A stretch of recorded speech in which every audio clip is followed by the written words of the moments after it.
Alright. Day 19. Feeling pretty healthy still. So last time, we basically trimmed down the maps, right? So hopefully we can get a shorter session. I like to keep it closer to 2 hours, probably. Feeling a little bit of fatigue near the end that I wouldn't say it's the most comfortable. It's more of a fatigue from overuse as opposed to exertion. So we're trying to trim it down a little bit. A day or two isn't too bad. Also, sure enough, another one of the maps bit the dust, and that map was the song called End Credits. It procced a mute twice because we went up playing it and then went down playing it. So that's out of the rotation. We just substituted with another. So hopefully I don't encounter some of the concerns yesterday, which I did have like I don't know what to describe it, but like a hand confusion twice. 2 separate times. One near the beginning and one near the end. So hopefully that doesn't show up. Yes, Laser is doing well. In fact, the updates are coming in furiously now because Peppy and Co want to get Laser stable before the end of the year, and this week is filled with hot fixes and feedback fixes at the time. So it's gonna be official by the end of the year. Look forward to that.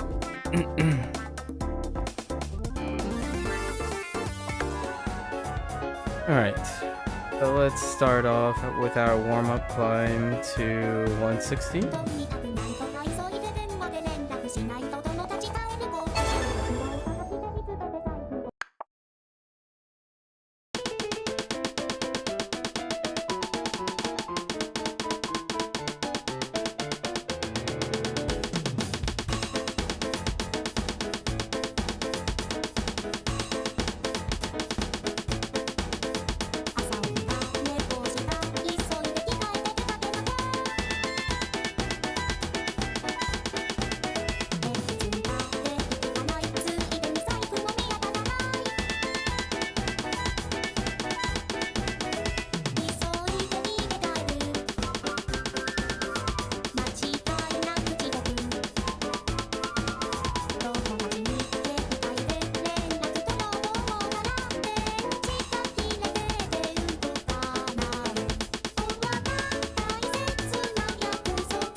I have to change a mod again.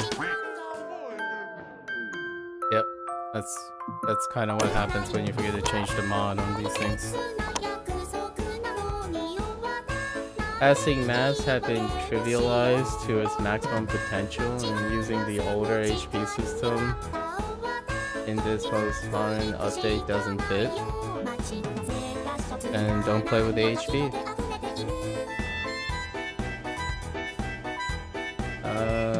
Hey, Eris. 160, huh?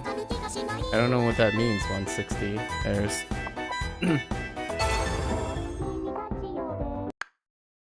Sounds like you're someone who is very interested in passing stuff.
Yeah, HP drain now is too weak. As long as you're not playing something way out, you're going to pass them. So the idea is your some sort of feeling of reward or exemplary value system of your sub as an OSU player is somehow dependent on whether it is easier or harder to pass something? Because it does sound like that. If that is the case, then I would like to remind you that a performance-based rating system isn't necessarily based to scale on that. So you can still pass things in your own unique way to find reward in it. I don't think it necessarily requires a psychological dependency on the idea that some sort of depiction of skill must be determined by a system that you don't agree with. It's just my 2 cents. I usually play OS from a psychological standpoint, and if you're trying to equate your subjectivity in your reward system based on passing, right? If that's a reflection of your value system, then critiquing it based on what it isn't is trying to objectify something you subjectively favor, which is non-constructive. However, if you're happy with that, then I respect that opinion. If you're unhappy with it, then I would have to tell you that you have a cognitive dissonance between what is objectively being measured and what is reflective in what you value. If that was a little complicated. I'm suggesting that as long as you feel happy with it, or you feel like you're okay with playing OS based on your criticisms or your feelings about it, then that's fair. I see how someone who may value the skill it requires by imposing higher stringency on an individual-based level. When it comes to a rating system, though, what it's not trying to measure doesn't really require any criticism because it's not intended to do so in the first place. Hopefully you still enjoy OS with all the, changes in HP system and whatnot. I can tell you, I'm excited for those people who have a change in rating system. I don't play for any of those things, and I still really enjoy OS. So you will find that I am actually not playing anything other than this format for the last 19 days. Actually, I usually enjoy doing this most of the time. About the learning process. Yeah. I don't know anything about the HP system at the moment for OS, so personally I can't really provide any exact details or personal experience. Because maps like these, right, they're just non-traditional maps. They're just long strings of streaming maps. And you fail instantly when you miss most of the time. So that's the only experience I have. And usually when I'm doing this, it has no fail mods on everything. So even when I'm practicing and playing rank maps and stuff, I generally just put on the no fail mod. You love laser still. I personally don't like how easy it was to pass because it didn't feel special anymore. I didn't feel like I accomplished anything. Well, that's unfortunate. However, what you can do, OS Laser, when you're talking about accomplishment, you're talking about affirmation from a system, but you don't necessarily need affirmation from a system if you're saying you personally don't feel it. You can just do a difficulty adjustment and change HP drain to max. I'm sorry, my portrait is blocking it, but you can just adjust everything to HP 10 if you want.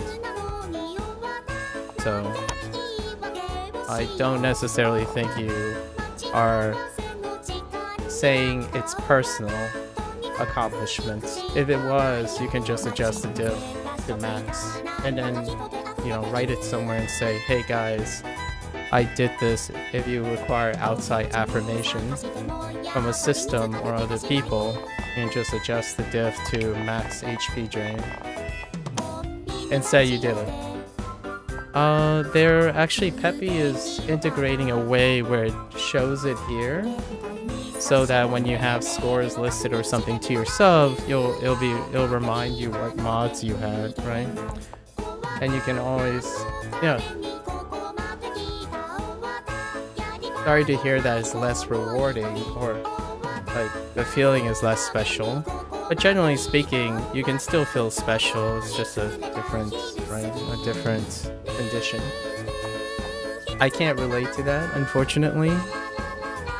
But I can understand how that would feel less rewarding.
I'm glad you like Host Laser, by the way. I've played in the upwards of 4,000 hours, maybe, something like that. On and off over 5 years, but 4,000 hours, something like that.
Well, I wouldn't say half a year because it would give you the false impression of chronology. I would probably use hours of playtime most of the time. What thoughts on laser? It's really nice. I'm a person who doesn't rest on legacy a lot of times when it comes to game clients and games in general. So any change is refreshing, regardless if objectively or subjectively it works or not. So generally speaking, my thoughts are incredibly positive since it's a refreshing change, right? I believe the feature set is incredibly complete. Uh, Largely, when a game client or let's say a GUI system, right, a graphic UI is overhauled and the game reaches a maturation state, more feature sets becoming more feature rich is usually my caters to me. So because of the increased feature set in OS Laser compared to OS Stable, it's a win-win for myself. I do love change, so I do like adapting to new things. So regardless if it favors me objectively or not in a skill building way, being challenged to adapt to anything in general is favorable for myself. I don't like maintaining the status quo. A lot of people are not liking the GUI from what I hear, but I think it'll grow on people. Some and some will not, you know. What happens is that if there is an availability of O stable in parallel, then they have a choice. And that's what it really comes down to, in my opinion, when it comes from a feature rich game. The idea that, unlike there are examples like Overwatch, for example, where there's a discontinuation of the prior generation, right? You could also use Counter-Strike. That's a little bit more relevant to tangentially relevant to other OS players, where the retirement of the old system limits the option. So when you say psychologically that it'll grow on people, a developer can force that to happen psychologically by discontinuing the old one. However, Peppy, I think, has no plans on discontinuing O stable. So regardless, players will settle in on the way they want. If he does discontinue O stable, then naturally speaking, psychologically, if it's the only place to play, it will naturally grow on people. That is a human condition when it comes to being merely exposed to a closed ecosystem.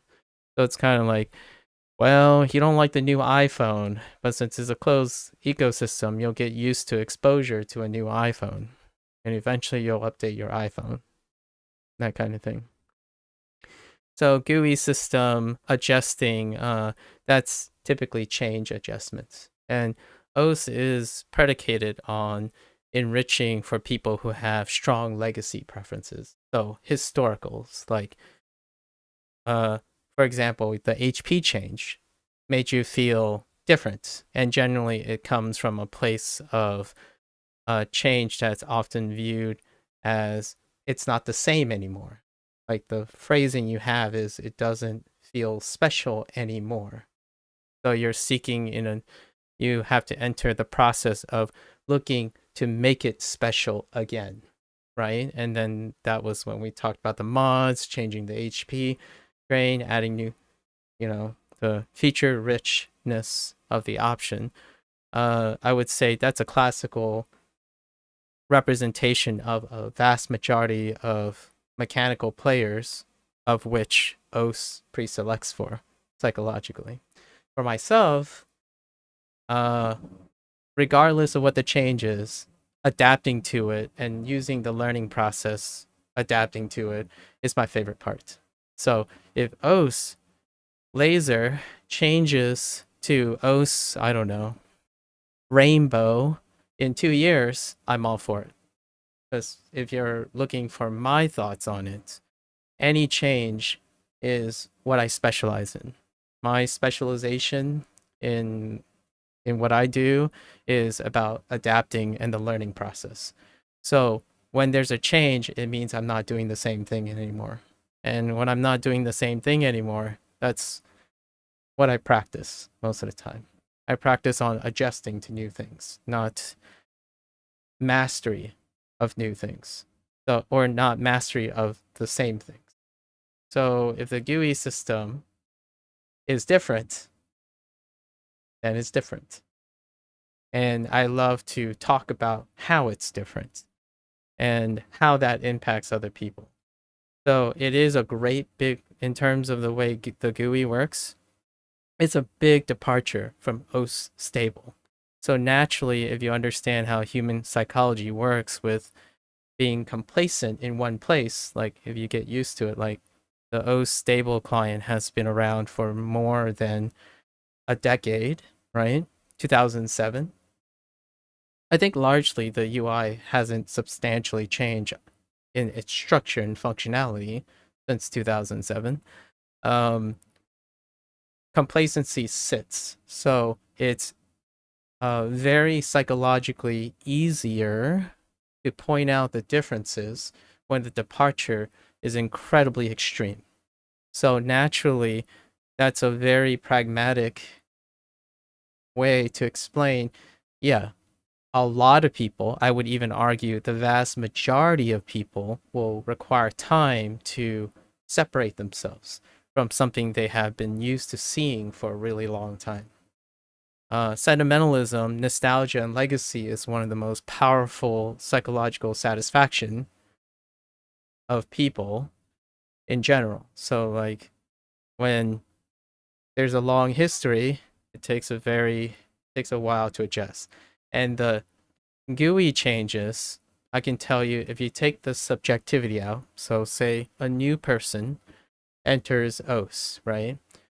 And they are exposed to client designs, modernized client designs, browser designs, the internet.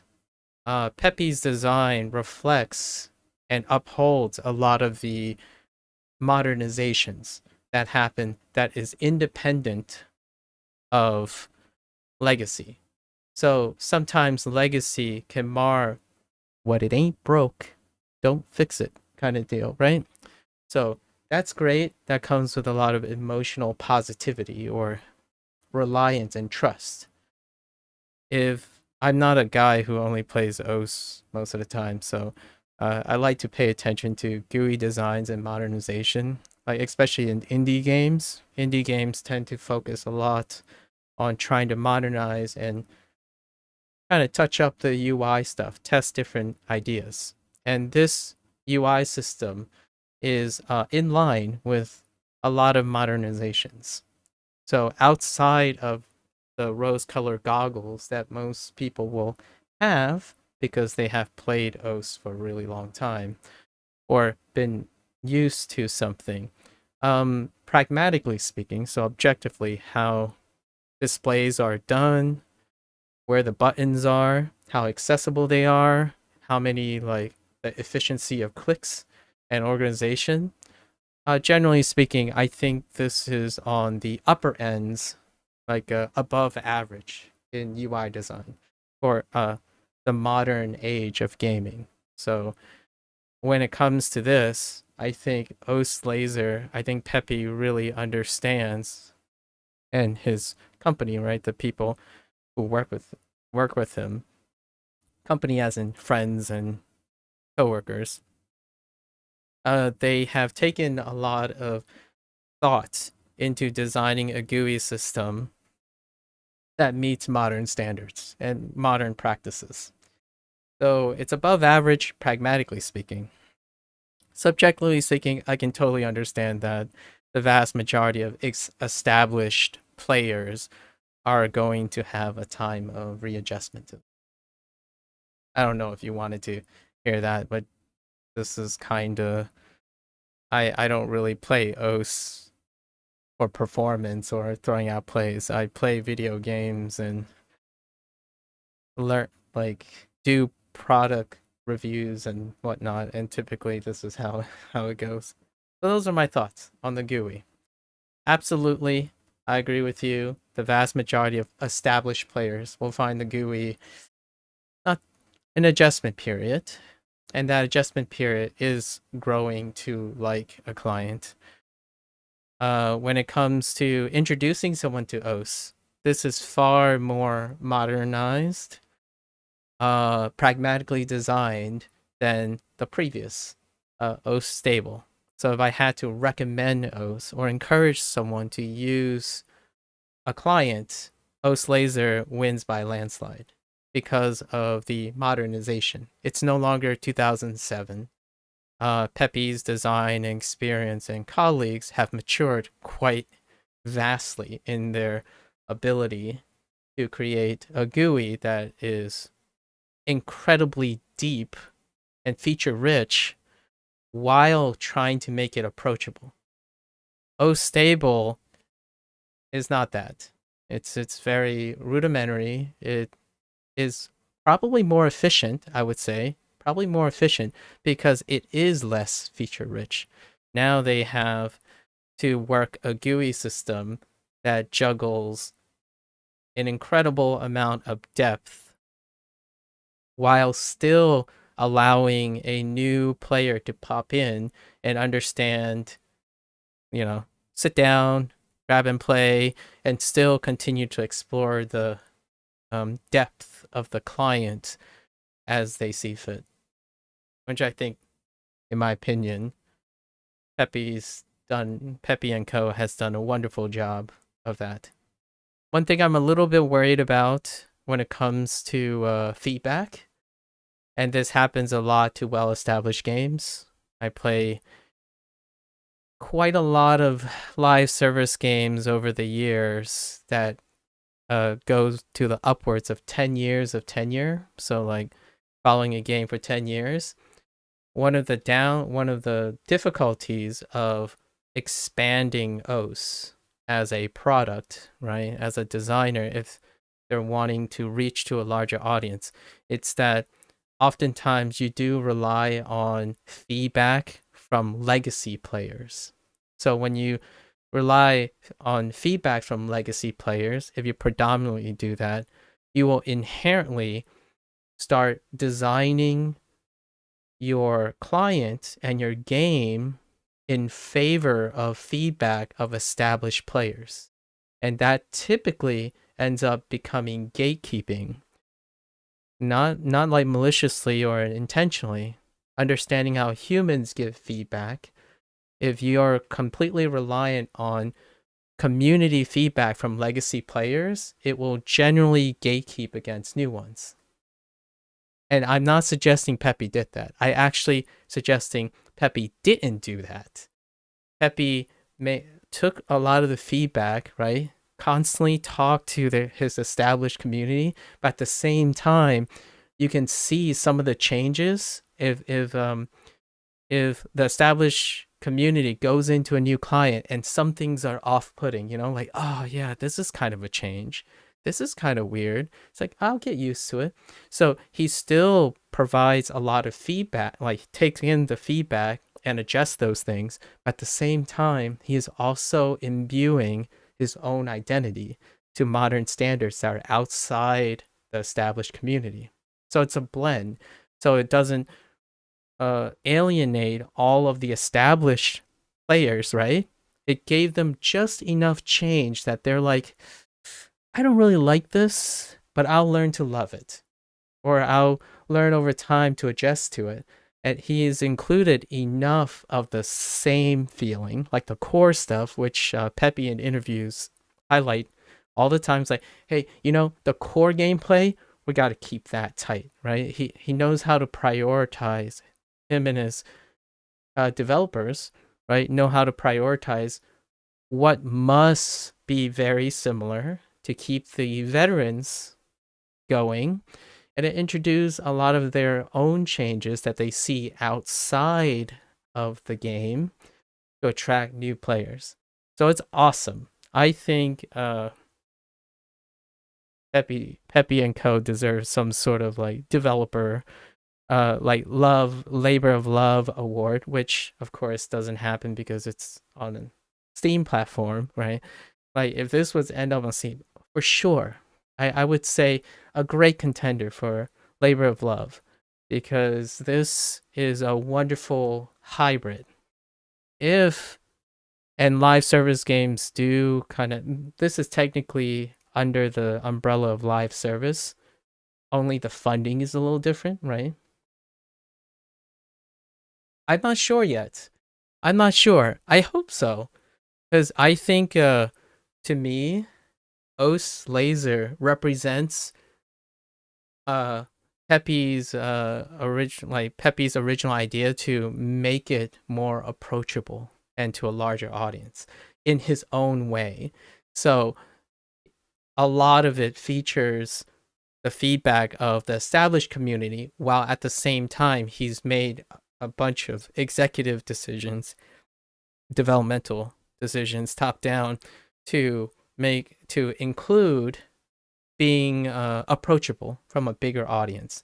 So like, because of the end of year, OS Laser is gonna be launched, and OS Steam, right? OS Stream, sorry, OS Stream, which is the current project that's working on the mobile side of things.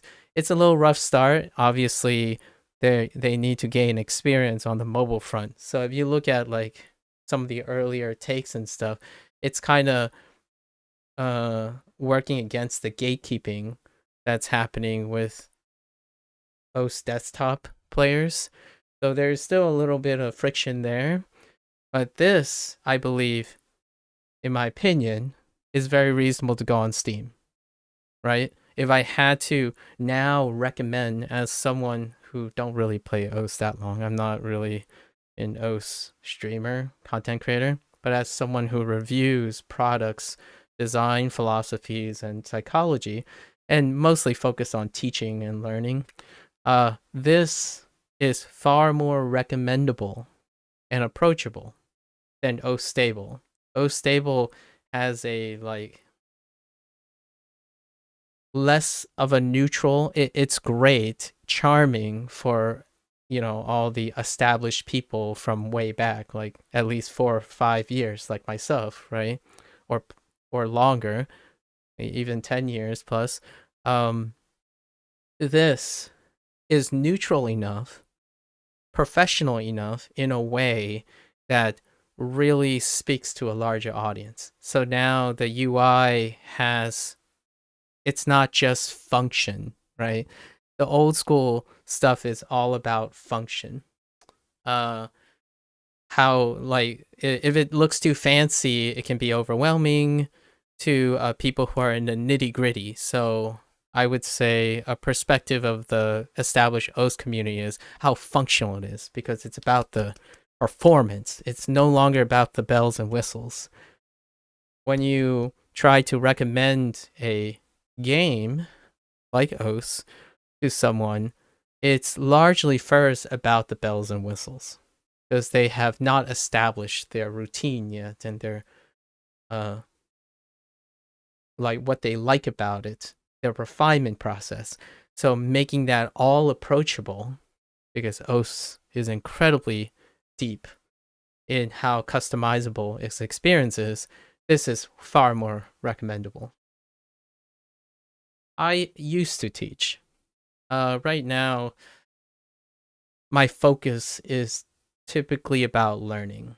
So the idea is to evaluate most things based on how they get people to learn things or adjust things. It's largely about problem solving. Uh, Before this, before COVID and all, I used to work in science, and my goal at the time was to go stay in academia as a professor of science. Generally speaking, that didn't happen. I don't know if I'll return to it, But nowadays, I've been doing lots of hobby stuff, just hobby stuff, but at the same time, applying the same methods of learning and talking about it. Right. And now, right now, I'm warming up. But this is all I'm going to do the entire day. Yeah. Just a little, nod to Peppy and stuff, because it's an exciting time. It's a great time to be an established OS fan, as well as it's an exciting time to see what new types of communities, sub-communities are going to be born out of OS Laser. Like, what I mean by that is, when you have specializations and subcultures, it within a community is often how feature-rich the game is. And this game, OS Laser, and OS Stable really, it's harder to see it.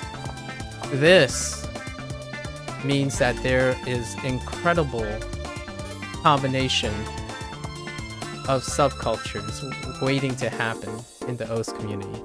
Like, in the traditional sense, we already had your DT peeps, your jump peeps, your TV size peeps, your streamer, your long stream stamina guys, your consistent. This is going to break open even further. And that is why I feel very confident that it is a great time to be an OS fan. And at the same time, it can be very scary and daunting when something you love as a legacy player will have more and more people who play OS differently. With that said, I am already a unicorn in this because I don't resonate with the current OS community. I don't play OS in any aspect of what the vast majority, but maybe in the future it'll be different. Like, I might find people who just like to tap back and forth, right? We don't know. Can't know until OS becomes wider and more spread, but look at this. Look at this fun category. Like, you gotta hats off to Peppy and Co. They had fun. Like, this stuff, you'll probably see me do some of these stuff in the future.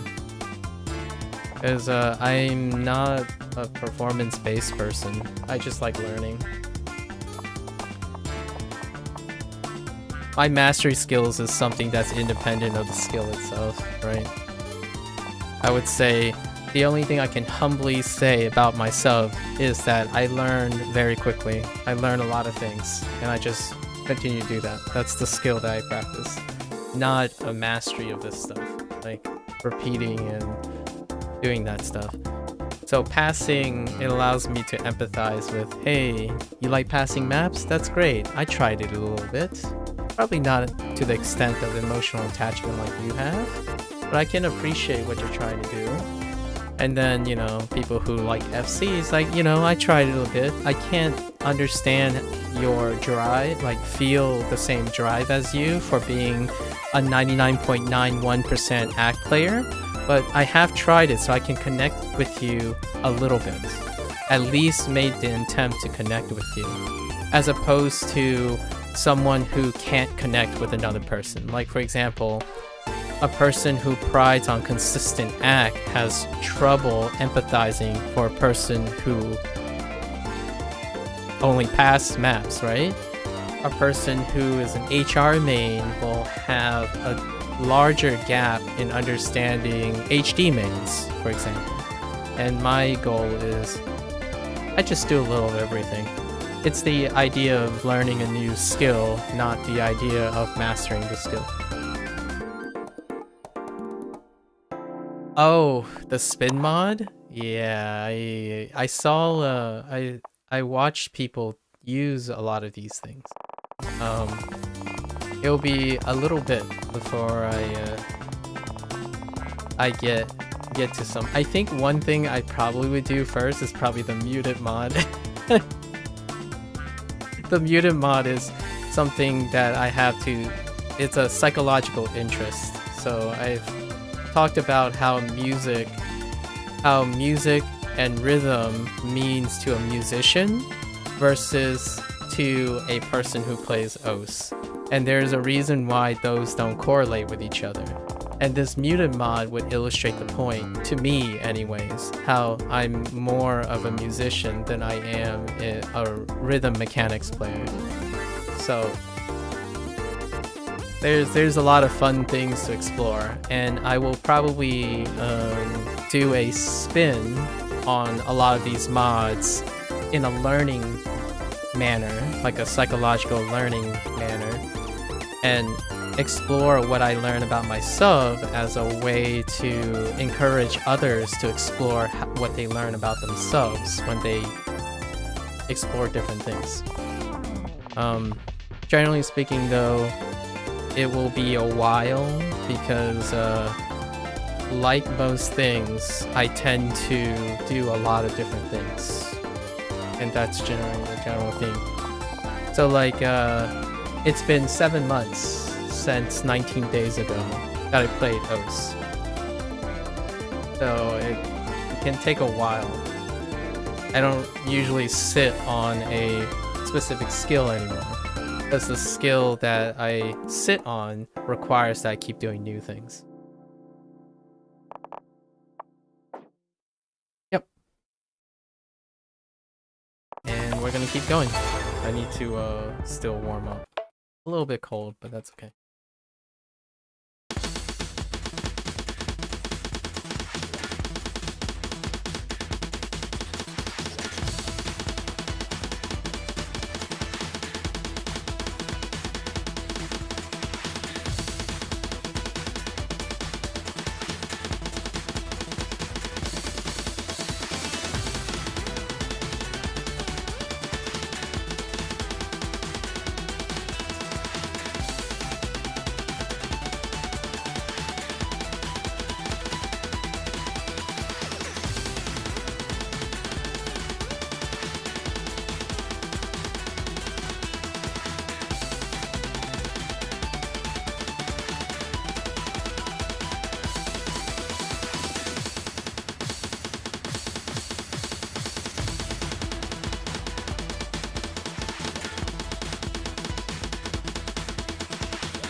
Hey, Worm. Sorry about... No. I'm sorry if it sounded like I don't want to be distracted. I hope I don't give you that impression. Typically, I do this for the very idea of being distracted. Actually, I would say the content that I really want to make is often emphasizing being distracted. So, hopefully I don't give you the impression. I know you enjoy conversation. Oh, okay, fair enough. And I shouldn't feel too bad, but I still feel. Yeah. Definitely. Sorry, I didn't even read the rest of your comment first before talking about it. I like to weigh as they go, but yeah, definitely. It's still worth mentioning. You know, like I appreciate that you understand that, and I still appreciate that you feel somewhat guilty, you know, like you can't help it, right? And that's a very great it's an endearing quality because you're having the other person's feelings in mind. So that's still worth mentioning, right? Even though I tell you not to feel bad and you do feel bad, I still appreciate it. Because if you feel bad, it means you're a very considerate person. right? What's up, Worm?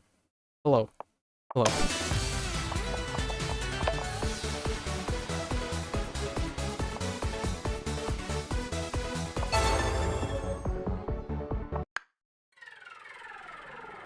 It's always worth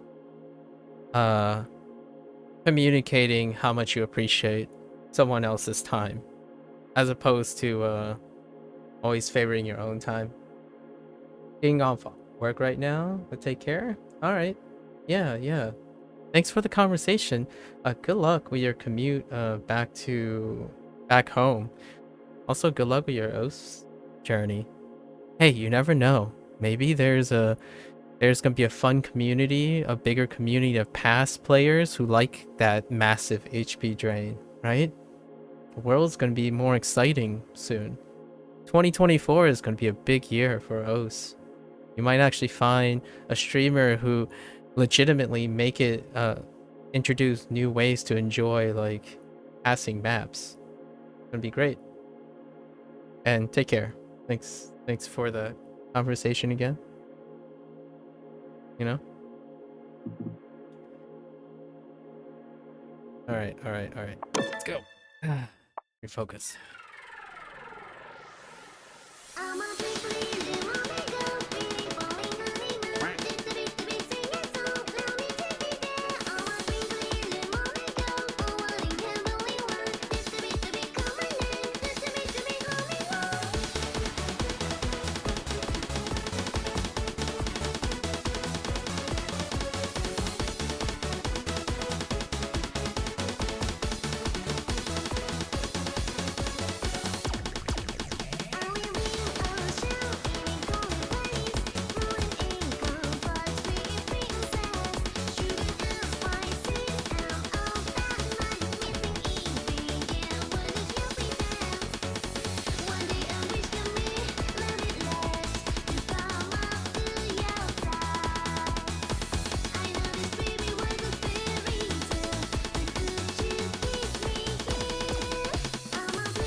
Alright. I do like that I get to play a different song every time.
Uh, there's still 2 or 3 stutters in there, here and there. You tried laser today, Worm. Did anything stick out to you? What is the... Give me 2 or 3 impressions that stuck with you from your time with laser today. We were just talking about that. So as you were hopping in, Speedruns, Sin, and I were discussing a lot of the OS laser stuff, and because the change is coming up soon, right? By the end of the year, right? It's a really encouraging time to try OS laser since it's reaching a stable release soon. Like the unofficial or official stable release, not to be confused with like OS Laser's soft launch some 7 years ago.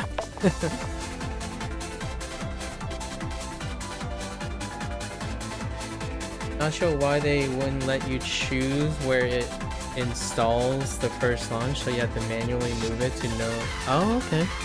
That might be something. I'm not sure. Yeah, I'm not sure if there is an option for that. OS Laser installed in the place that I wanted it to by default, so I haven't actually looked if there is a feature for that. There is. Oh, cool. Oh, or no. Okay, so or no, there's an option for that inside the game.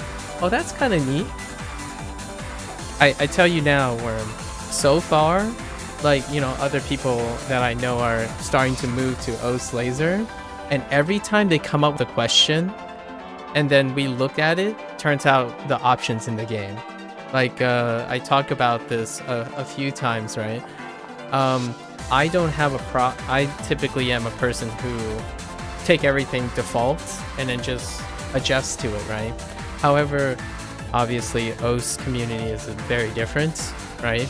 And Sun and I talk back and forth a lot of times, and he say things like, why does the background need to be blurred? So we like look through the options, and one of the options recently that people are really used to in OS Laser, which again I adjust most of the time, was the idea that you have to hold down a button, like to escape, like to bring up the menu, you have to hold down a button. And after perusing through the options a bunch of times again, turns out there's an option for it.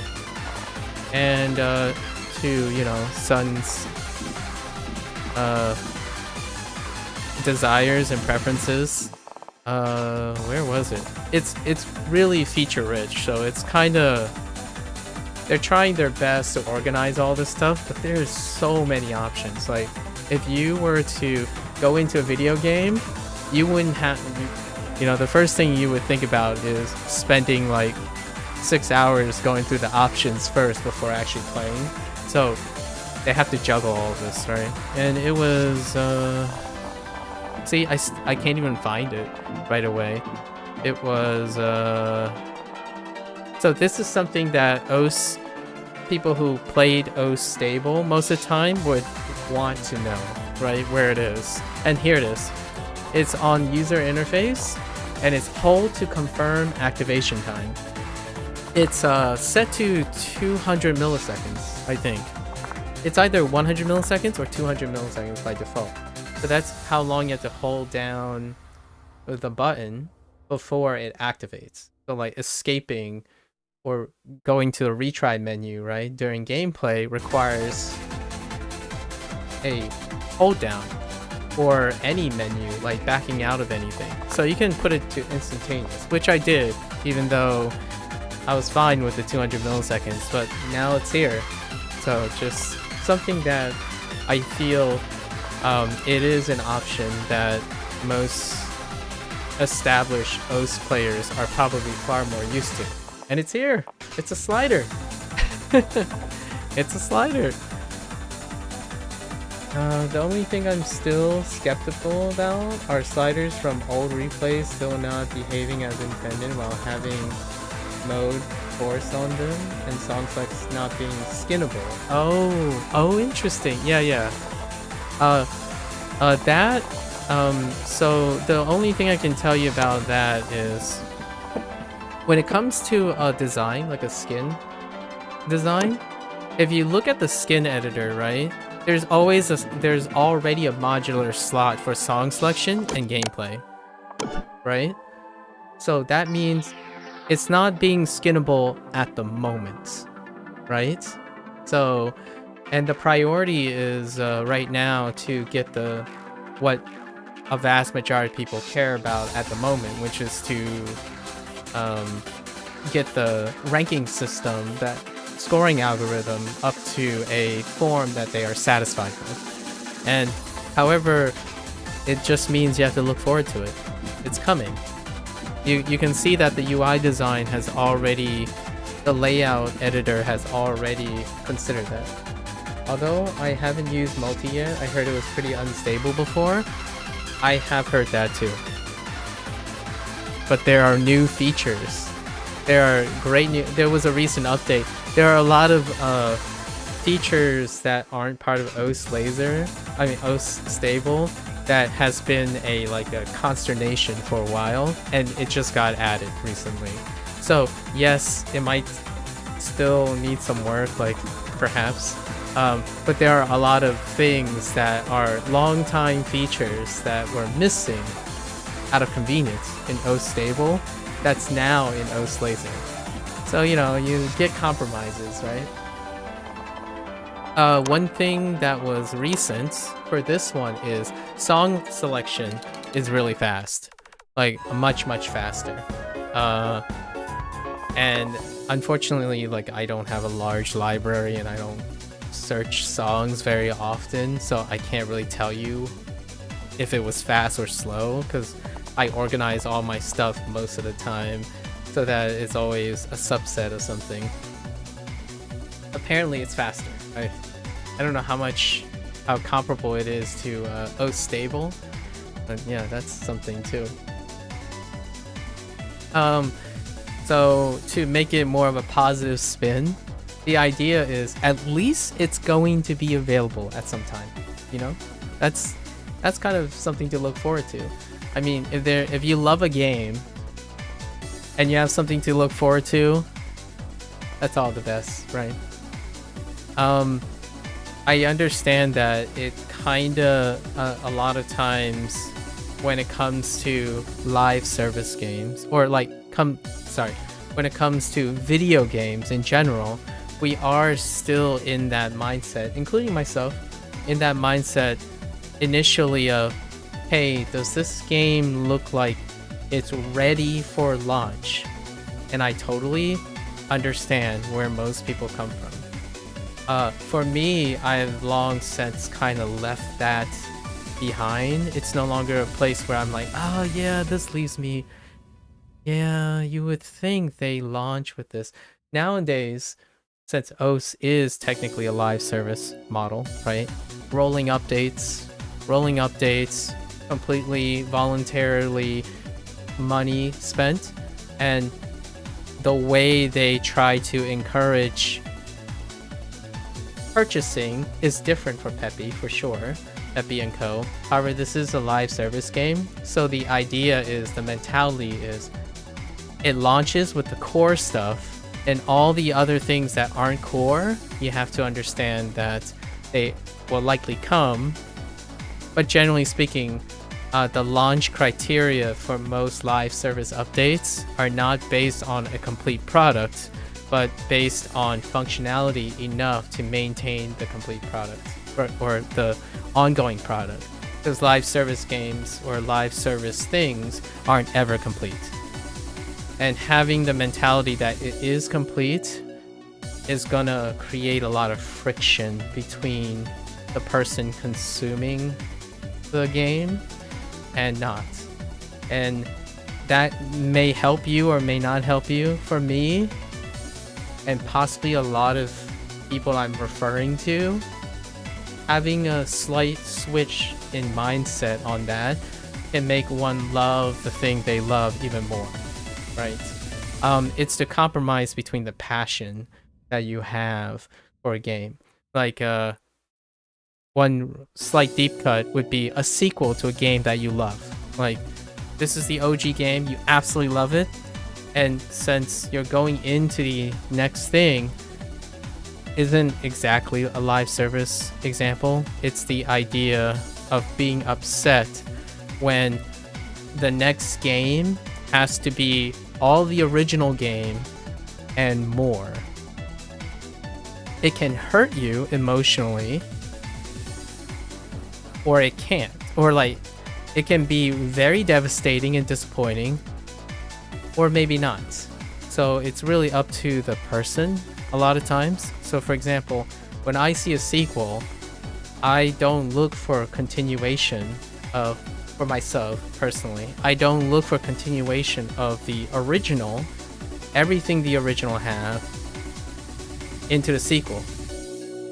With that said, I typically do not review products in that way, because I understand that the vast majority of people expect that anything feature rich is carried on launch to a updated version of that game or a sequel to that game.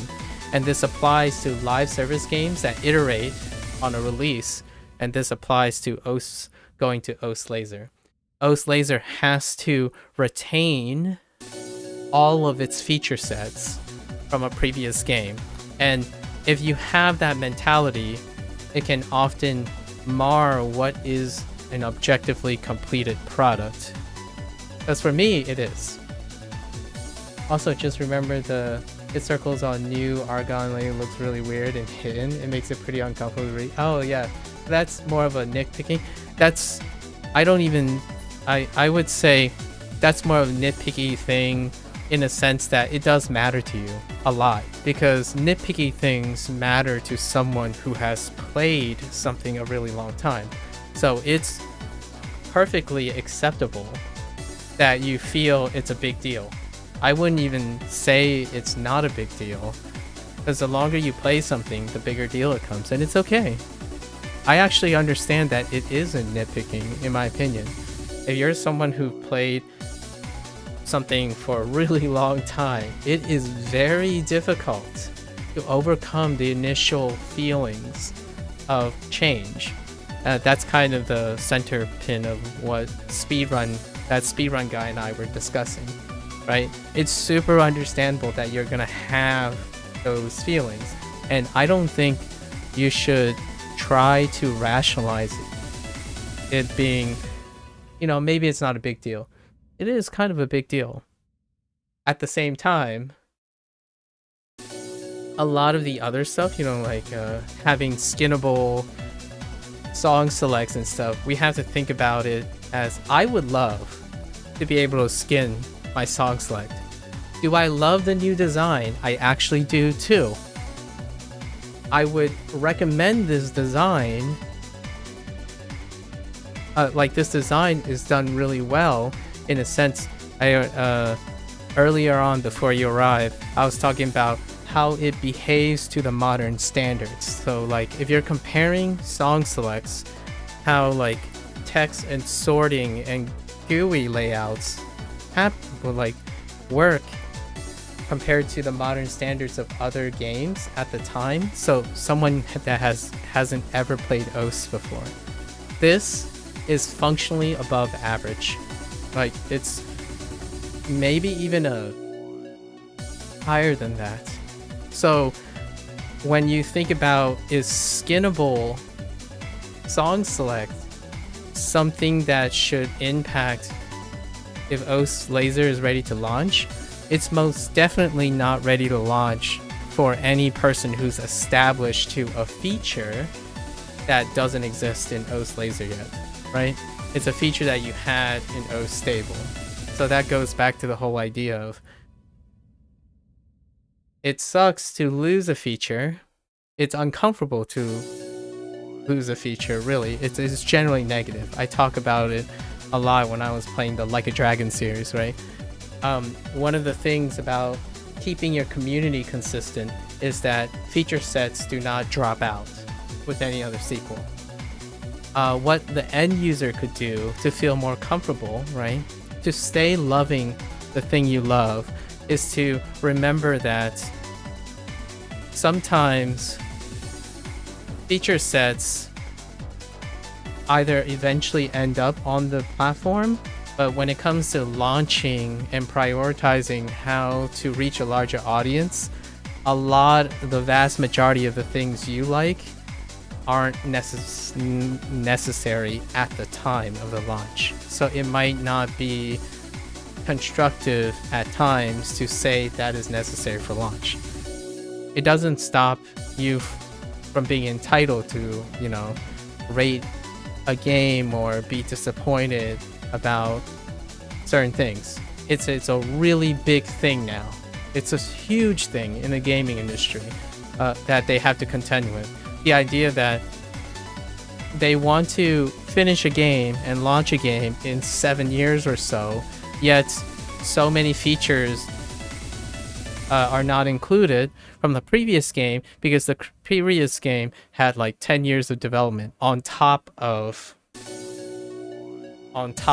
everything else they have to make that's new.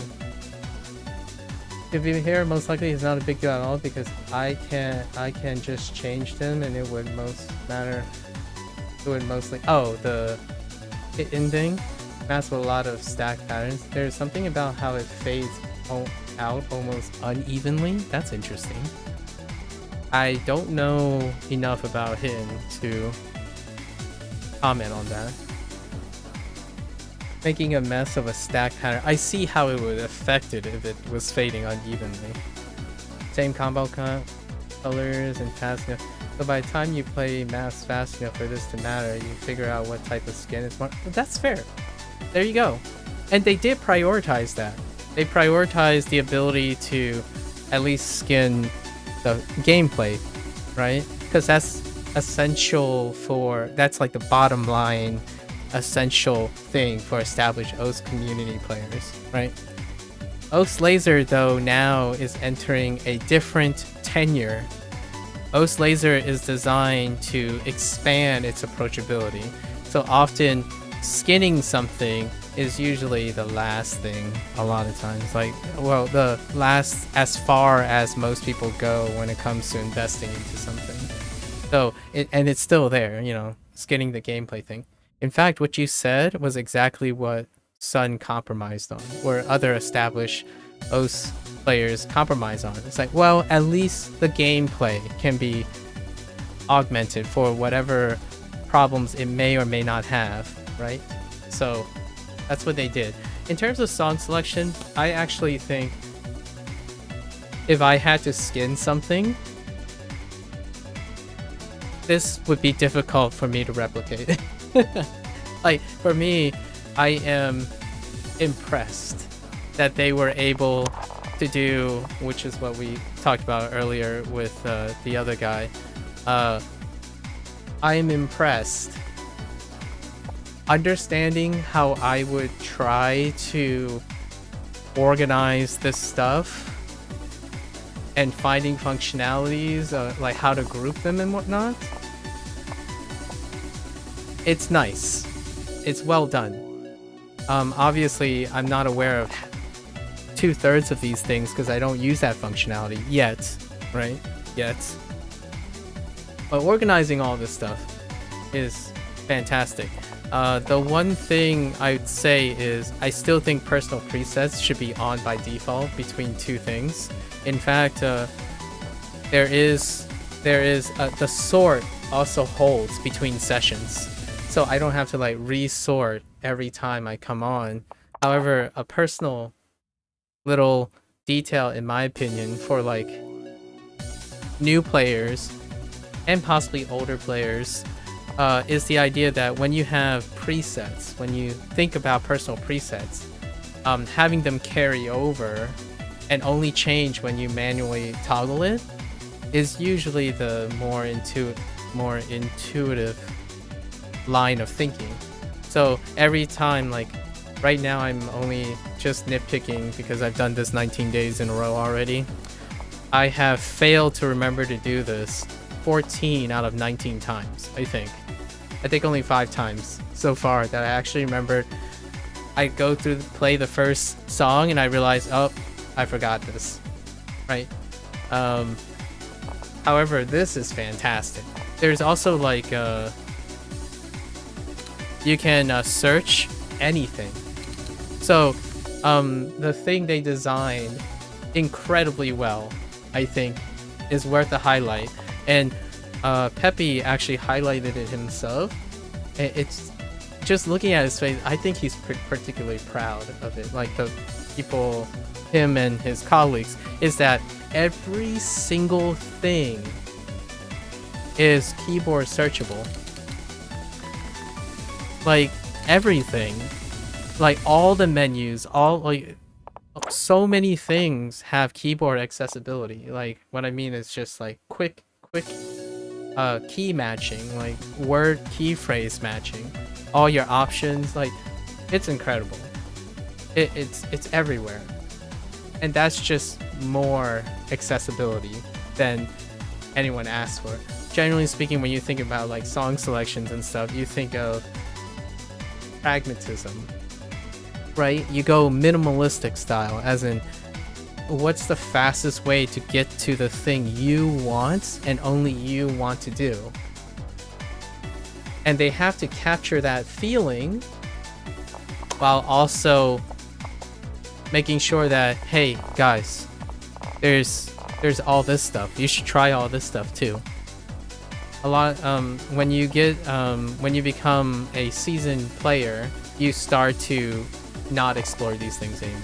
You start to get into your own routines, your own habits, and it's going to, it's going to hinder a new launch of a game if the feedback is from experienced players. And what I just said earlier was that hats off to Peppy and company, where they managed to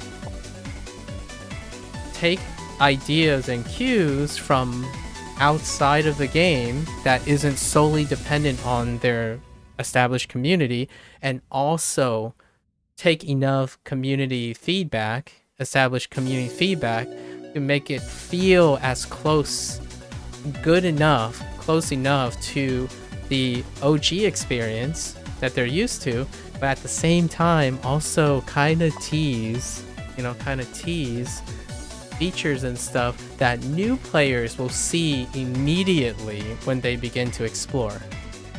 So it has to be approachable and readable and self-explanatory. And this is a lot. Like, if we have to think about a game, a rhythm game that represents its pedigree and history, just looking at this is incredibly daunting. But it's not incredibly daunting to just play. And that is largely, I don't know, like this isn't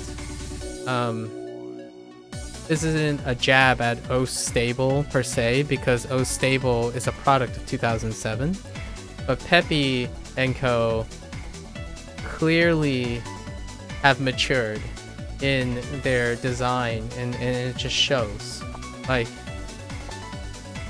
if I had to recommend a rhythm game now, OS wouldn't be on near the bottom, because to me, OS Stable is a niche product. It was a product that is very difficult to recommend to someone who hasn't played a rhythm game. Even then, there were so many requirements for someone to start now to playing OS. And now I can highly recommend it. And then once, the ranked stuff comes in and stuff, it's like, if you don't know anything, say like, oh, I don't know what mods are there, but hey, the UI is designed in a way that someone who's exploring, you can guide them, like point them in the correct direction if they do get lost, because it is overwhelming, which is a good thing in the long run, but kind of a bad thing in the short term, where if it's too overly complicated and overwhelming, it will stop the player from playing, right? Or even exploring. So in this way, they have managed, in my opinion, to make OS far more approachable visually. And yes, I understand that you kind of want your own songs like the one that you're used to and whatnot. Did I change anything? I kind of changed a little bit of the song selection in OS stable. I mean, I added like my own artwork and whatnot to like here and there, which I kind of still want to do, perhaps. At the same time, this is incredibly functional. Like, I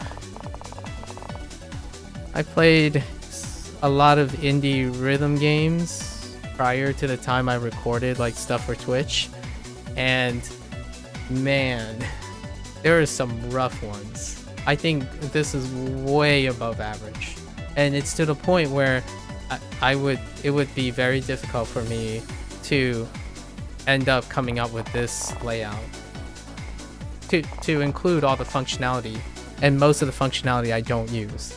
Like in OS stable, I actually skinned over mods and options and stuff that I don't use, and that comes with, you know, experience. There are things like how to make this layout with just these two columns or something, or how do you remove. So what they did was they created presets, and then presets can have any combination of the stuff, and then you create your own menu right on the left, and your own menu on the left will make it so that all of these aren't required anymore, and it's always set to the left. The first thing you see is to the left, so it combines someone who's not familiar with OS and someone who's very familiar with OS. And I would probably say in the future, you can probably just have an option to remove all of this stuff and just have your presets shown in the middle. Probably. That would be a GOAT move. Just the idea that so many modular things happened on this GUI, the sky's the limit in terms of how customizable it is, and it's for the future, I suppose. They're not all in there at the moment, obviously. Yeah, old design was really confusing for new players for sure. It took effort to get what did, yeah, or someone else to teach you. Now it's still somewhat bloated. Well, it's always gonna be bloated, right? Because you can't possibly unbloat it anymore. So the thing that you mentioned that I was referring to about feature rich, carrying over features, it will always be bloated from now on because its community is dependent on legacy. You can't strip away features anymore. If you don't want bloatedness, right? If you think bloatedness is a negative, then you also have to rationalize not being able to skin song selection, not being able to skin gameplay. They're all part of the bloat. Because functionally, if you're focused on being straightforward, all the stuff that you're saying that you want or think it needs is part of the bloat. It's the opposite of what Google does. It's the opposite of minimal streamlining.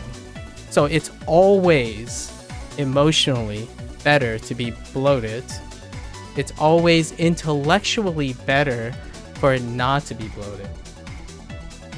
So that's kind of like the objectivity fighting with subjectivity. So as a legacy player, you always want your game to be bloated because the designer wants to include everything. If you keep telling them to streamline it, then you're going to encounter the emotional sacrifice for being intellectually streamlined. And if it doesn't fit, right? Streamline is a one-size-fits-all type of technique. You're working on efficiency, functionality, and stripped of any bells and whistles. That is being not bloated. Well, bells and whistles include not being able to skin song selection, if you know what I mean. So if you're okay with that, just an idea. So when you're thinking about the things you love being bloated, generally speaking, the things you love being bloated is a symptom of people loving the thing.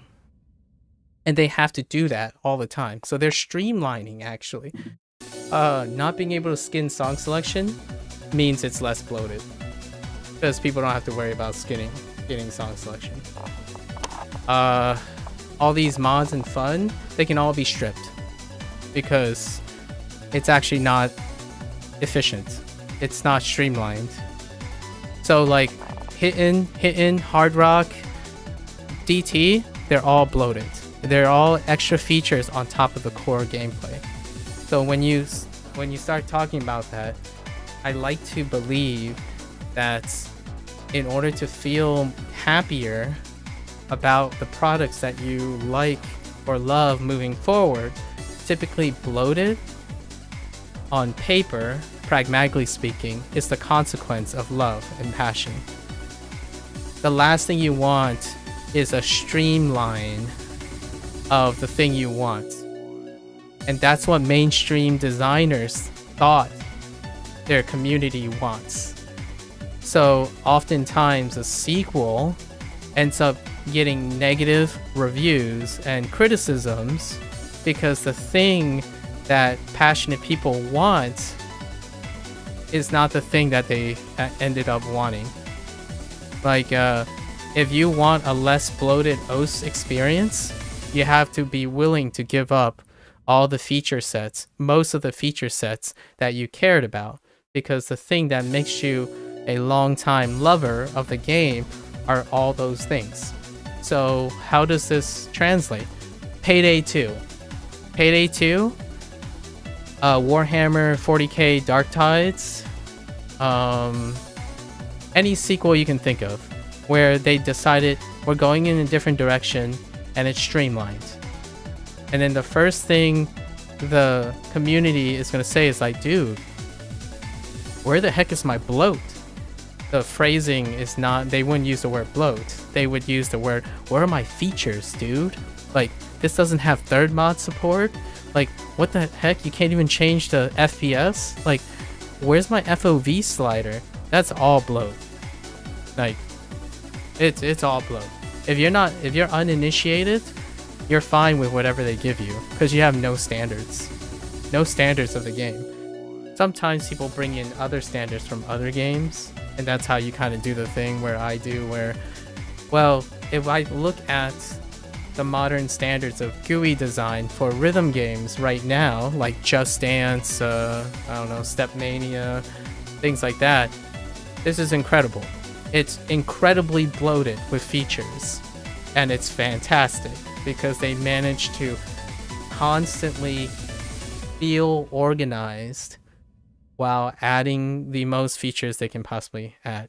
And it will always be daunting, and you're always having a battle between, should we streamline this and cut this, or do we add this and it becomes more bloated? And that's my 2 cents about feeling if it's better or not to have more features or not. So for me, if I love a game, all I can think about is it's gonna be unapproachable. Usually what I want in it is gonna make it more bloated, and it's going to make it harder for a new person to play because they aren't me. If I'm a new player, I want it to be streamlined because I have no idea what's going on, so strip all the extra stuff.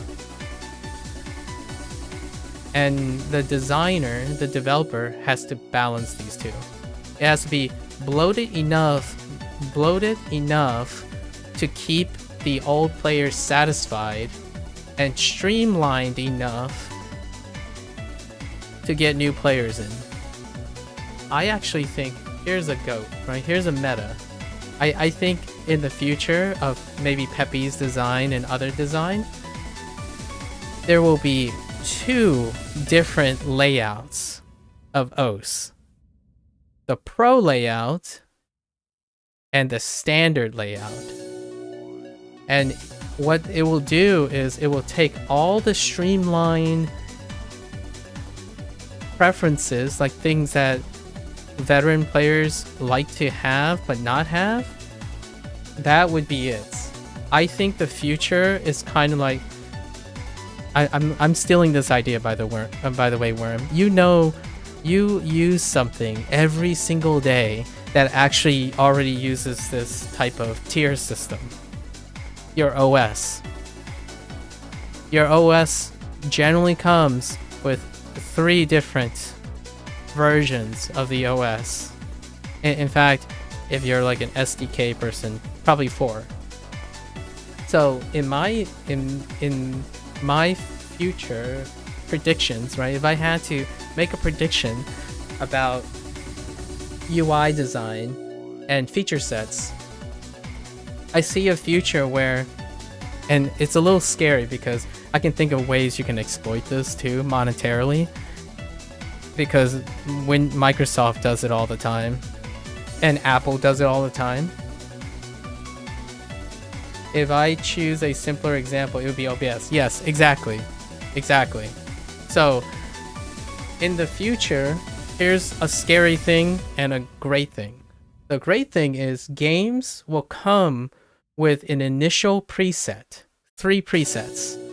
1 for a returning player, 1, so all the feature sets that deal with getting a person to reacclimate to returning to a game, a newcomer, and a seasoned pro that plays habitually, right? Immediately when you launch in, you decide which one's your defaults, and you click on it, and it would be 3 different versions of the same GUI, only they were catered to the average pro player, the average first timer, and the average returning player. Okay, all in the same game.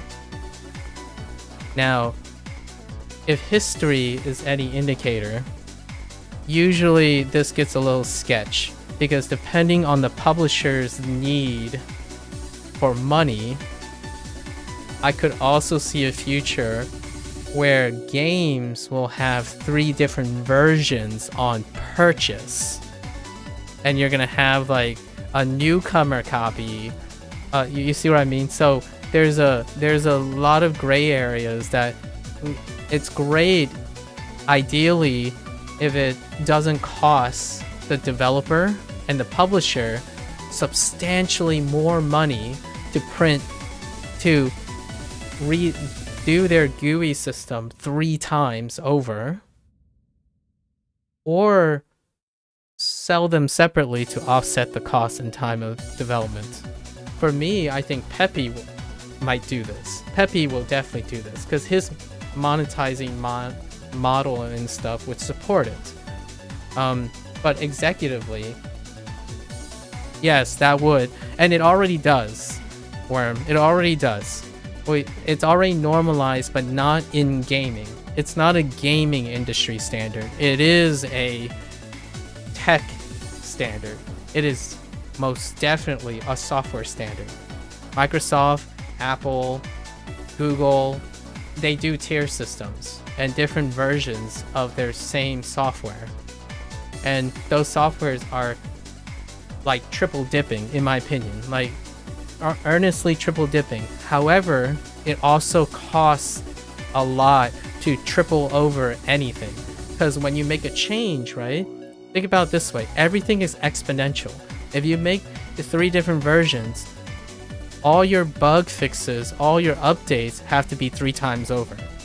So even though it is actually triple dipping, I am not an exec or a publisher or someone who handles finances at that scale to understand, does it actually cost that much?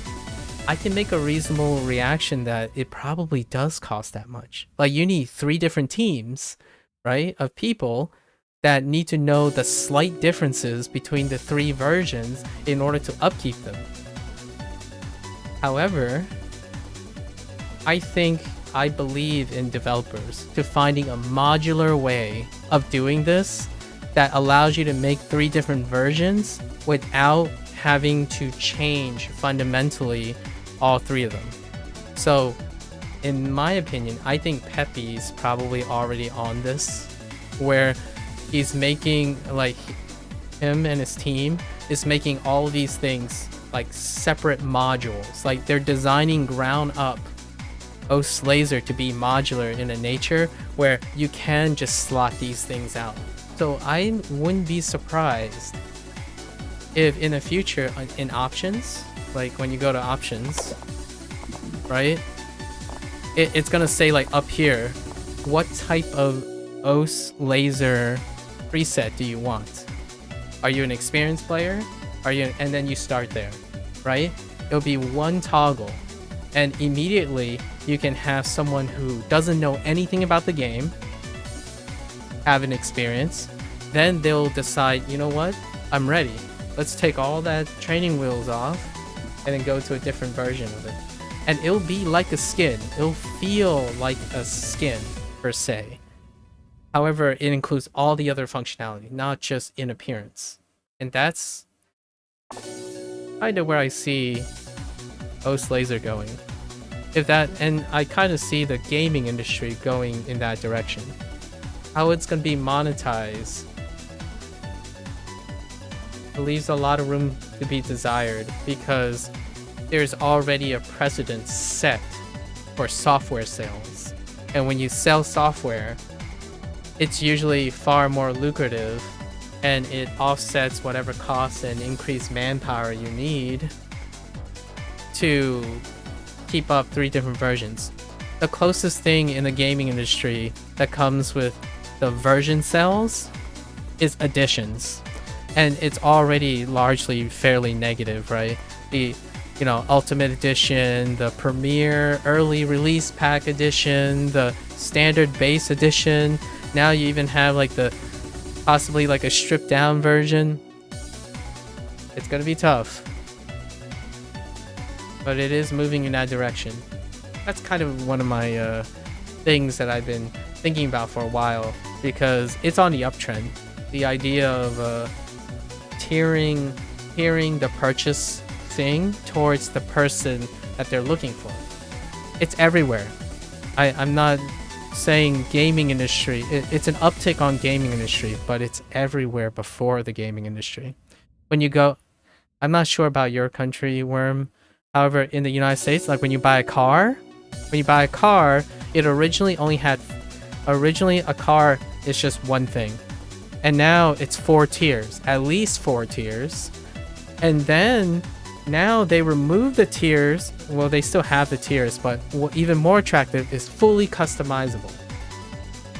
Is like the Wave, right? Because it caters to the whole internet way of doing things. In order for fully customizable to be possible, they had to create an infrastructure that's modular, so that you can swap parts and swap manufacturing on the fly without excess manpower being wasted. For example, you don't just make all 20 versions of your car before it's ordered, right? Like, expecting people are going to have a natural distribution, but that's how cars were made before. The most popular model gets made the most, and then it tiers off and distributes based on its prior sales. In video games, that's kind of what it's happening now.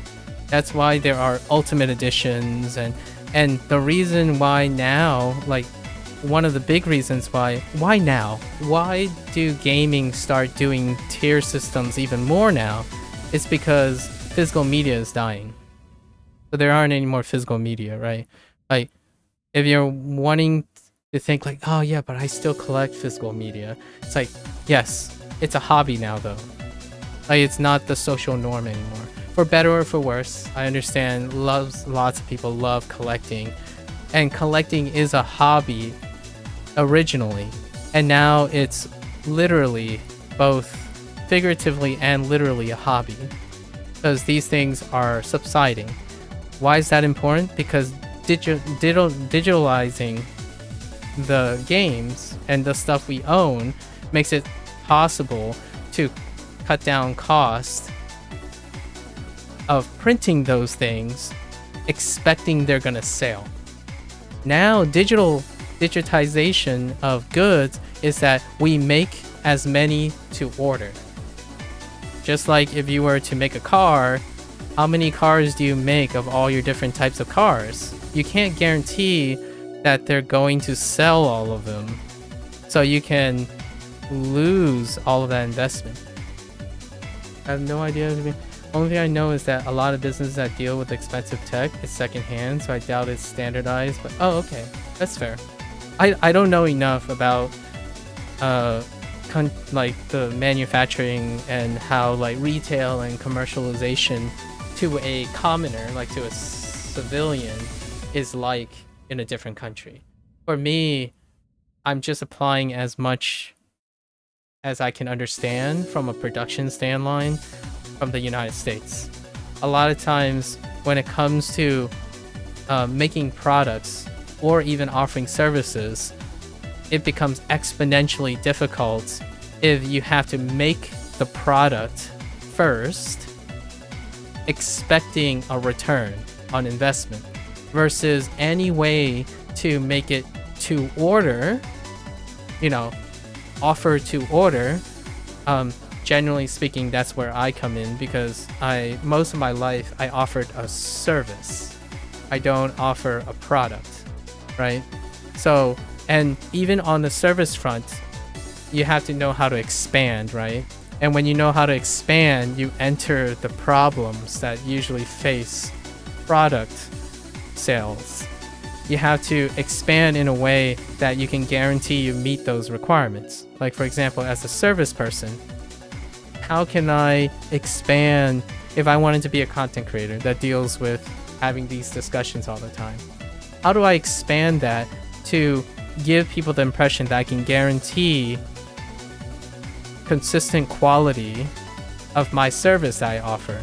Well, it's nearly impossible for myself alone. So what do I have to do? I have to hire more people.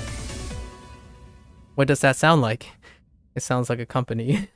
And how will I manage the quality? Well, I have to train every one of those people, or those people have to become trained or came trained like me in order to represent a consistent brand. And that exponentially gets worse. And if you're thinking about it that way, now think about the product that you're offering, right? Or a game that you're developing. You have to do all those negotiations at the same time.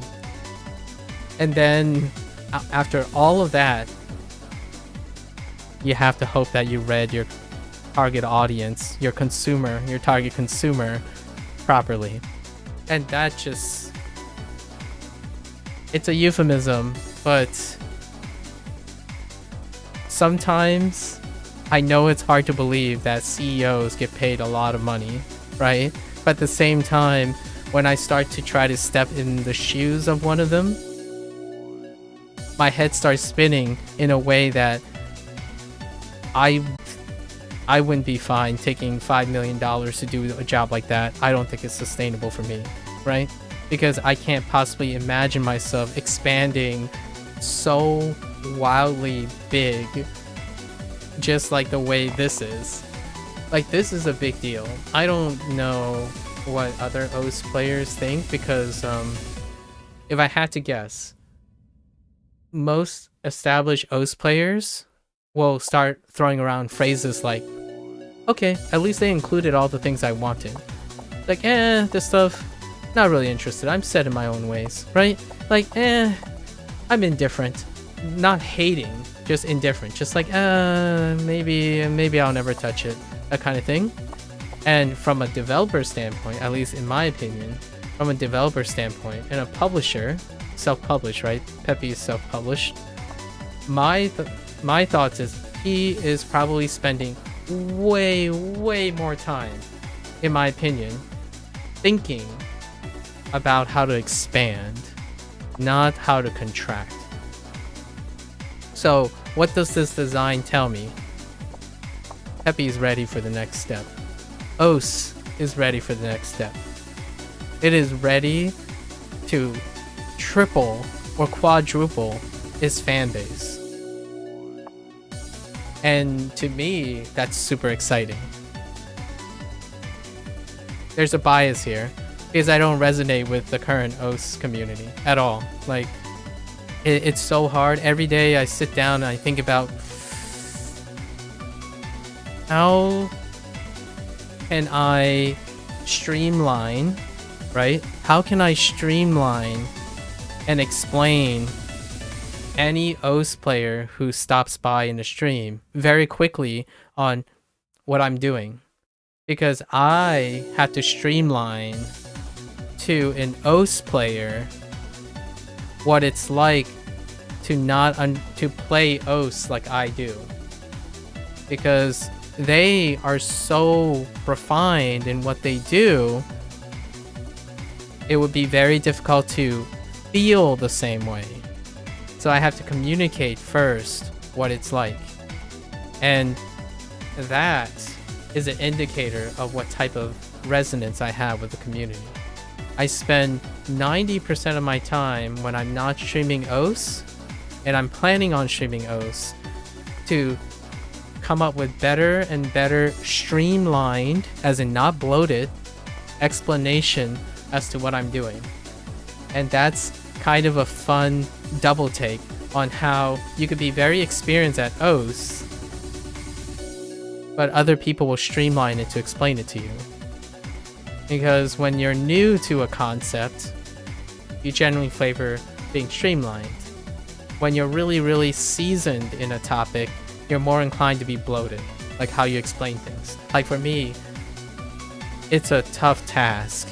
When someone talks about how much they care about something, right? The person that visited just now cared about HP drain because they really thought it feels special to pass a map, since it's very hard to pass a map without dying, right? Like hard dying. It's like, I have to understand that. And I know how that feels, or I understand the concept of that. And then now I have to like bridge that gap, right? I have to bridge the gaps. Like, okay, I just wanted to let you know that what I'm about to say has very little considerations for the feeling involved in passing a map with high HP drain. In fact, the maps that I play, their HP is borked. Like the system currently doesn't really adapt to not like graveyard maps and stuff. So what happens is I always have a preset, and the only preset for this is just the no fail, because I have to have no fail on. I can't complete the regiment if it just keeps failing, right? That's my only experience with HP drain. And it's not even pragmatic to the thing I'm doing. So the first thing I have to tell them is like, as long as you know that the performance rating system that you're talking about caters to someone that's not including you, and you find different ways to enjoy it, like using the difficulty adjustment and then creating maximum HP drain for every map you play, that's the bells and whistles. What is this feature? It's a bloated feature set. Like even for my sub, I could use this to normalize all the AR of all my maps, and I still don't use it. Right? I start with, I like to say I always like to stay new. My goal in my content, I guess I'm gonna say my content, I'm getting a better like over these days I'm getting a better vision of what my content is. I always want to be new. I want to be as new as I can be. So when I talk to other people who are very established in the way they think about things, it will keep me still understanding how they feel, because I build upon that outside of content, and then the content that I make deals with constantly helping other individuals who are very seasoned in their perspective to possibly just understand, not feel the same way, but just to understand some of the things that they don't spend a lot of time thinking about in a non-offensive way. Because I can always, in my opinion, empathize since I built life skills. Life skills is the fundamentals of why Twitch viewers watch a streamer they trust, and Twitch viewers typically watch just the things they're interested in. In fact, most of the internet only watch things that they're interested in. So I can never divorce myself from that. However, how can I make content about the thing that makes me who I am that most people don't see, which is always doing something new? So instead of going straight to difficulty adjustments and adjust the maps to allow me to master something that I've already worked on for a really long time, I did the exact opposite. I literally changed my fingers. Like, it's the most exciting thing. Like, I love doing these training sequences because I'm not using my middle finger anymore. Oh, and this stuff is even more exciting now because Sun, right, voluntarily offered another map set, like 2 different map sets. And the first thing I did was add more songs because the songs are different. So if there's anything that I want to impart on you, sometimes you might end up loving things that you didn't otherwise feel standardized. And I hope that's kind of true sometimes. If you're in a position where it always feels like things aren't good enough, or maybe like you're settling, like, you know, it could be better, or like it's pretty there, and you're talking about things that you spend 60 to 70% of your time enjoying, make it 100, you know? A switch of mindset can boost how much you love about things. I don't know if you're familiar, but there's a niche community that has a lot of problems with HP drain and stable. HD, yeah. It's getting changed in laser. It is, sort of. It's more a global thing. So Peppy talked quite a few times about trying to make things, trying to balance increasing the leniency of certain things while still capturing the resolution necessary to know, like, this is a tough thing. Like, he's trying, one of the focus is to capture when someone does something very hard, right? Because that's a necessary feeling for established OS player. Like, I want to feel like this is hard, and I want people to know this is hard. While at the same time, in general, a lot of the scoring adjustments and little changes is to make the game more approachable. So there has been a lot of designs, which I don't know if it's specific to the HP drain there, because I don't play HRDT and I don't have the time to follow that yet. I would say it's probably a thing that is getting changed, if it was a thing before. I know the one thing that relates to me specifically is leniency on sliders, and not so the timing. So slider heads now are going to have timing. However, the follow point following the sliders has become more lenient. This is a very, very stripped down way of explaining it. It's far more complicated than that, and obviously you probably know that as someone who plays a lot of OS. But generally speaking, there's going to be slider head timing, which I noticed it very prominently when I was like sampling songs, right? I'm curating songs for a future segment in OS, and it's pretty clear that I adapted a behavior that allowed me to play sliders a different way in OS stable, and it's not sufficient anymore. So I have to retrain that in OS laser. However, following the sliders is now alleviating something that I had to pay attention to more in O stable, and now maybe a little bit less so in O's laser. So it's a change. There's a lot of give and take. That's the only feature that I actually know that fundamentally changed the gameplay, that deals with like scoring and whatnot.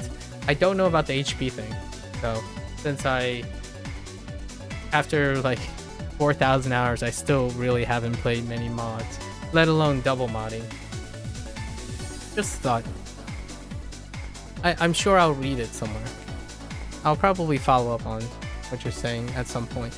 I usually just follow his interviews a lot of times, or people who have the opportunity to interview Peppy. Obviously, if I were to interview Peppy, it would be not even 90% of my questions probably don't even really like directly involve the gameplay itself. I'm more curious about Peppy the designer, like Peppy the coder, the person who is making a game in a industry that is booming like crazy. How does he come up with these design choices and negotiate all these directions in an incredibly, arguably one of the most competitive industries right now, while having a game, in my opinion, that's almost untouchable at this point. And O's laser makes it even more untouchable, and that's awesome, because now I can also recommend it. Like, without a doubt, it's not a reflection of the quality of the product, it's how approachable it is. And for the longest time of playing O's up to this launch, I'm like a hype generator right now for O's laser, right? The idea is, the bottom line is, it was very hard to recommend O's stable. It's just very difficult. If you're a person who's like me, who's focused on what is the new experience, what's the learning process, what is structured around to approaching skill building, O's is like way at the bottom of the barrel. Like, it is so unapproachable that that's what limits its exposure. It limits the people you interact with. It limits ways and inspirations for O's. For example, if you belong to the O's community, there are going to be very specific ways you handle and deal with things, like critical thinking, life skills. Anything that's attached to that community is compartmentalized, and then within this community there are sub-communities, like you're saying, the HRDT community. Soon, when O's laser comes out, there will be even more sub-communities of O's, because O's community is going to expand, right?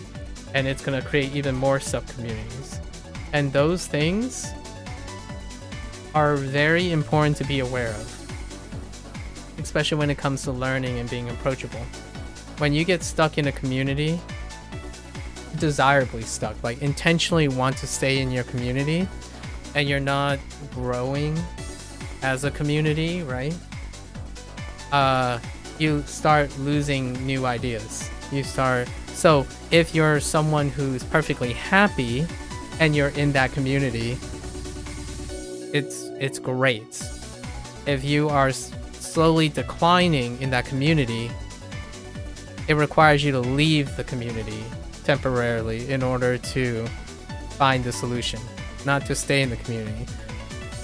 That's where the developer has an advantage. The developer often has to, whether they like it or not, they are often forced to pay attention to everyone around them. So to me, O's laser, I would be scared if right now, right before the eve of O's laser, right on the eve of O's laser launch, that almost all the veteran gamers, all the veteran OS players are saying, yeah, you know, it feels the same. It's like OS stable. Like, it feels the same. Then, to me, OS laser is dead. Like, what I mean by that is, it will just... Peppy would have spent so many years only to create the same product again. And that would scream to me that their community was so strong and strong-arming Peppy that he gave up trying to change OS, trying to reach for new things, create more things into OS.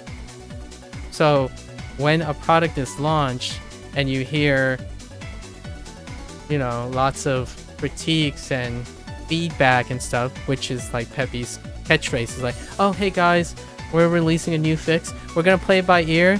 We're constantly adjusting, right? So I'm going to introduce another change and give me some feedback. Constantly give me feedback. That is the element of a developing person's, like a great person who understands that they're always constantly taking ideas. And because you know that person is constantly taking ideas, they are also being aware of everything outside. Why is that important? When you are a person who's consuming something, you are operating under the system of someone who's in control of that system.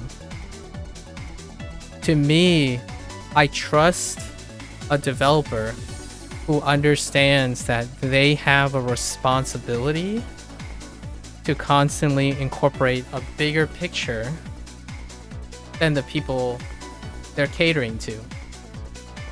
When a community stagnates, it becomes intolerable and also restricts the creative freedom of the developer. It's often a lose-lose situation where the game is going to stagnate, the community is going to stagnate, and they will become more and more resistant to helping the game evolve and change. And if the developer is not doing that already and constantly rehashing the same system, then the system can't possibly change, which affects all the community, and the community will become used to it. And to me, for the longest time, the OS community has grown, included thanks to some creative content creators who are, you know, attracting other different types of OS players to create like different communities. However, this is the big deal. This is the big time. If you're an OS content creator, if you're someone who's really in love with OS, the thing you want for OS Laser is when you start it up, almost everything feels different. But the most important things to you feel similar. Not the same, similar. And mostly everything else feels different. What that tells you is that the developer you trust, the person who's designing your systems that are making you feel certain ways, is open-minded enough to inherently make you a more dynamic person. The reason why this is important, and I'm using OS and Peppy as an example, is because we're doing OS, right? We're playing OS. The idea is that this is what YouTube is doing. It's what Facebook is doing. It's what TikTok is doing. Only the concern right now is there's a concern that Facebook, TikTok, and YouTube might not necessarily be doing it in a manner that is sustainable. So who's responsible? Well, generally, the person who has the most privilege, the entity that has the most privilege of the system, is the first to get the responsibility hammer hit, right?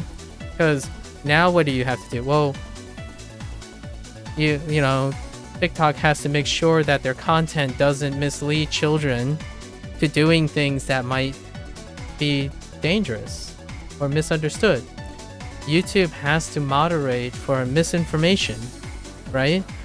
Facebook has to make sure that the addictive quality doesn't interfere with the daily functions of younger people. So in this way, it's not that far from that. And to me, it's the most exciting part of OS. Like, I don't pass the whole like OSU World Cup. I know this is going to be a minor opinion because I'm not attached to OS in the same way, but I watch OS World Cup. I watch like tournaments here and there. I even have personal friends that are incredibly life-defined by this game. And the most exciting thing I can see personally is that if I had an interview with Peppy, right, the first thing I would say is, thank you for staying true to yourself and being a creator.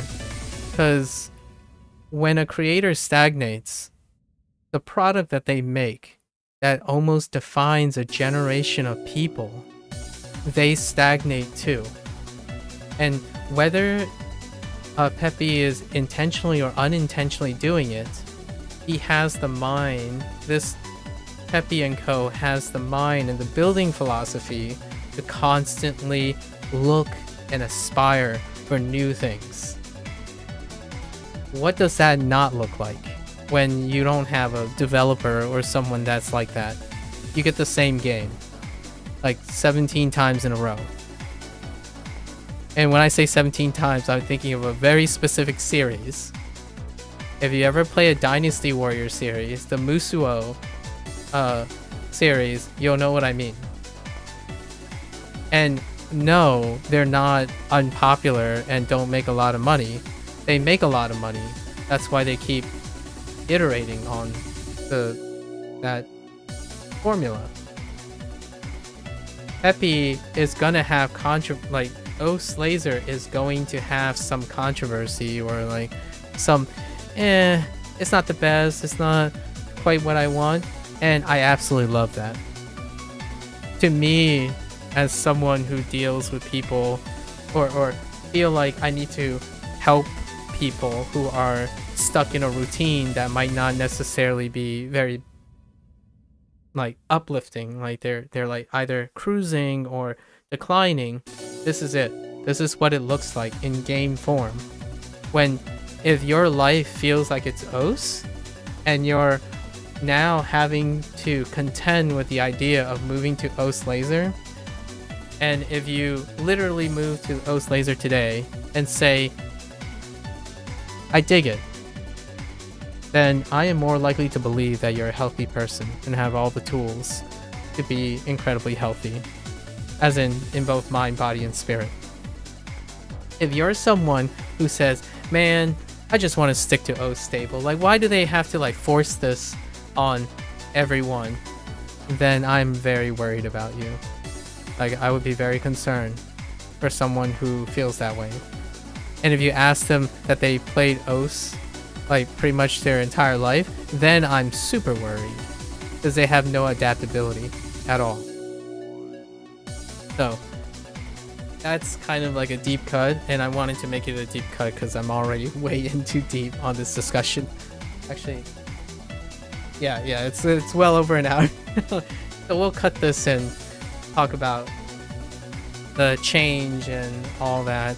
It really leads back to the beginning when the person asked me, Speedrun basically just asked me, so how do you like OS Laser? And I didn't know where to go from there. And then eventually it went into the whole, the person was really nice to reveal what was important to them indirectly, right? And then I was doing a very quick analysis of it and then shared a little bit of my thoughts about it. And it led to this discussion. Because OS Laser, to me, is the biggest thing that's happened to OS. Usually, when it comes to legacy games, the biggest and most controversial, it's big because it's controversial, is when it reaches the next iteration. And I was personally 3 or 4 years ago, OS Laser was still a talk because I like to follow development. And I was really worried Honestly, I was worried for the very reason other people aren't worried about.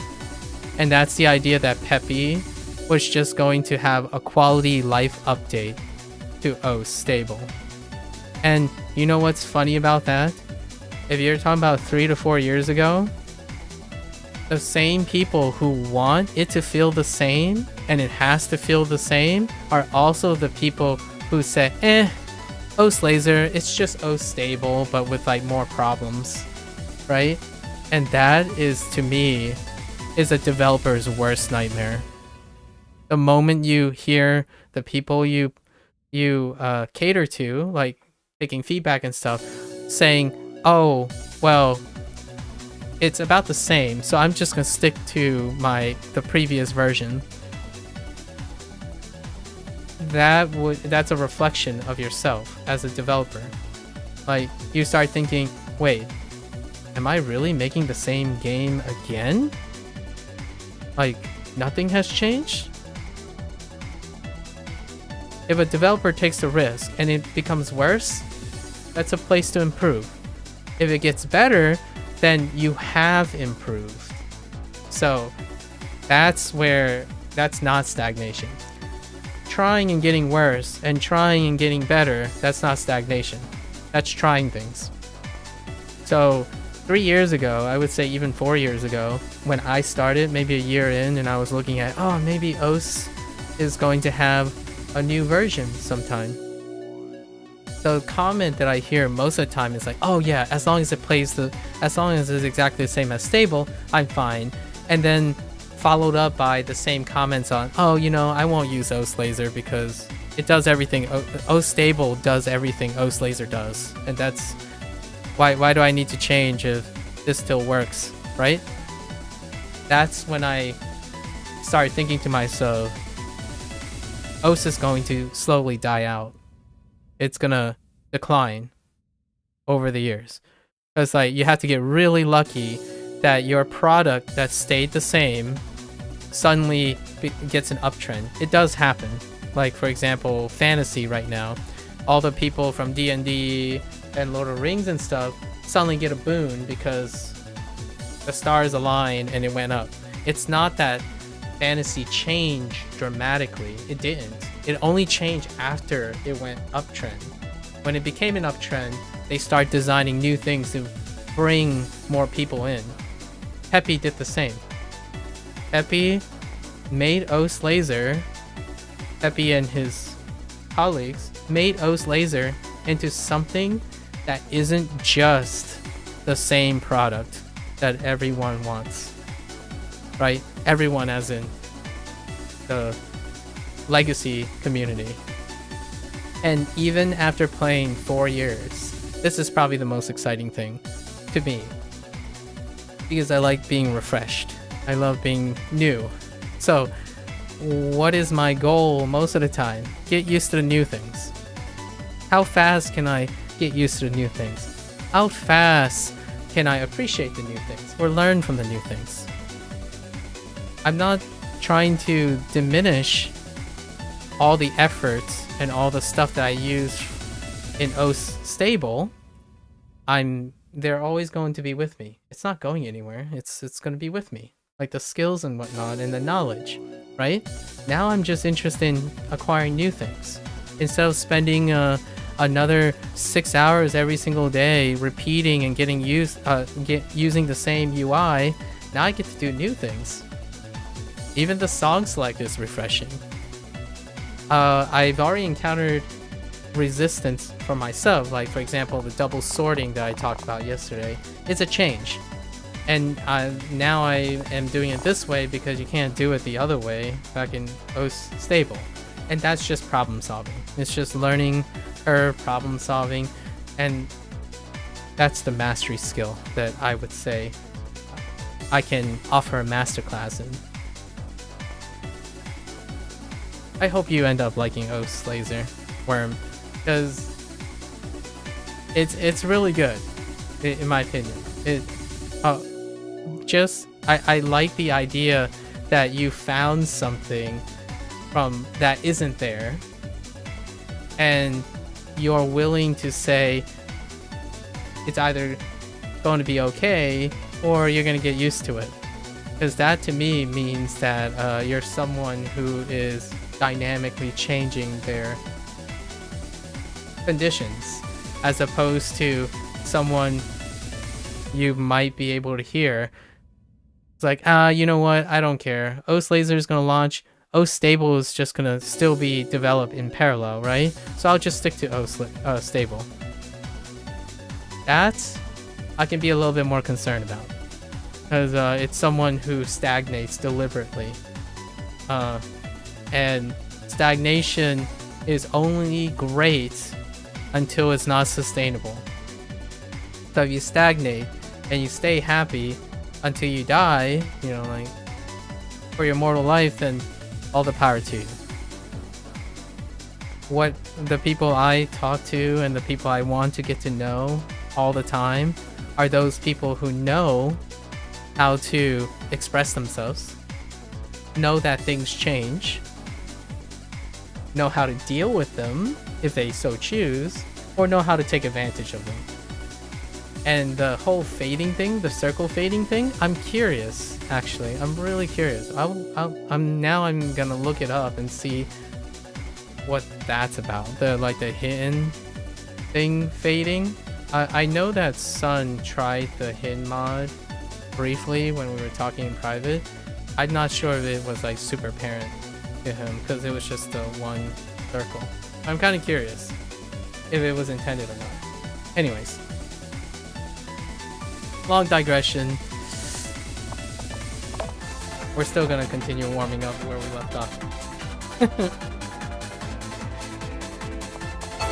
It's always worth talking about stuff.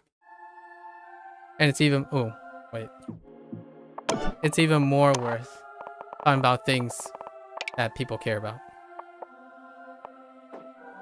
I always, you know, to me, 90% of the time, I care if someone's sharing, so I'll have something to say. Right. Okay. I'm kind of hot from that. Like, my body temp is kind of high. That. Maybe this will help me.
It's okay.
Getting a little tough.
Okay.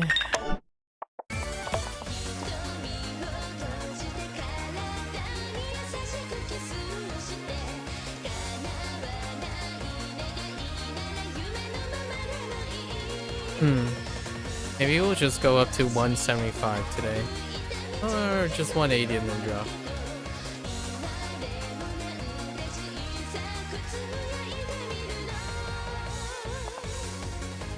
Let's see how it feels when we get to between 160 and 170.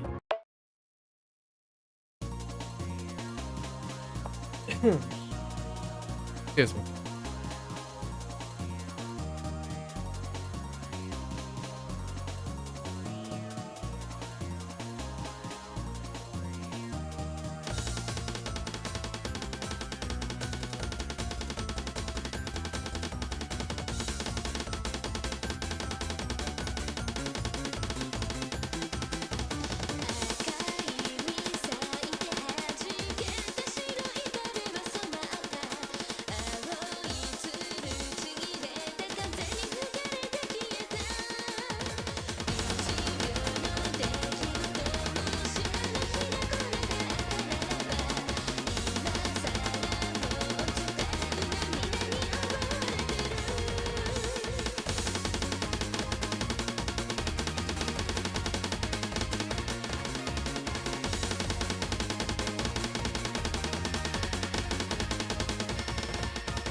Hmm.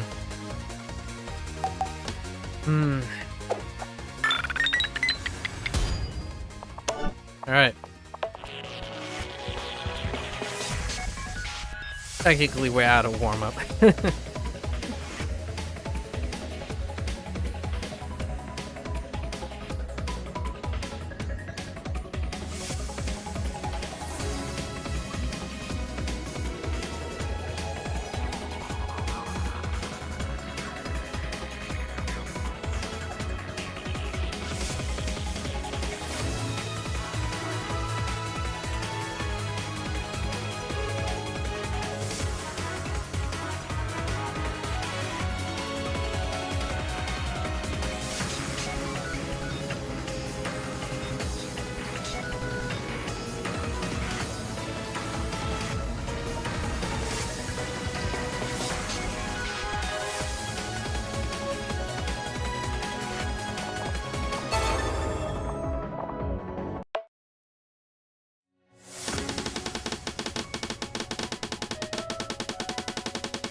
Okay.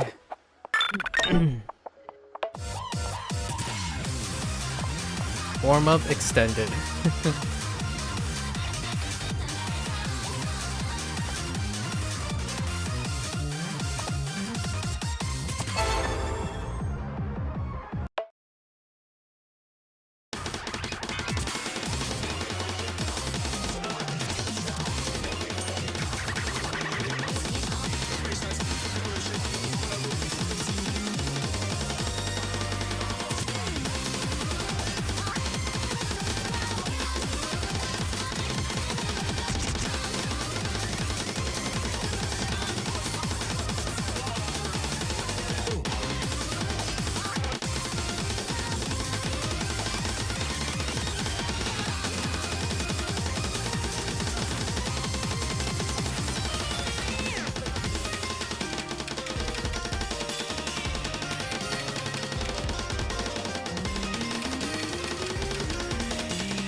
Hmm.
Hey.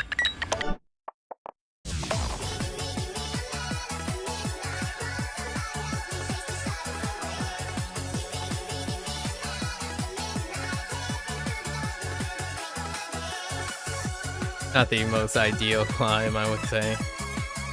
That's alright.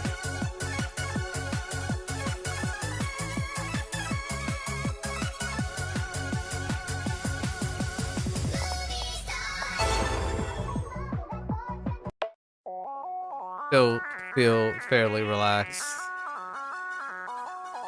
And fingers are alternating fairly comfortably. Not on time, but good enough.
Awkward.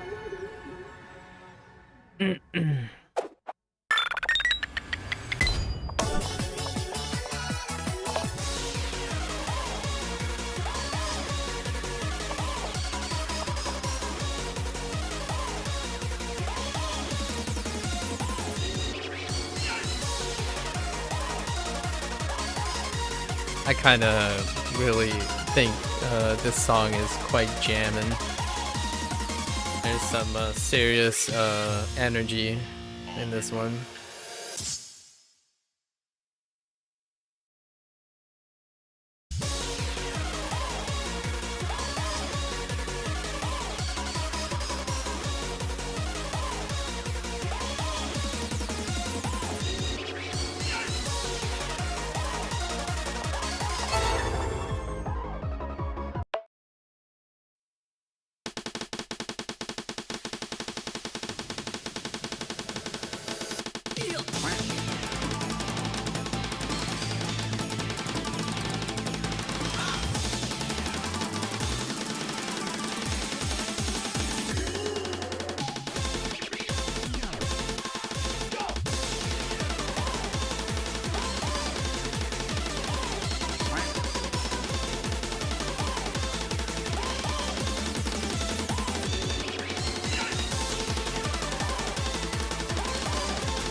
And it's quite a lot easier when it enters this refrain right here.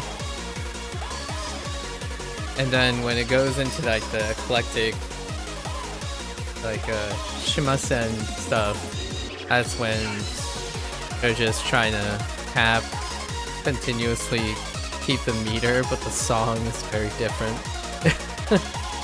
Like the music is very different.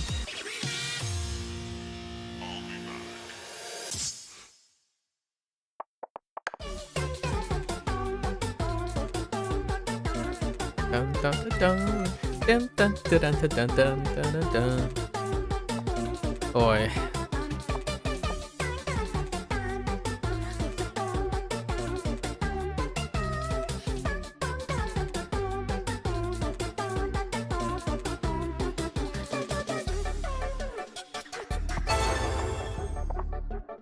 Yep.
It felt a bit easier when the voice gets completely distorted and the syncopation. When this part, when it's like syncopating like that, that's definitely not what you're trying to remember the meter to.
Eh.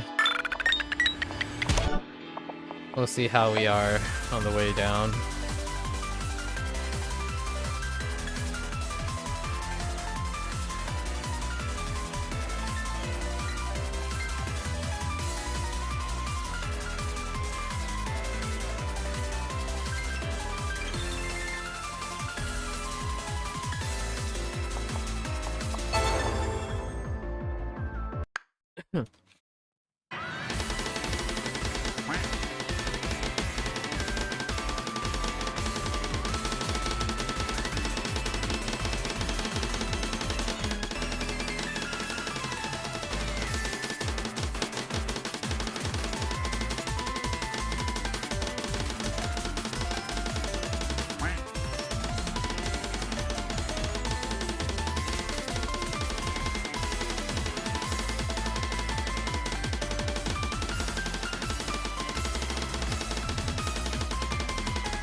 Oh, there's some really concerning tension there.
Okay. Well.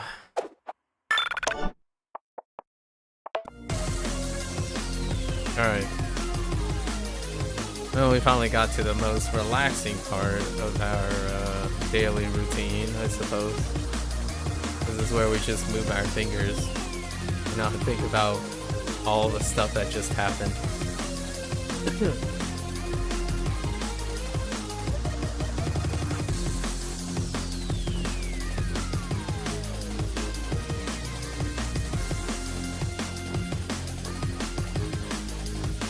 And maybe you get a nice step down. This is actually my favorite part of the daily routine. It might not look like it, but it's definitely the most varied experience part.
have to come back to this.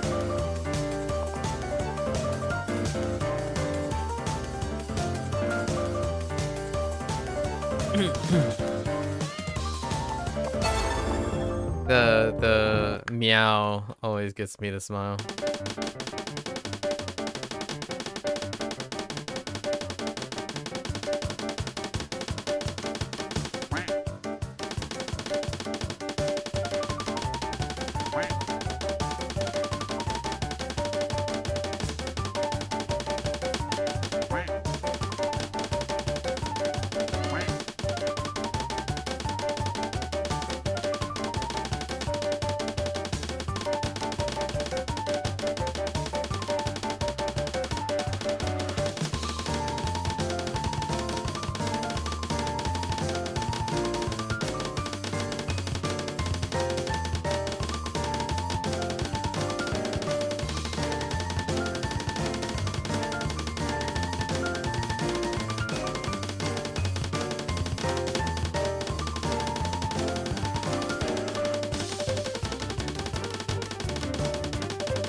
Oh wait.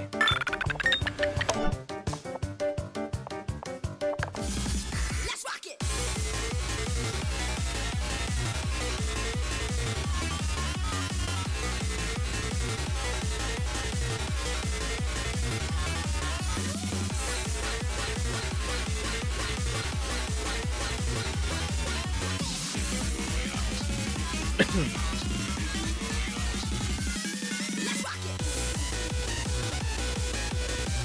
I like this track. It kind of makes me want to do some hit, you know? Just jump up and down, maybe kick something very, very furiously quick. Just makes me want to jump a lot.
Every time the sample keeps saying don't stop heckin' rocket, all I can think of is just don't stop tapping. Just don't stop tapping. Alright, I think we got one more. Yeah, we shortened the number of maps, number of steps to something a little bit more reasonable.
I swear the sample said eins frei, like just randomly decide to count in German in the beginning.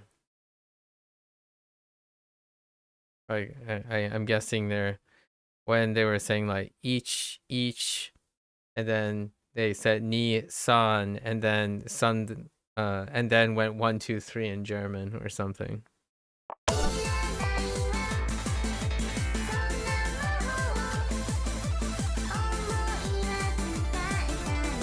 Alright, and then we return to this one.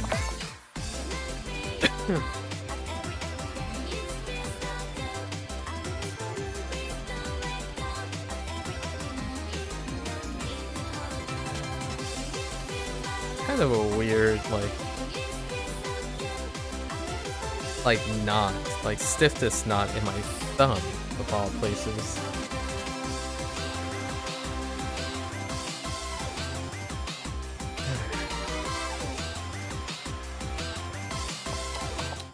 Oops.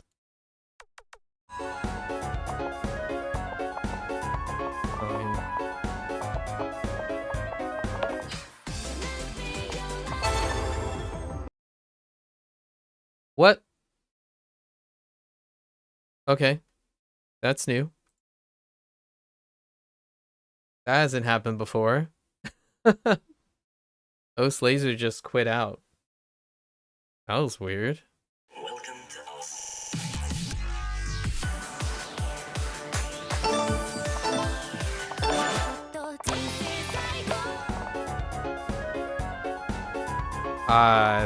That one I haven't experienced before.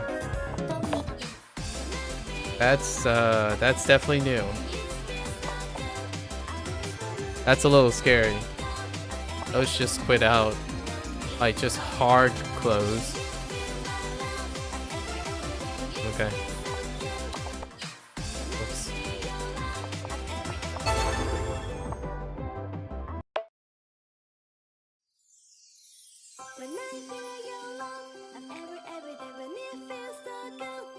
I don't think I can reproduce that. That was a weird one.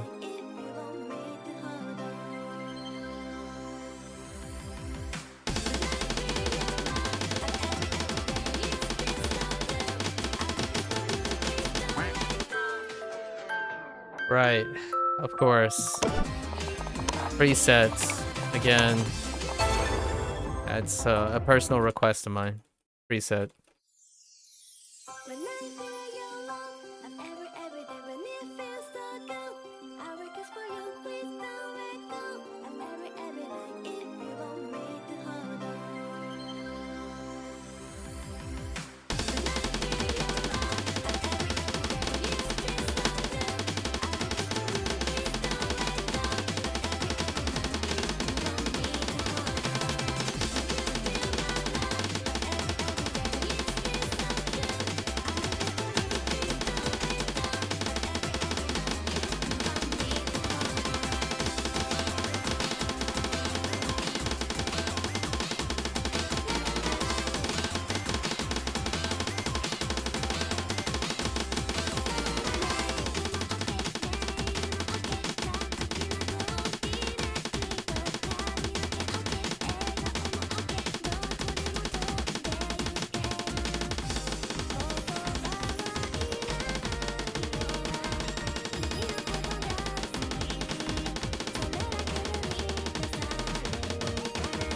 The difference in AR change makes, really. Alright. Here's where we get into the mad, uncomfortable territory. We're down to 2 though. And this is where we had a map exchange. We changed out end credits for Lucid because end credits is DMCA.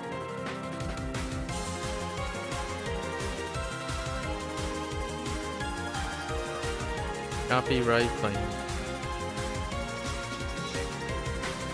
Which is quite typical because there are also vocals in it.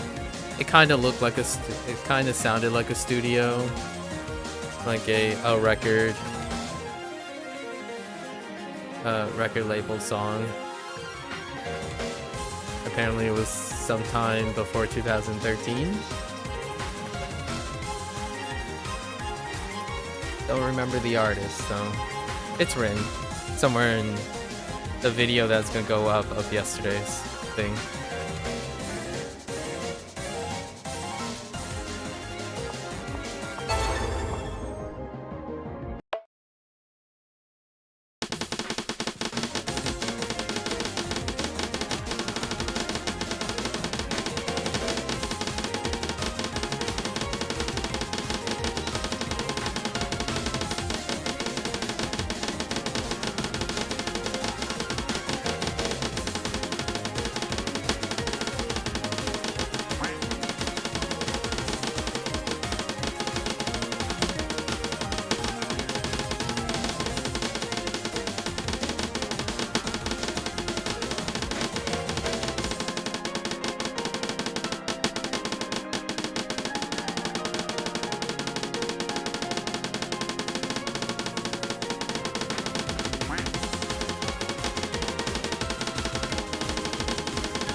Some early tapping.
Actually pretty crazy,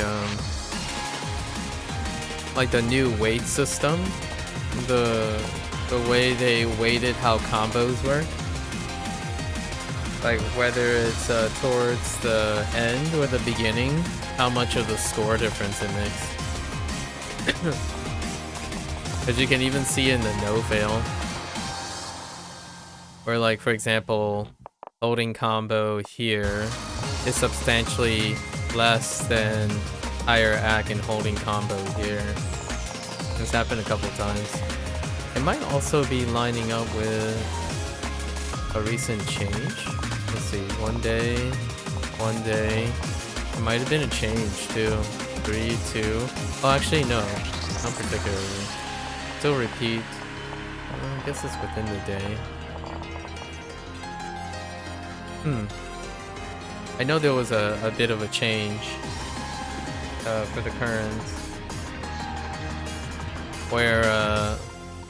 where you break is also weighted differently.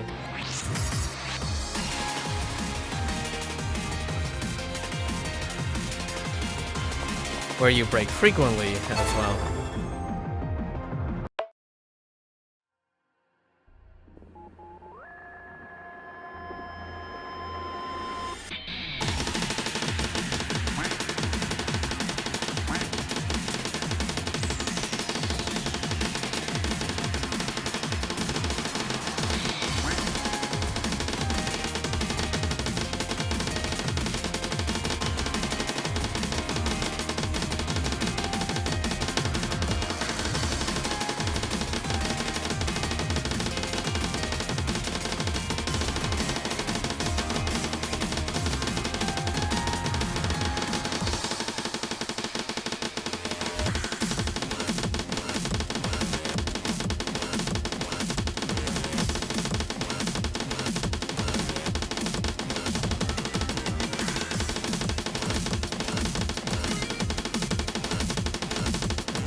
Alright. Time to have some crippling bad feelings. But it's only like bad in the sense that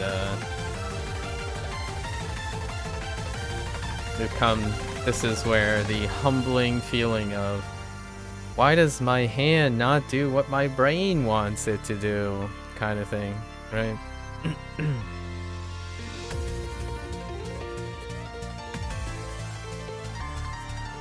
This is where all fails. Everything. Everything.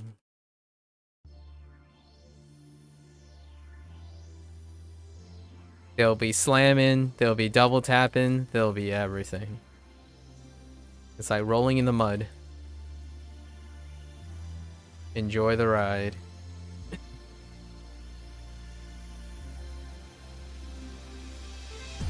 Kind of funny because this has a really long intro. It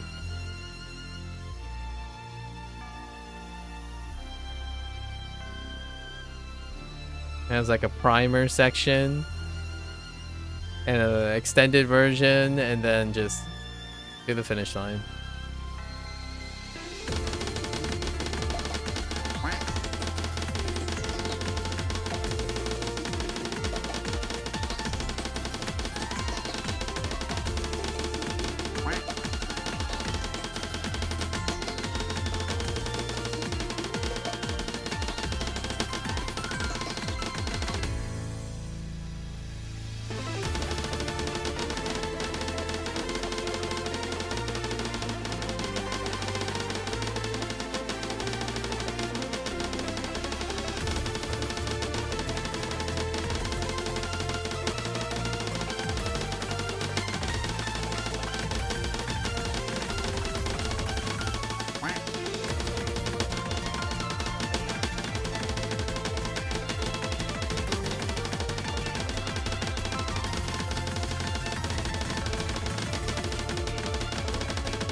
Okay.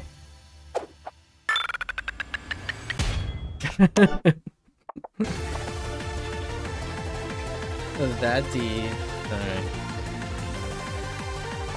Alright. Alright. Now we rest for a little bit.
That was kind of a little bit optimistic.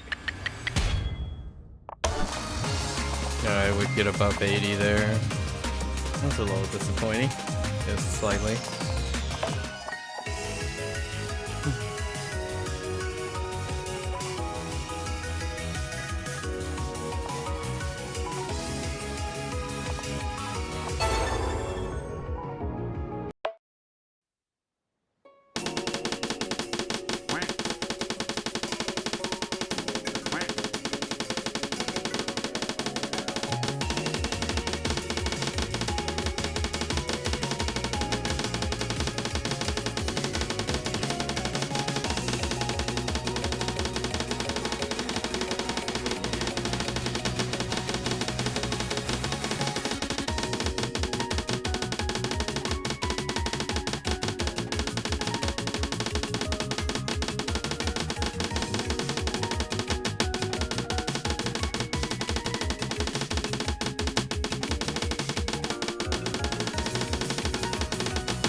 That was a struggle and a half. About the same place. Although we have a slower, we have a faster curve now. Faster curve. Gotta get used to that too.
No.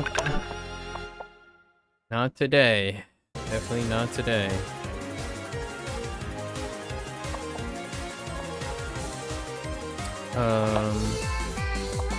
Then we go to...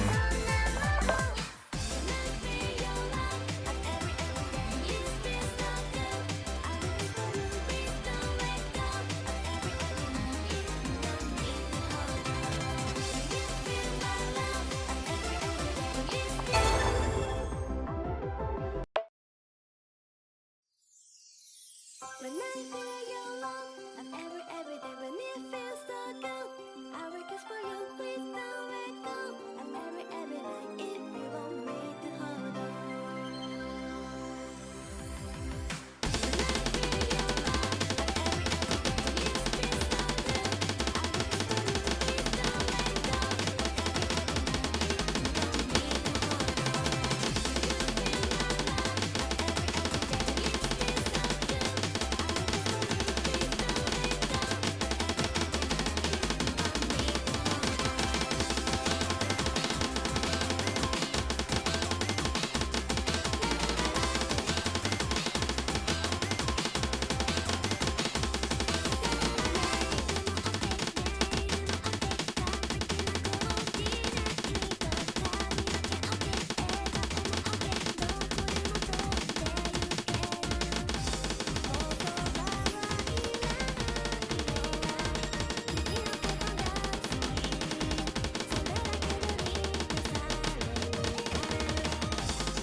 Okay.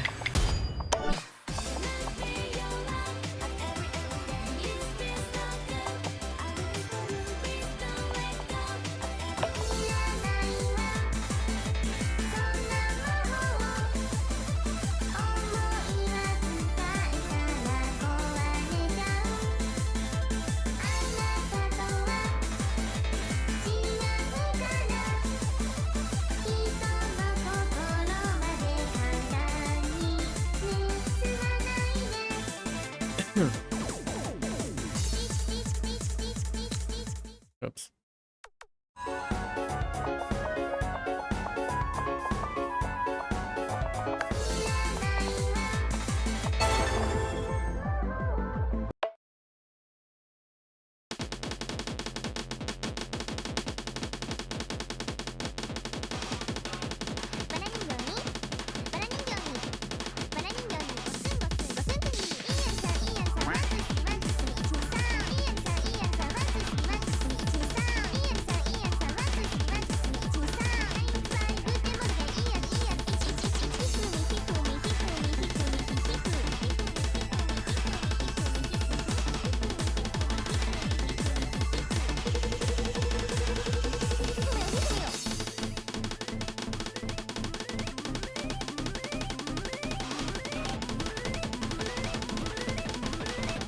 Yeah, yesterday was really a good time.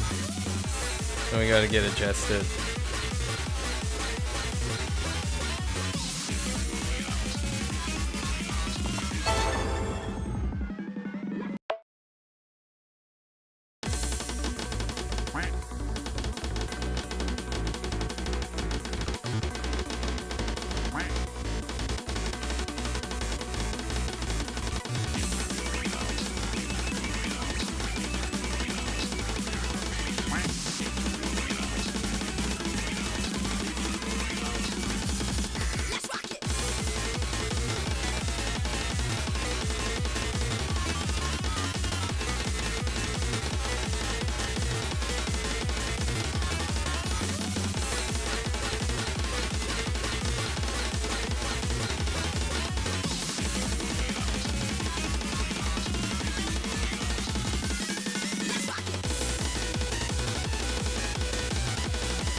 There was a period in there that I was really on the mark, but I couldn't hold on to it. Two periods. It's okay.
It kind of clicked there.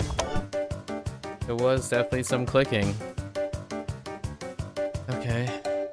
It took us three step downs to get to some clicking here.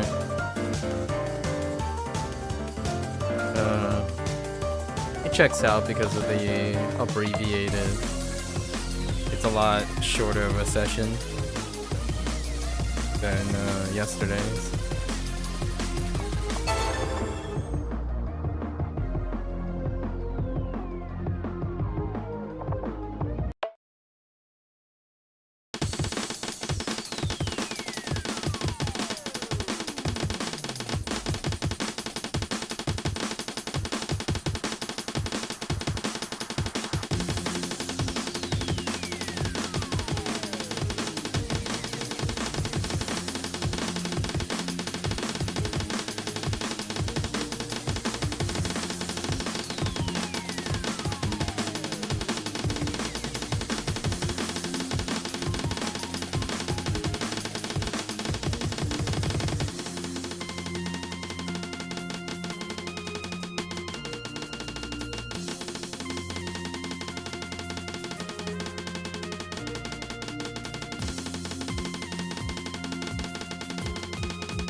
Okay.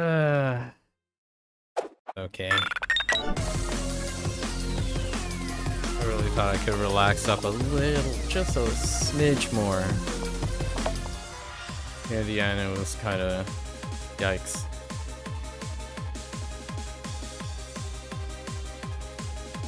All right, that's the endurance portion. Endurance portion stepping down.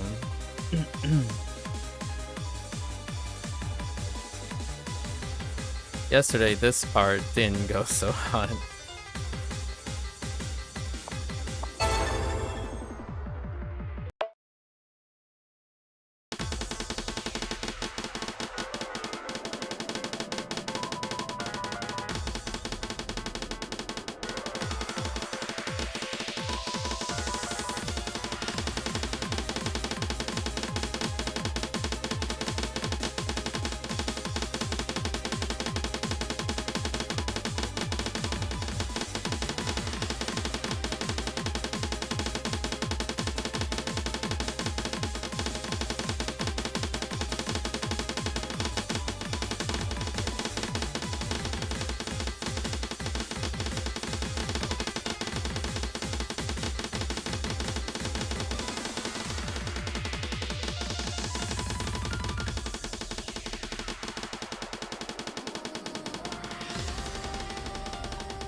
Ugh.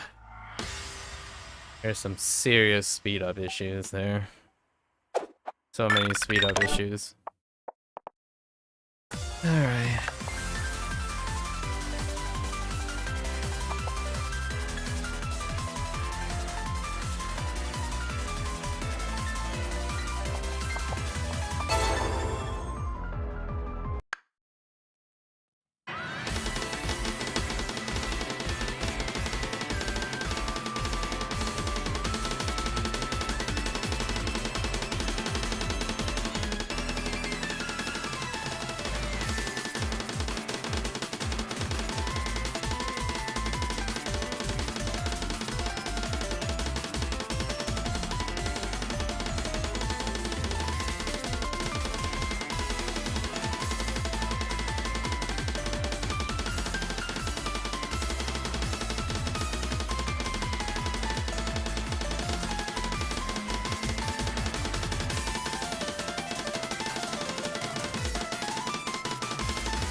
Oh, there were definitely 2 really, really bad stutters, and then 1 not so much.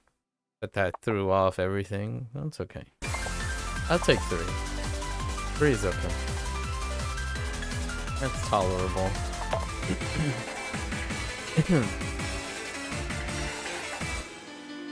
So like a forest, my brain enchanted. It's time to let the words flow. So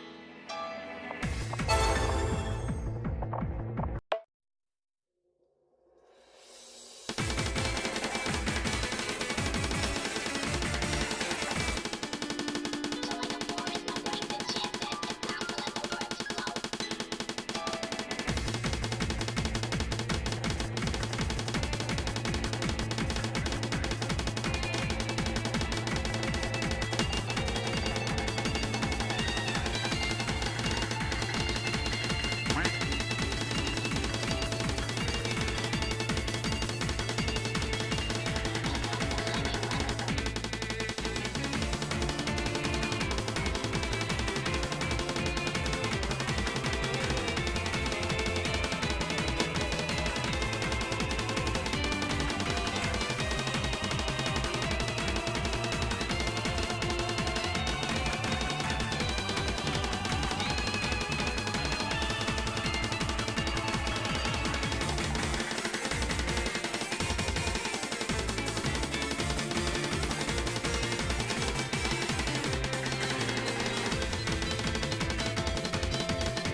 That's kind of okay.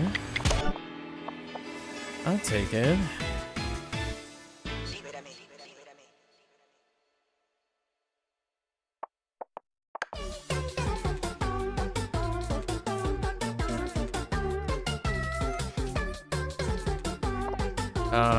This song.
We almost got to 90.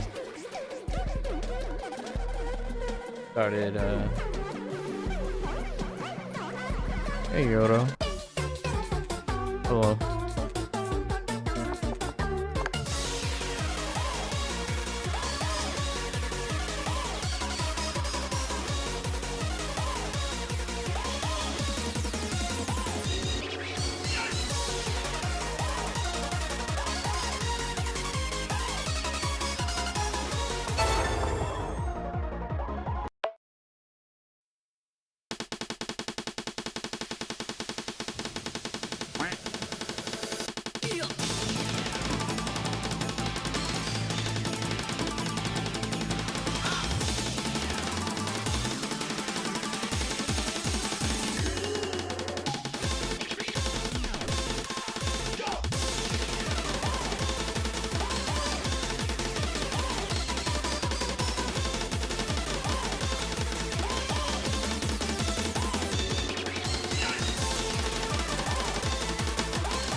Okay.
Nothing like having the inevitable stutter, but that's fine.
Oops.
Okay.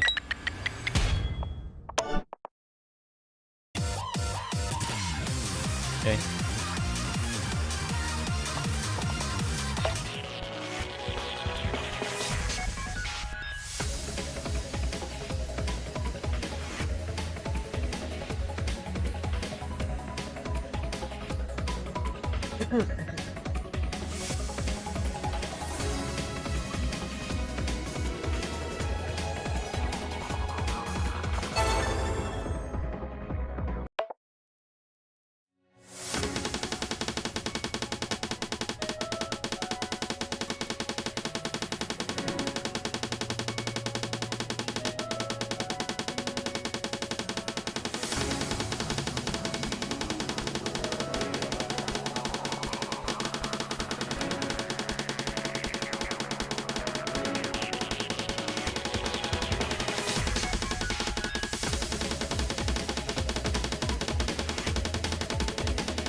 Okay.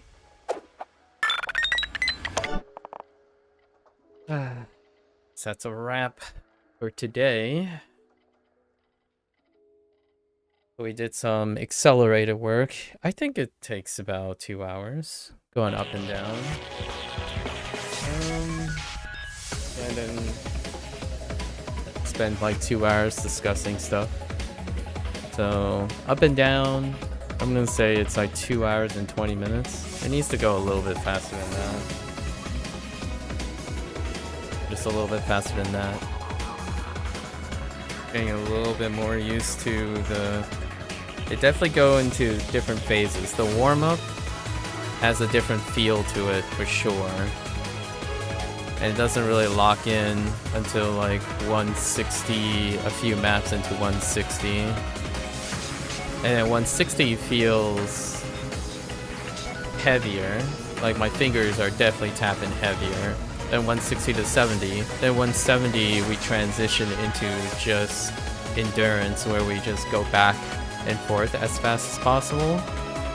And then when we top off, it's really heavy. But as we drop down, starting from 185 down, it becomes really light. And then it progressively gets lighter to the point where we get to around 165. That's when I start having this weird sensation where my middle finger just disappears. And I'm not using my middle finger for tapping, but I can't feel my middle finger anymore. It just like feels like it evaporated, and it distracts me a lot. So then my pointer finger starts tapping a little bit early. So every other note, the pointer finger is tapping a little bit earlier or later. So it's like every other note, it's slightly, when we hit the, I don't know, the OD 8.3 ones, right? Like,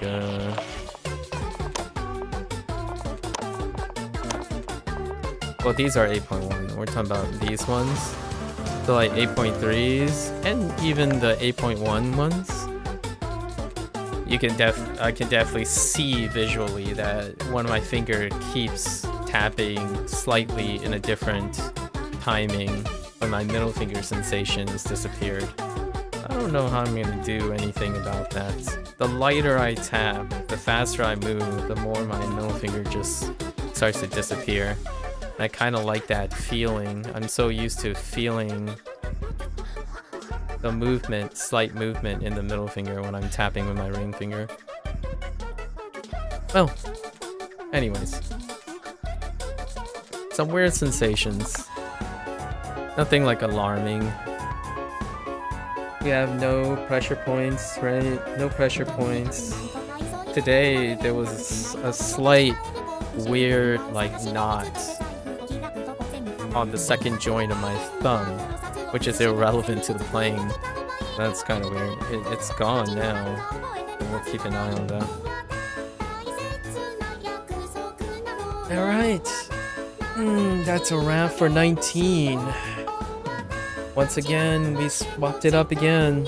So perhaps tomorrow I won't come to some sort of realization and then change up the routine again. I don't think we've been consistent with our routine.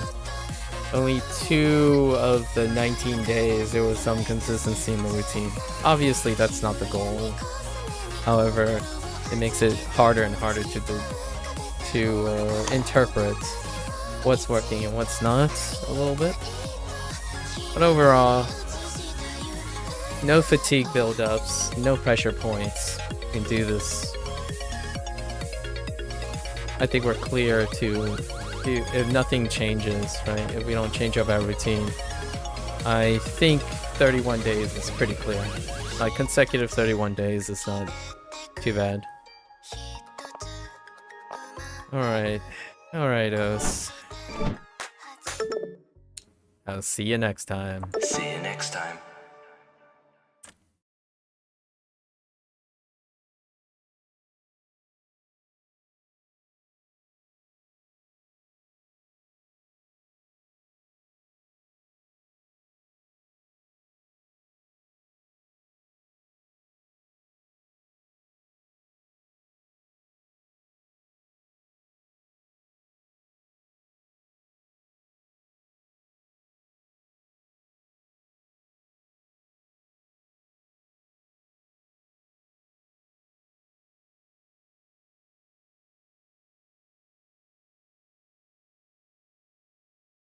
Oh, I still forgot to change the window thing in Card Hog. Yeah, that's fine.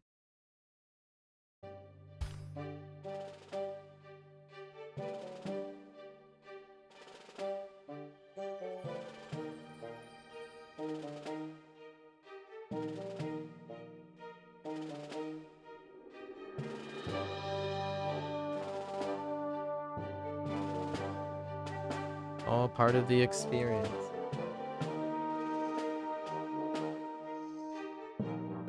Indie devs don't typically have all that luxury.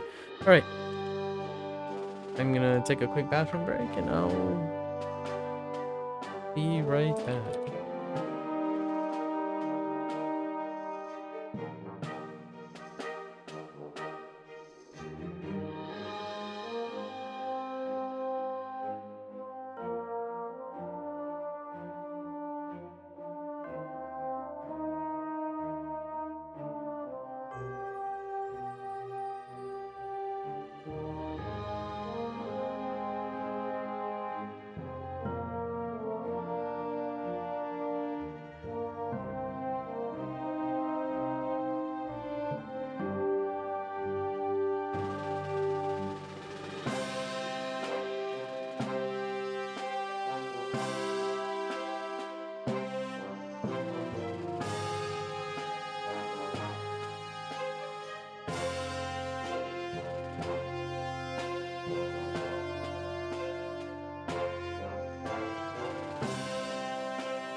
Alrighty then.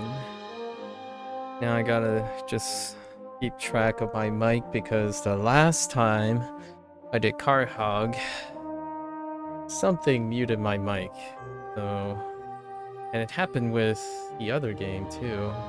Sorry about my uncle. So I'm gonna keep an eye on that.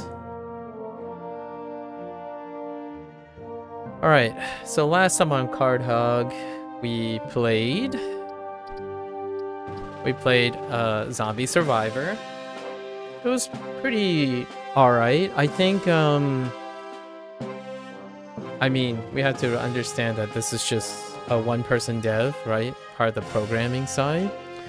And it was a novel idea. I think it's a clever idea to you adjust it to like the survival, right? The survival game type. It left me, it wasn't enough to feel like it's a lean version of stuff, because like indie, you kind of want that lean version but not overstay the welcome kind of thing. It needed, I feel like you need one or two steps up with slightly more depth, right? Almost there, I feel. It's the theme is definitely there. And then we did Dungeon Loop with the ninja and the cowboy. Largely the ninja one was where I somehow muted my mic.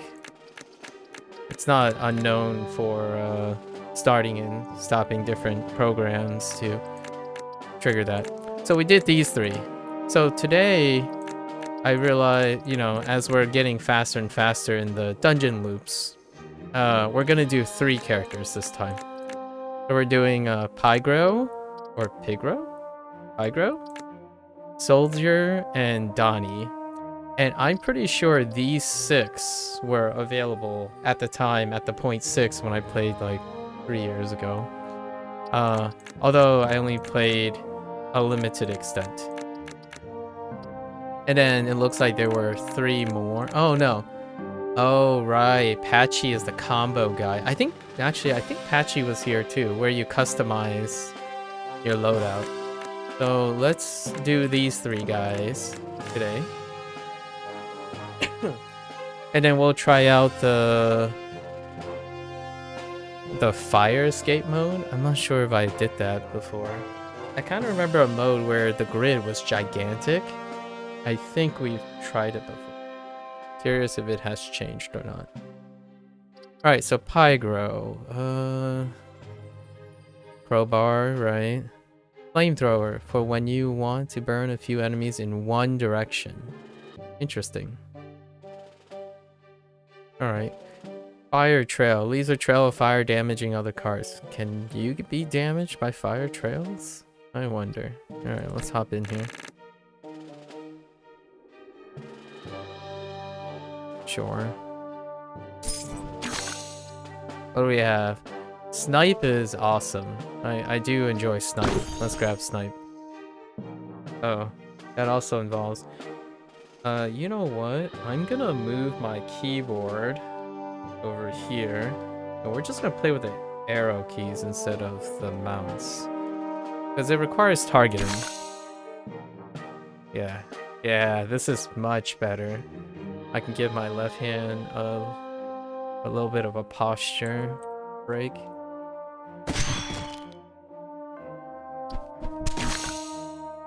Oh, the fire trail. Dude, I think I really like Pygro. Huh. Oh man, it deals 2 damage. That's amazing. What the heck? OP, man.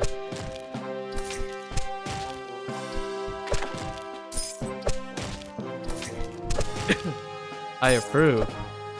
I'm not quite sure if it damages items. It does damage items, so not the... I wouldn't say it's the greatest. Oh, we're definitely collecting scrap. It has a cooldown. The flame trail definitely has a cooldown. Spells can't be hurt. So, definitely grabbing some spells. Alright, let's see how this works. So if I go up here, right? Okay, so it's just one row and it's one use and causes the burn status. Fair enough. Stipe bypasses the cap. No cap indeed.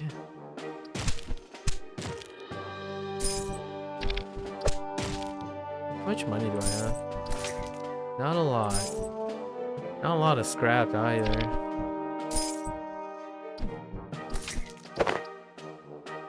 Let's hold off on the town visit.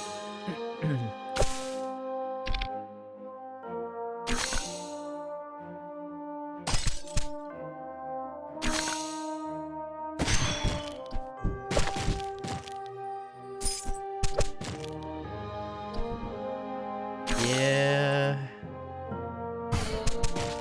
It's definitely like an okay ability.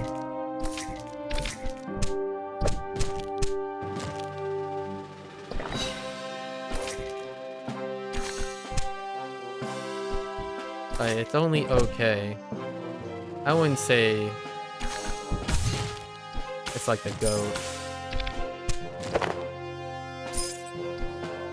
Because you can definitely unintentionally destroy your items.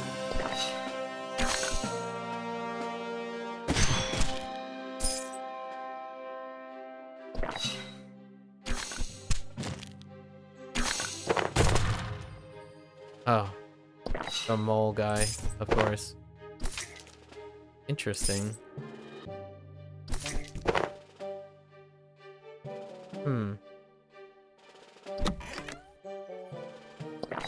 Alright, what do you have?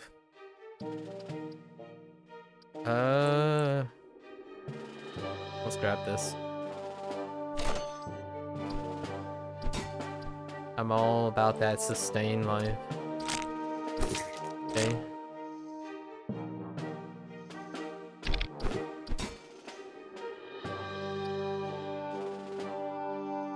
Flamethrower. Is it? Doesn't really show if it. Yeah, we might as well. Let's try to fully upgrade something. We still haven't done that. Wait, where did oh.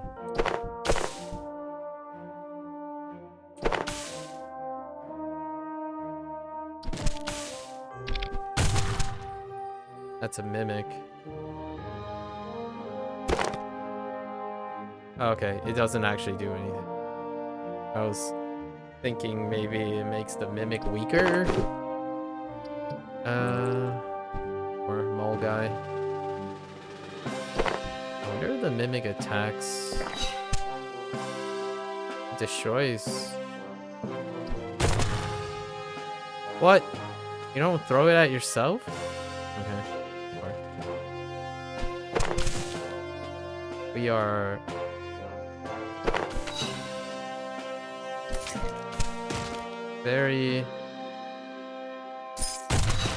very deficient.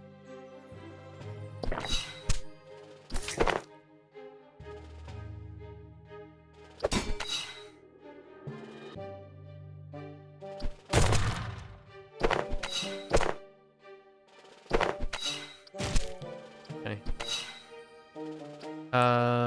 Yeah, I'll take the dynamite, sure. Oh, wait.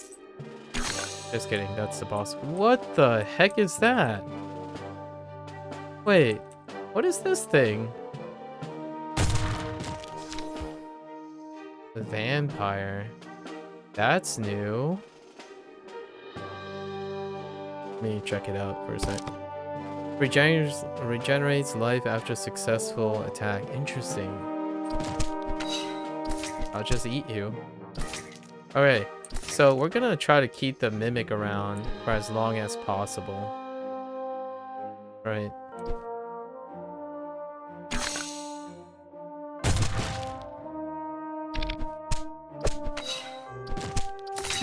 Instant heal. To collect scraps. Because the Mimic is pretty awesome. Provided we don't accidentally kill it.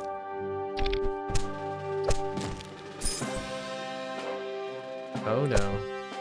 This is bad.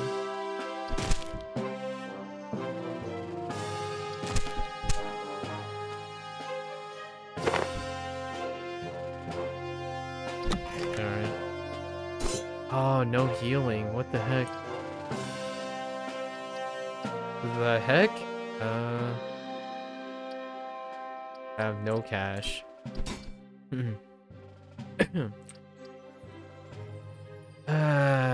Zombies. Oh, that's nice. I'll take the honey. Nah.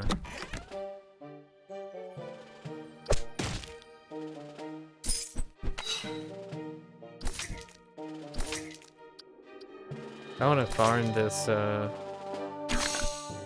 want to farm this guy as much as I can. I need more scrap here.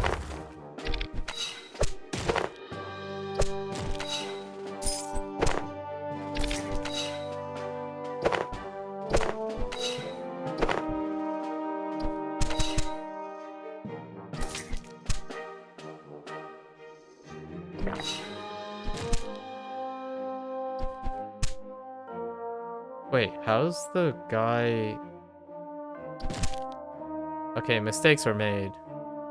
I think I've become way too greedy.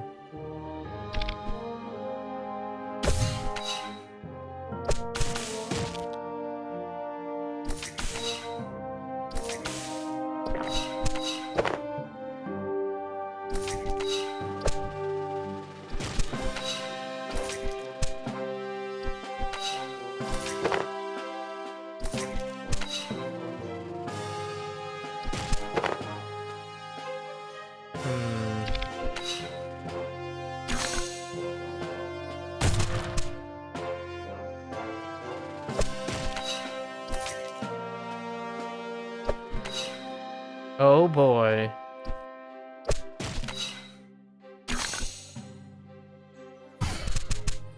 I think this was way too greedy. Rip. Okay. I really wanted to upgrade. Alright. Let's try again. An alien staff? Oh, this is added to the... Yeah, I'll take the alien staff, sure. Got blocked in. Amazing. Blocked in by weapons. We're gonna try to at least take out the boss with the guy at least once. Which is what we did before.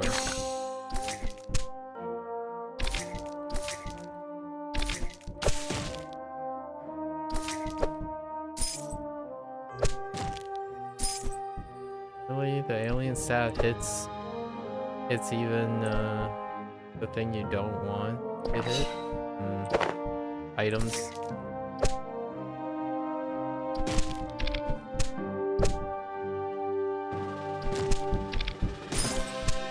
Really?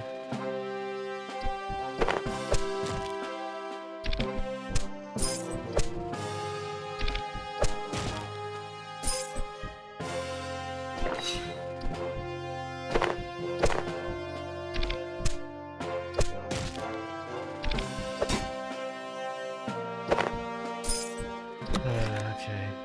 4. Oh, wait. That's actually pretty awesome. I haven't even considered doing it this way. You can just take a shovel into town and then just... Huh.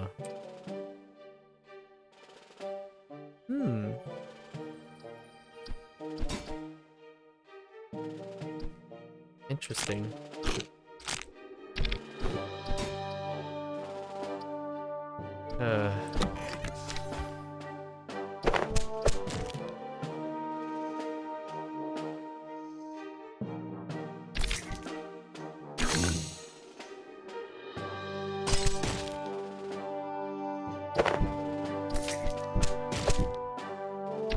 Okay. That ability is not great. How do I know when it's gonna occur? Do I have to keep track of it? I feel like I do. Oh, right.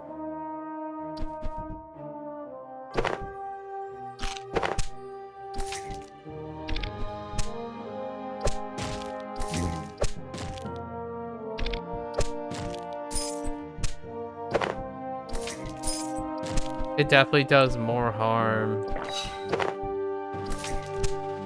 One.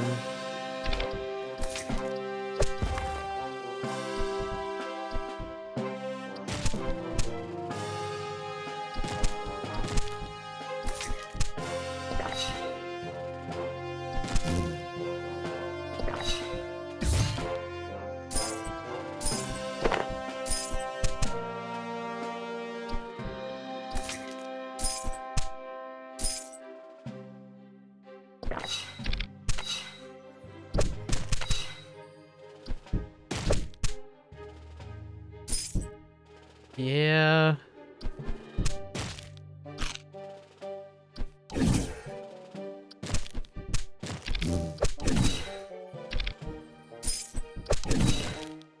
Wow. That actually hurts a lot. Holy heck.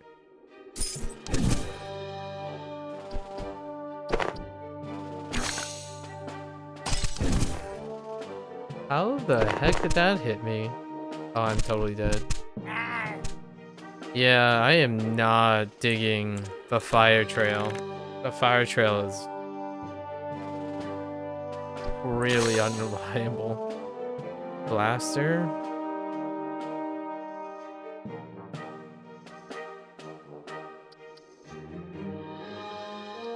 Yeah, I mean...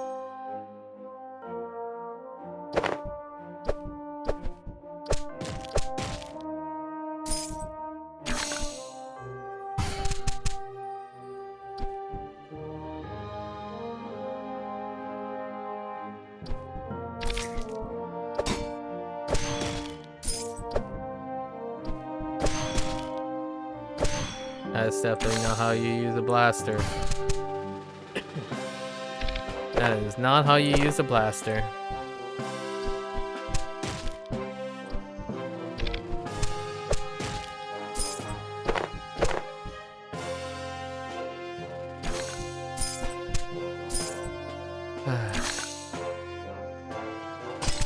You're fighting against the ability more so.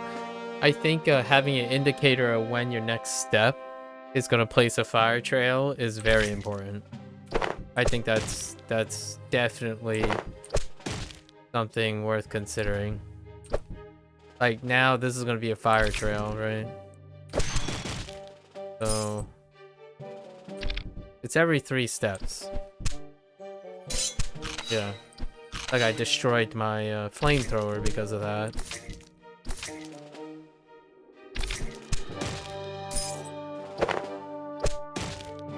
I don't know if it counts.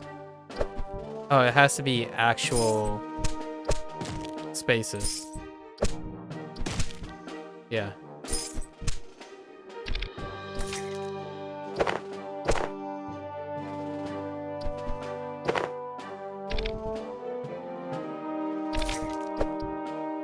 Really?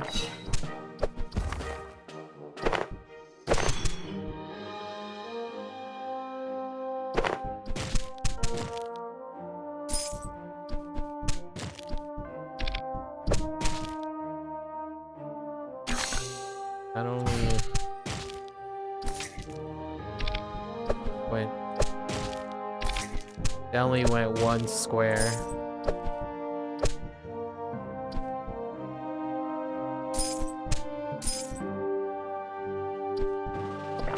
It's actually pretty infuriating. The passive does more harm than does way more harm.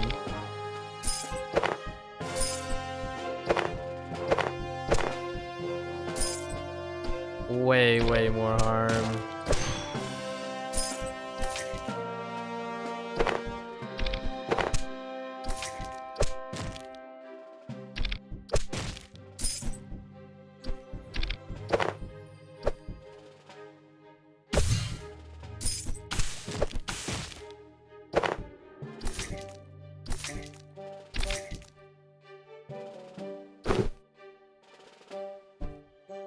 Okay.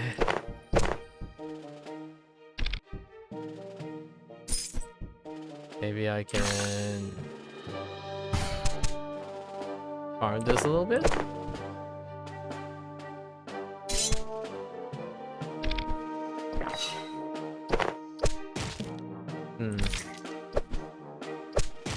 The mimic is not having a place.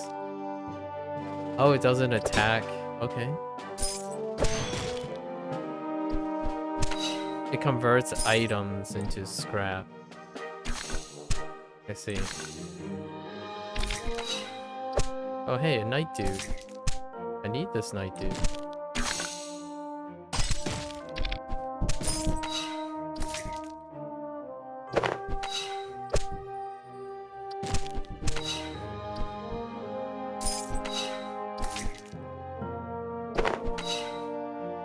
Really? My guy.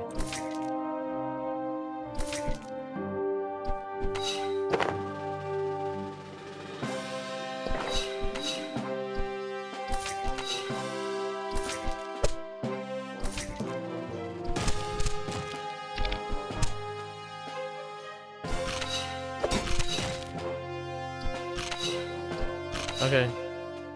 That's fine. I'll take it.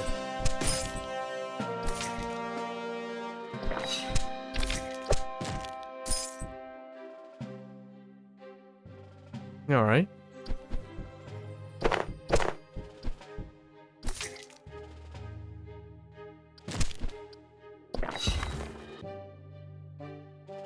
Oh, Slimer. Not sure if I dig. What's up with all these moles?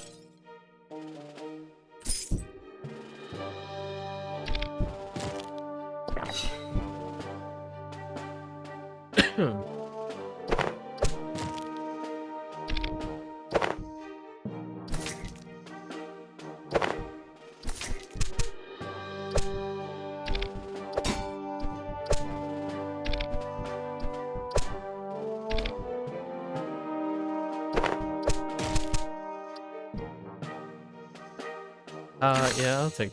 Yeah. Poison is okay.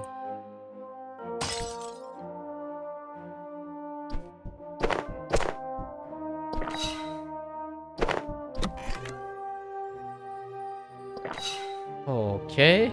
Okay. Yeah, let's get these. Let's get the regen. I think that's fine.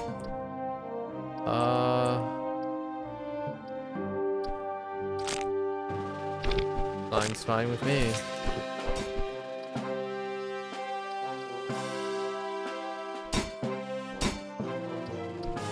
$69.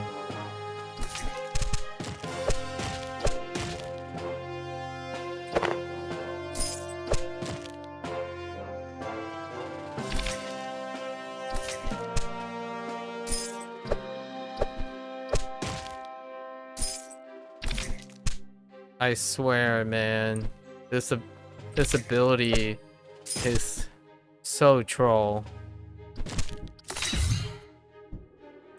Holy heck.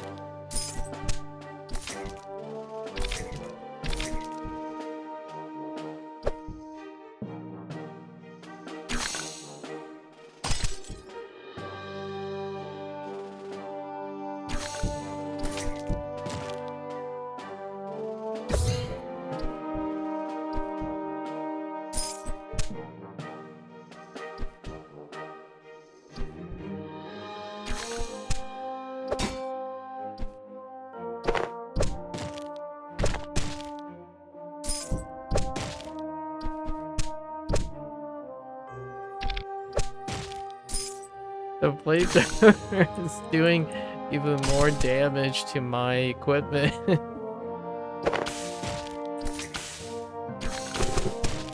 There we go.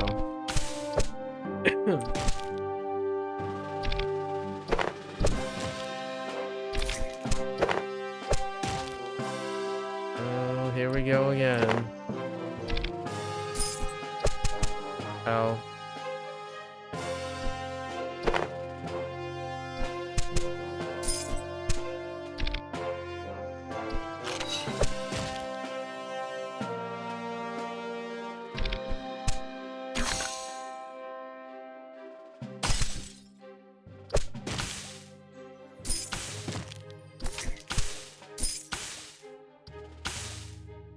Okay.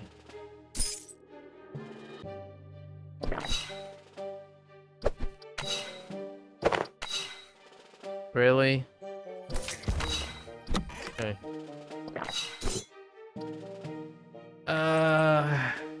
Yeah, I'll take the extra Molotov. Or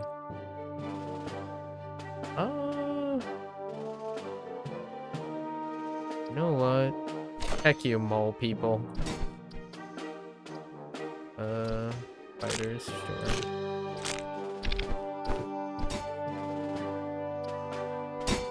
Well, we need 2 more upgrades, right? We need like 200 scrap. It's something like 200 scrap.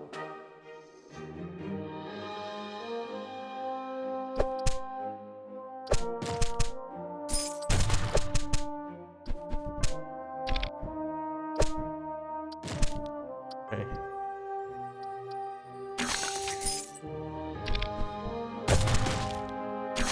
I definitely can get behind the stall maze though.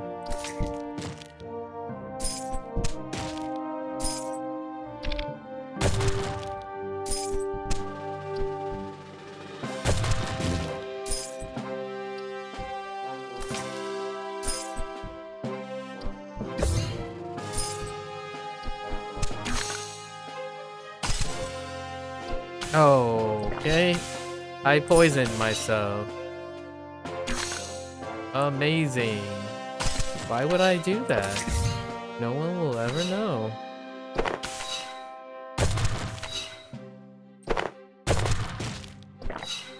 Okay.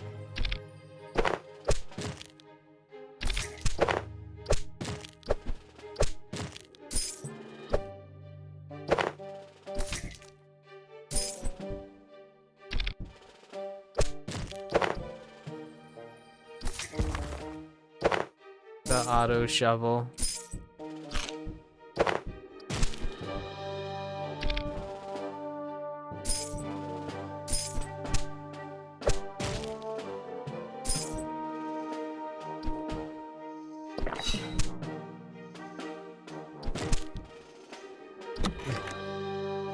Okay.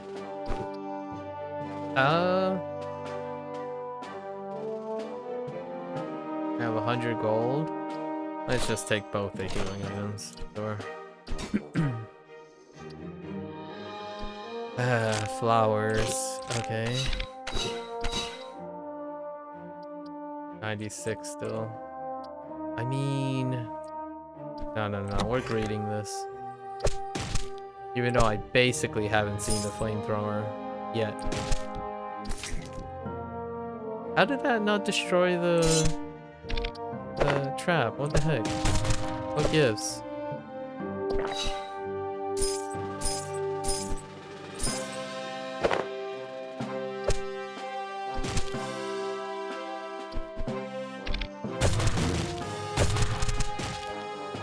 Wait, that actually attacked.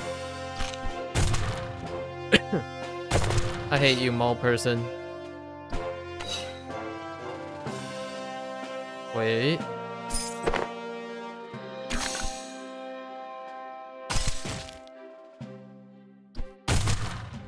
Really?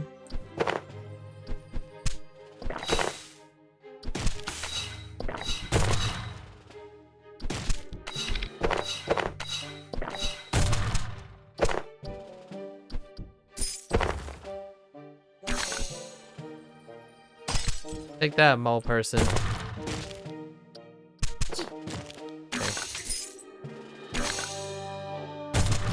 Okay. I got dynamite, poison, and Molotovs for everyone. Get out of my face.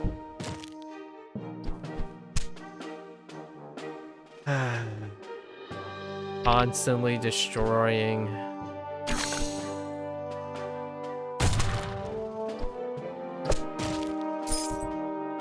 Well, you know what they say about playing with fire.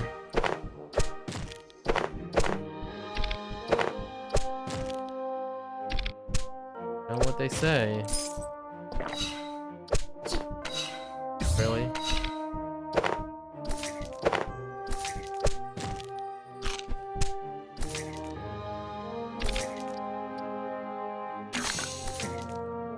What the heck?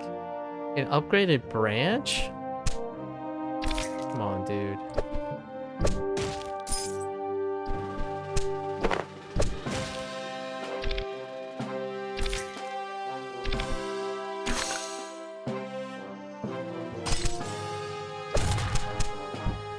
Oh, it just sets it off. I see.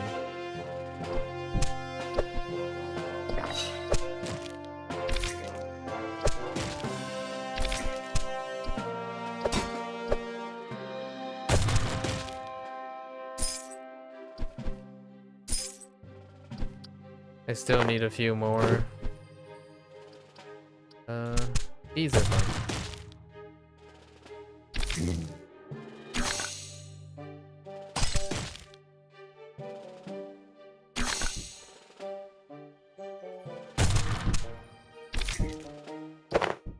I have no idea what I'm doing.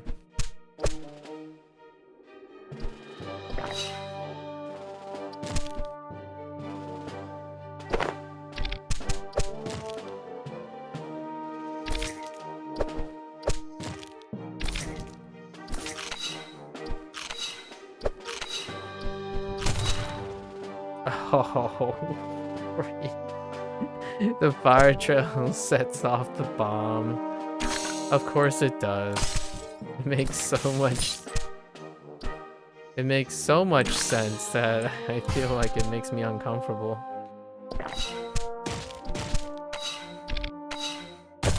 There's Charlotte.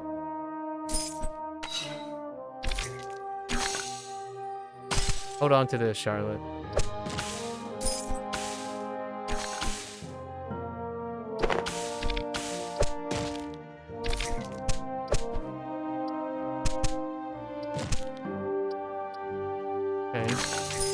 Now we have mind control.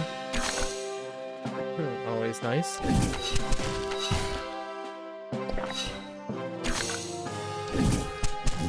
Mind control is pretty goated. Just saying. Although, unless we encounter too many zombies, we're getting close. We're really close to the to having no scrap. Oh, now we have 2 towns. Okay.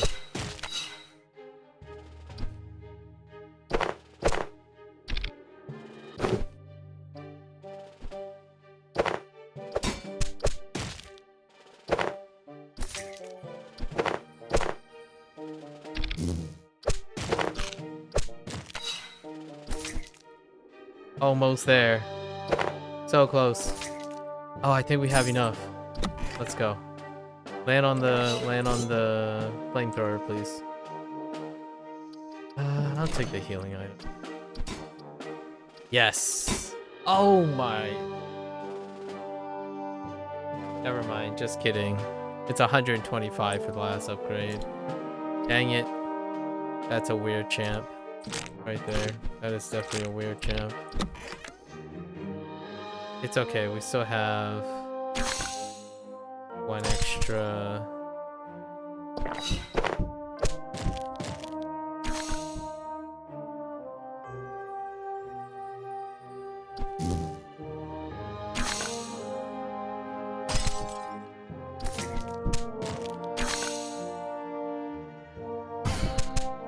There's all these items.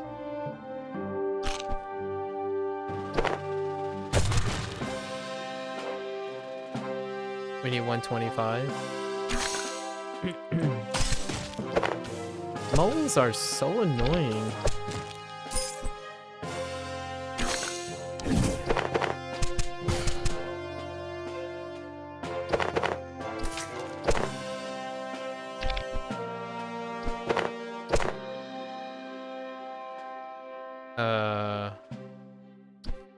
That's awkward.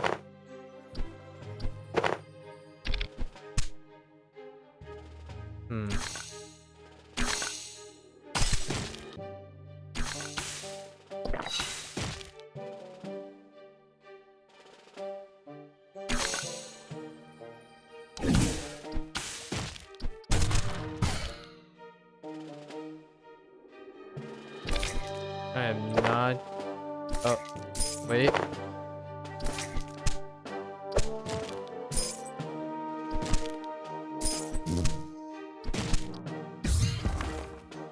Oh boy.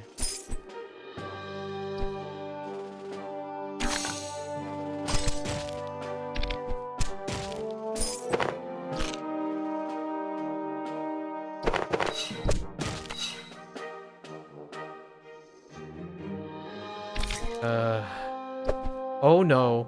Oh no no no no no. This is bad. Ow. Oh wait. It actually doesn't hurt yet. I need one more scrap. Save me. Where's my one scrap?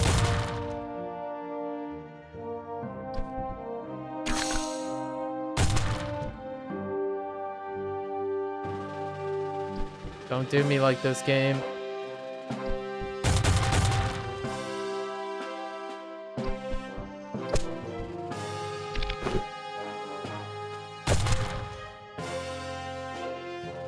Oh, we got it.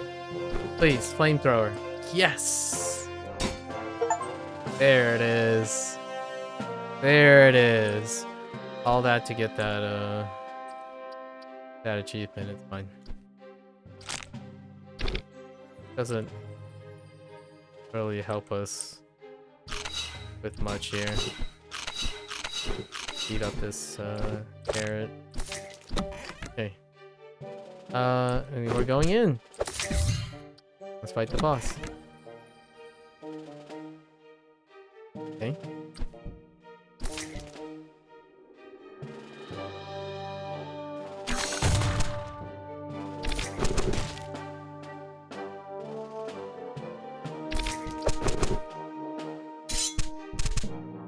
That sucks.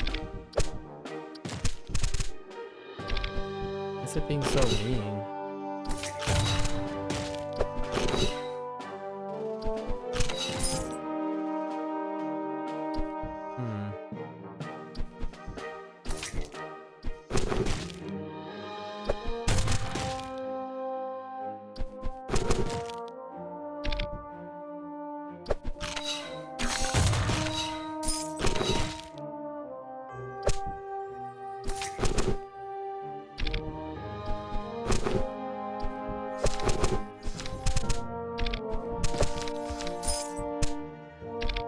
Oh no! Leg day! Oh, wait. You can get the boss to take out the dude. Hold. Oh wait. The boss doesn't attack. Oh, there we go.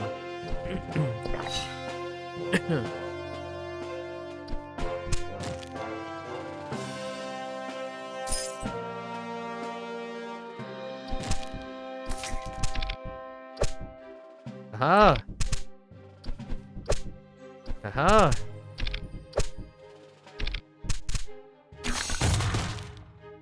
Aha!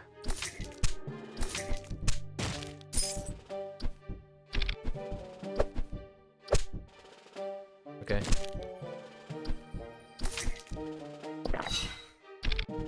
Aha! Okay.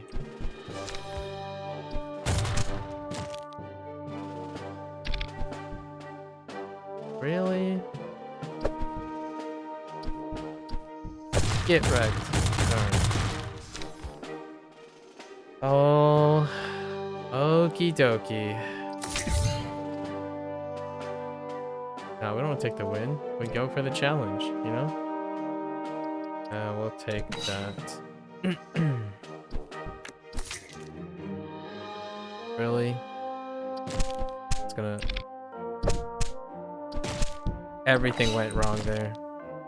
Everything went wrong. Holy.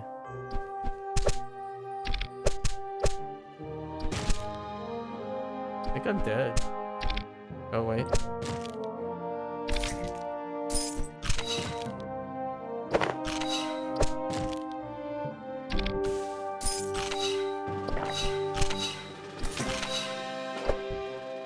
Carrots.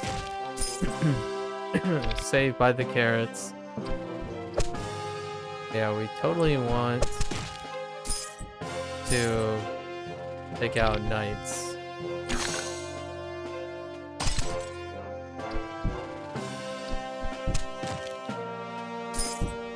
Still need to take out knights.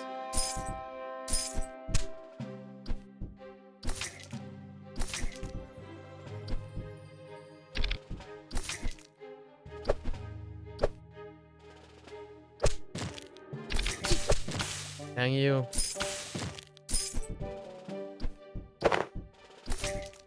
Okay.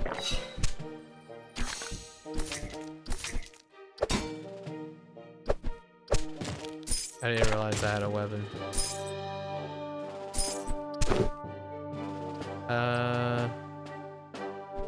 Rabbits are fun.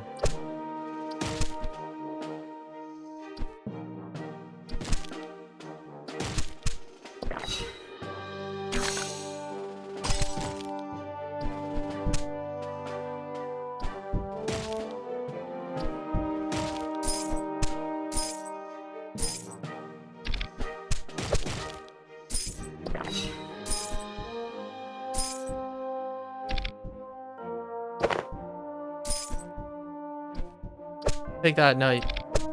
Take that. Take crowbar to the face.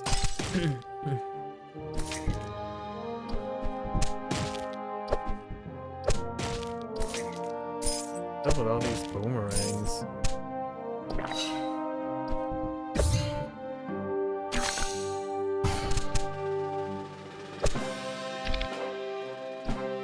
Take that, knight.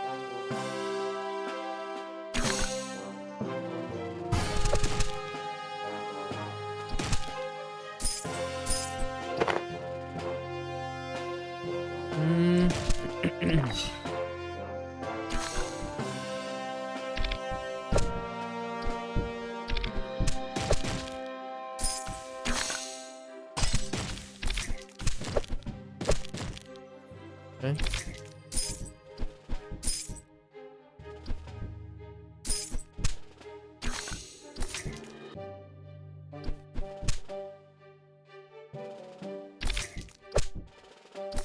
I want the scrap off of the anvil.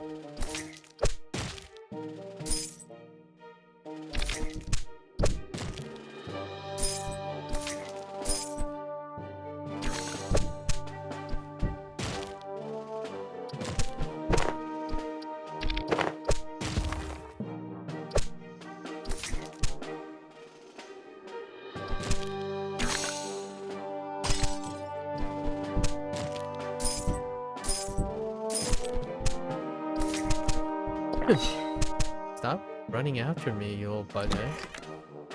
Alright.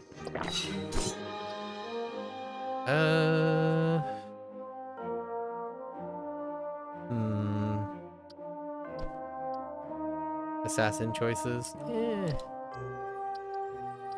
I'll take another Molly. Okay. Flamethrower again. We're just upgrading across the board.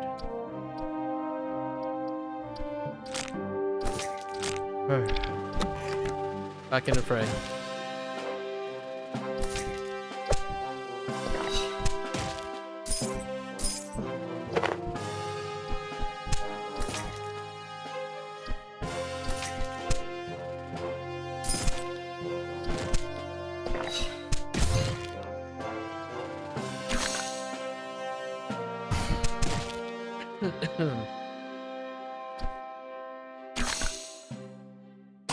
Heck you, Slimer. Hold on to this for me.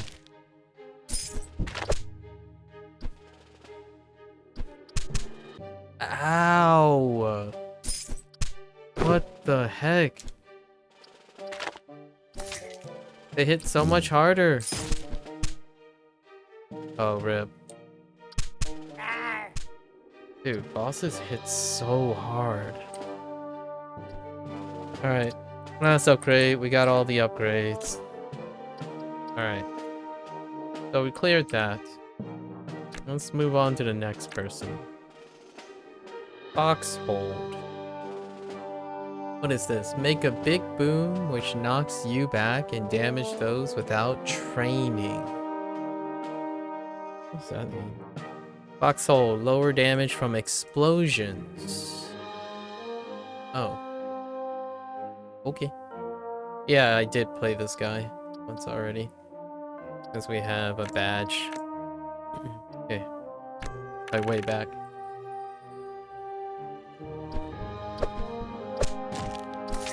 Alright.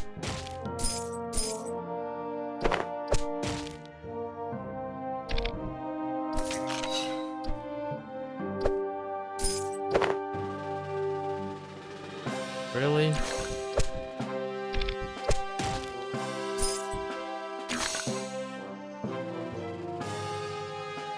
Fireball. Give me that fireball. Alright. I see. Wow. Alright.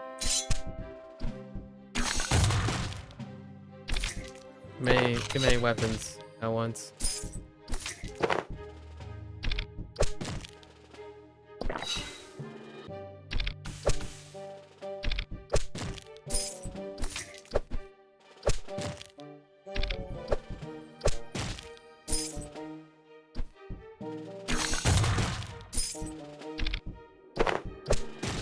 Okay.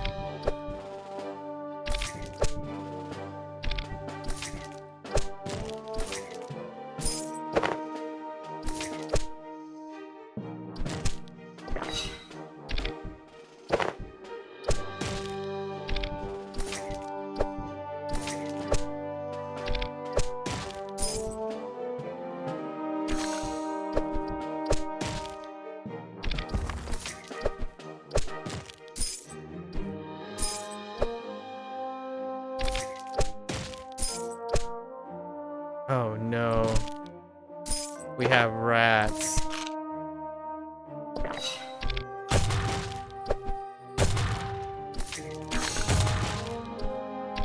I don't like rats.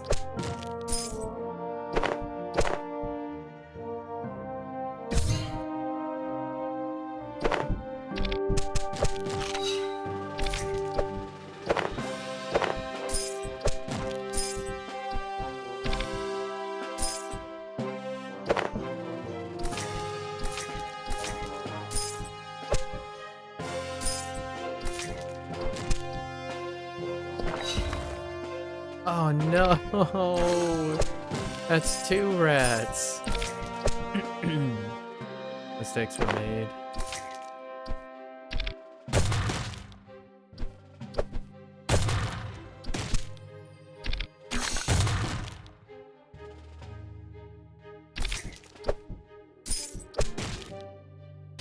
Hold.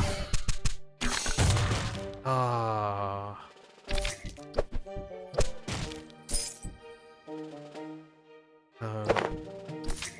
That guy's kind of a butthead.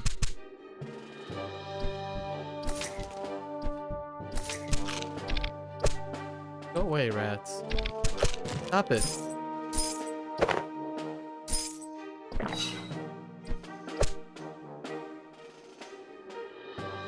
Alright, you got me. I don't like the boomstick. Let's grab the molly.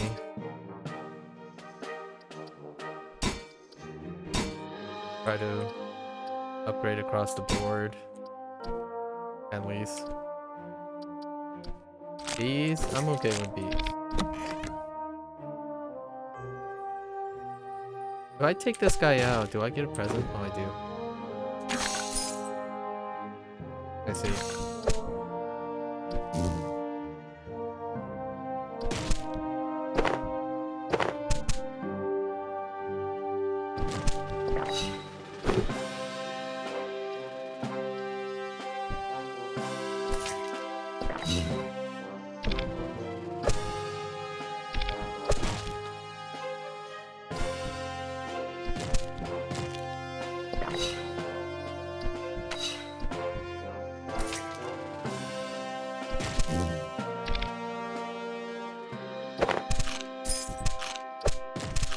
Heckin' rats, dude. Stop.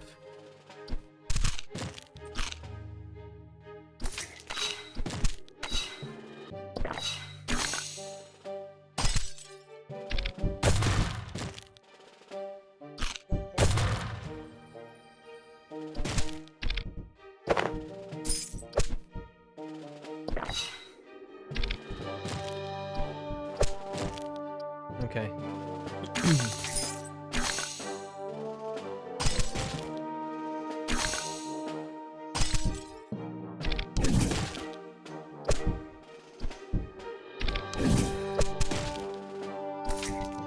My clone.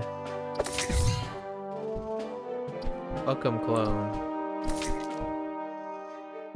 Did you just drop that for me?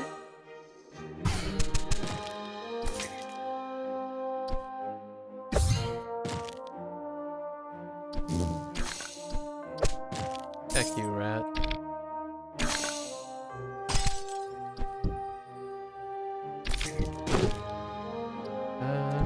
Yeah, bats. Bats are fun.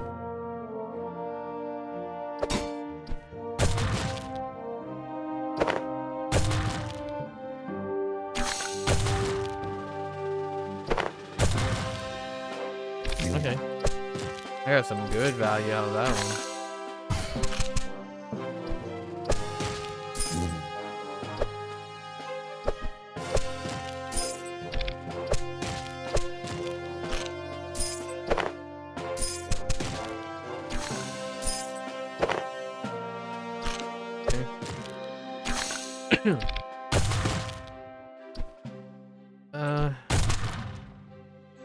Oh, you stupid mole miner.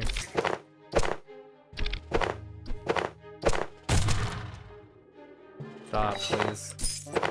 Leave me alone. Leave me alone.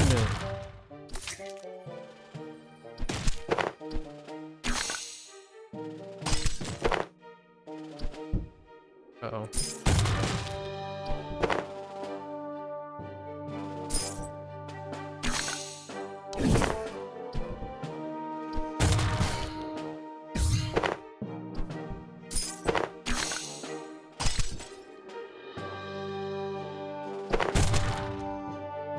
Oh, you butthead. Heck you. Heck you. Get out of my face.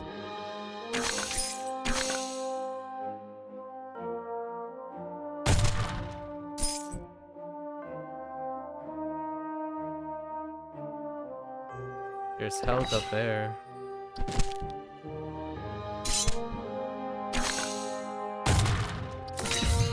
Okay. Really? Okay. Yeah, I'll take the regen. The others, not so much. They're fine.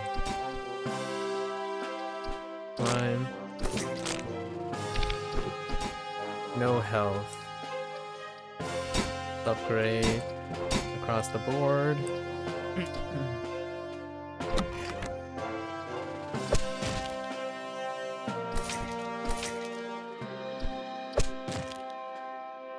Rats can't eat spells.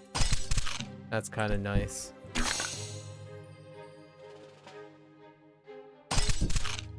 Can you stop munching on that, please?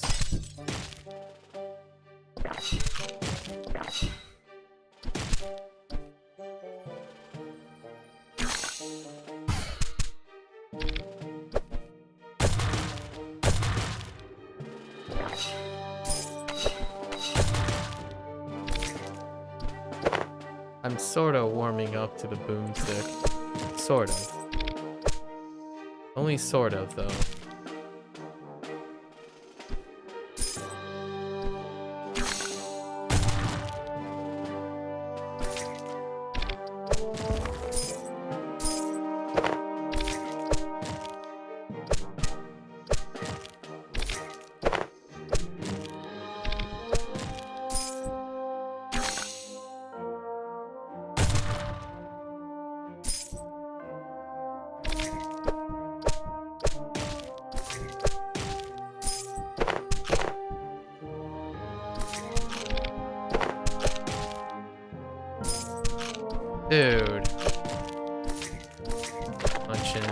punching on my equipment.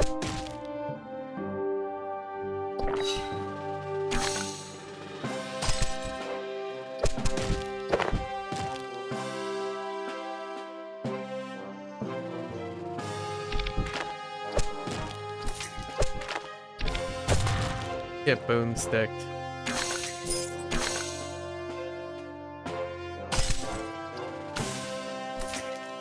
A lot of scrap.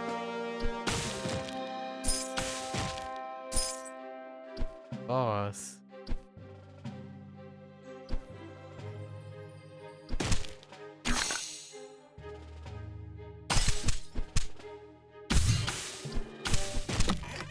Oh my gosh. He displaced me.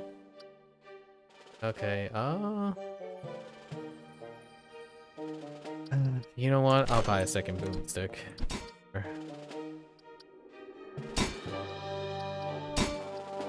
Upgrade across the board. There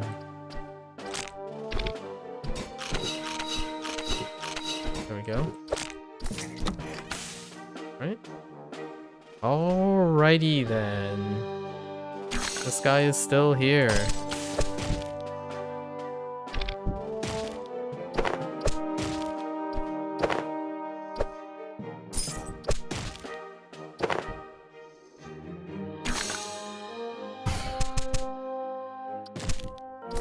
That was kind of weird. I didn't mean to do that. Alright.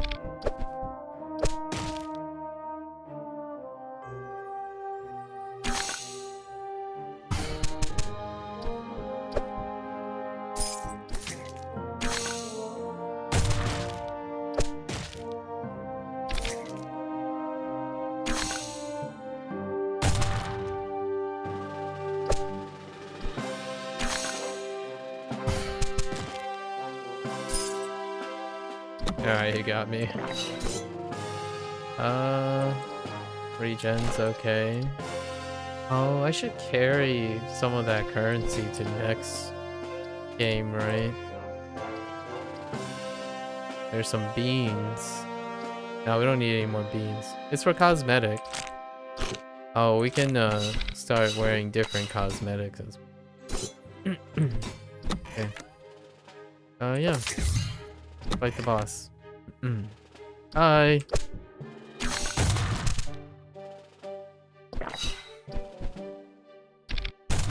Aha.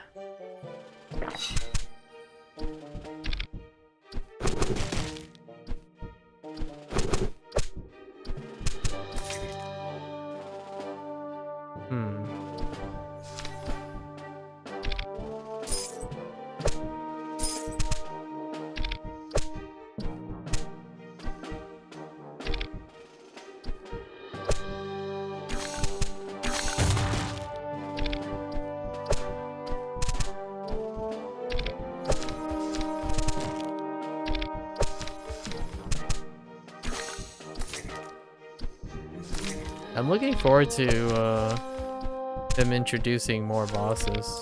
Or the guy introducing more bosses.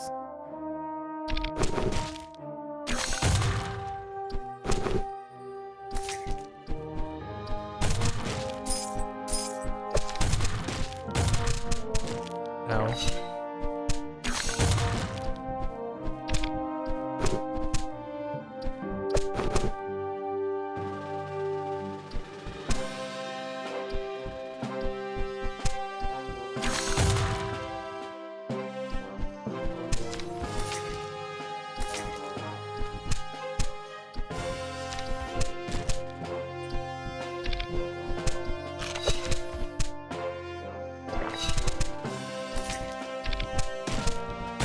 Get red.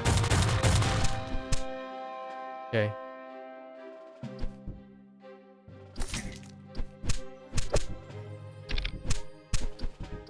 Get out of here.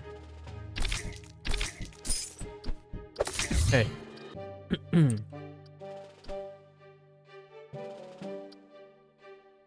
Alright. Okay.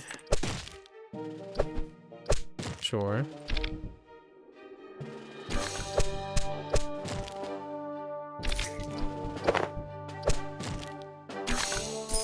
Now, now we have to be very careful not to get hit by bosses. Bosses hit so hard.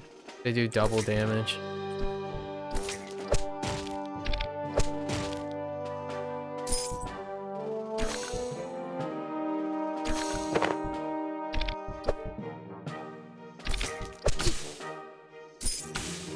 That was a mistake. Bad player. Bad player.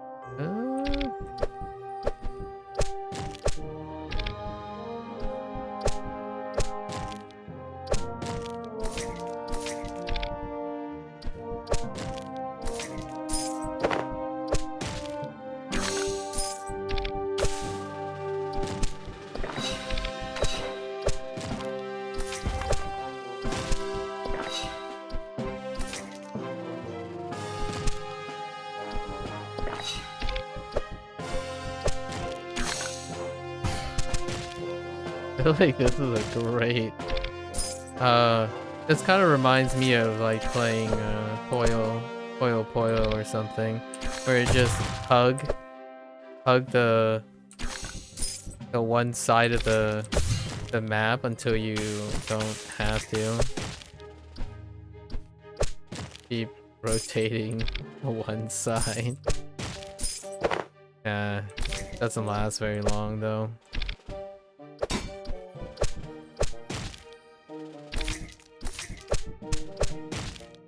One thing I have to say I miss about the roguelike experience that's not in this is still the build quality, like the depth of build quality.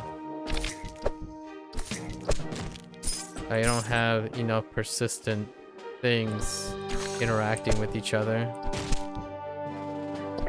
It's quite novel though, the interactions that are there.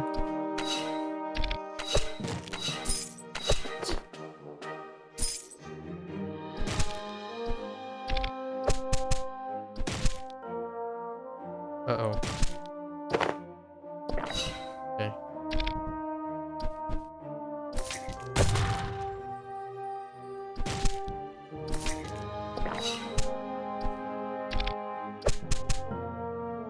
Really? Okay. Can we afford both of these? Yeah, we can. I'll take the skull mace and the regen. Heckin', upgrade that skull mace. Heal up with a carrot.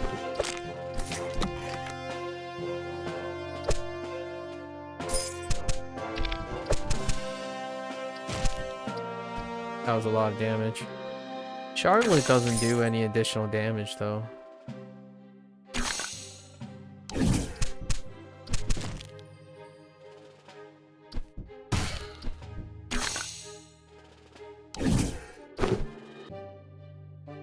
No rats, please. Say no to rats.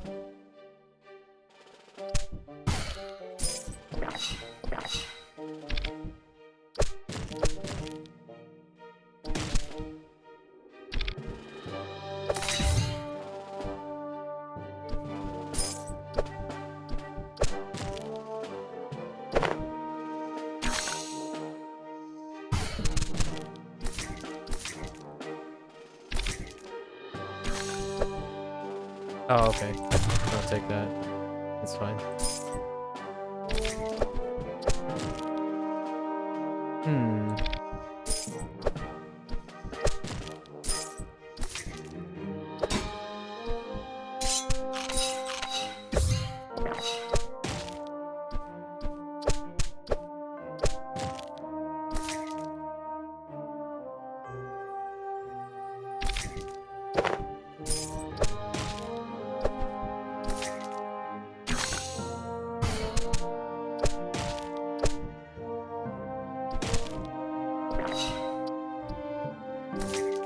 There's a lot of scrap.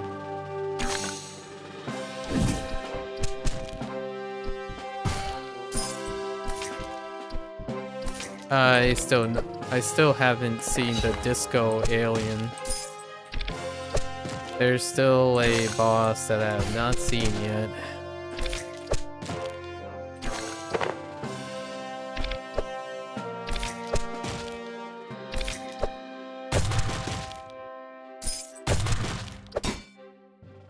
The skull mace.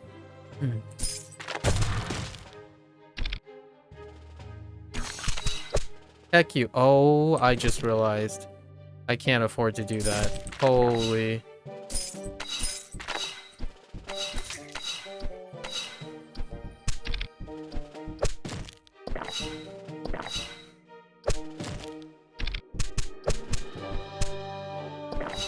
Okay. Wait. Give me this. Get wrecked. Aha!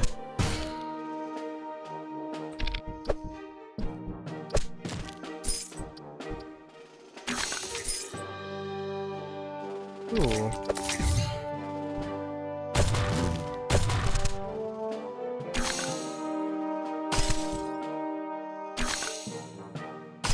This is definitely the farthest I've gone ever. So that's kind of cool. Neato, you know? Neat? Yeah, give me that skull mace. I don't think any of these guys are... Oh, I can't do anything about it anyways. We're gonna... Yeah... I can't be greedy. Sure. Wait. Was the shovel always there? What the heck? It does refresh. Wait. Are you telling me the blacksmith could refresh all this time? I have to keep in mind. I have to keep that in mind. Okay.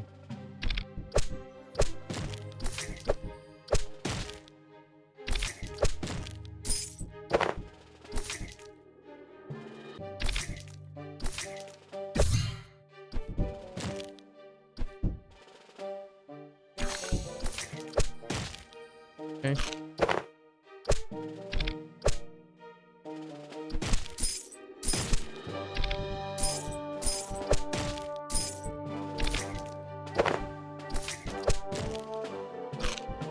We're going the distance.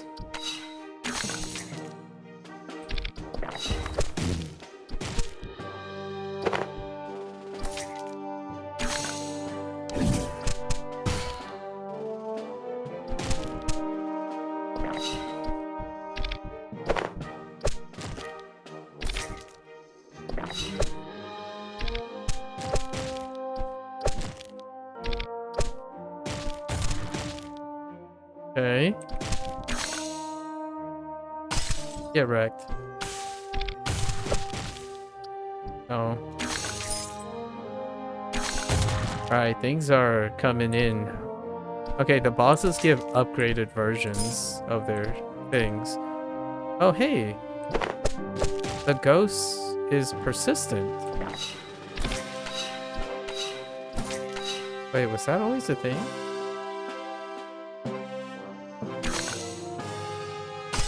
The ghost is persistent now. It doesn't like decay. Oh. And now it's dead. I mean, deader. Now it's deader.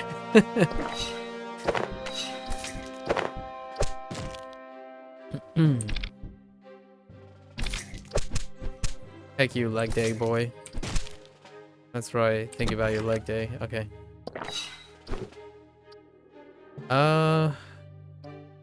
I guess we're just gonna save the money now, right? Yeah.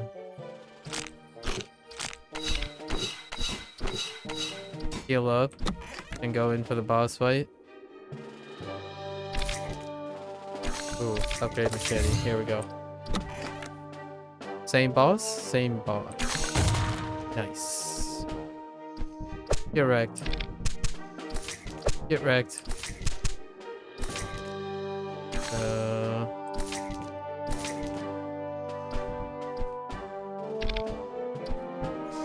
Get wrecked.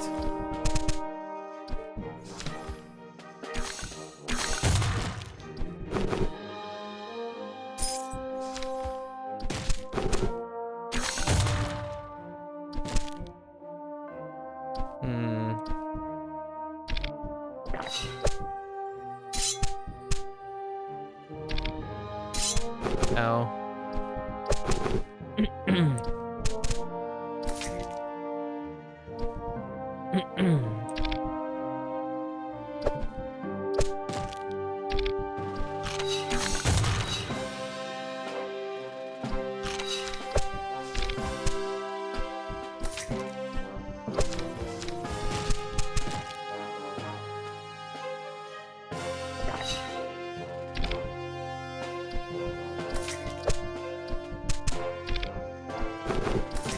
Aha!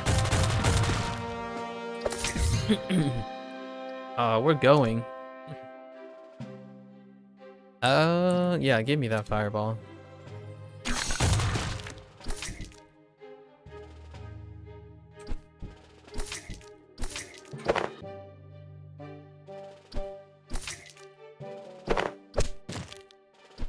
We're definitely going the distance.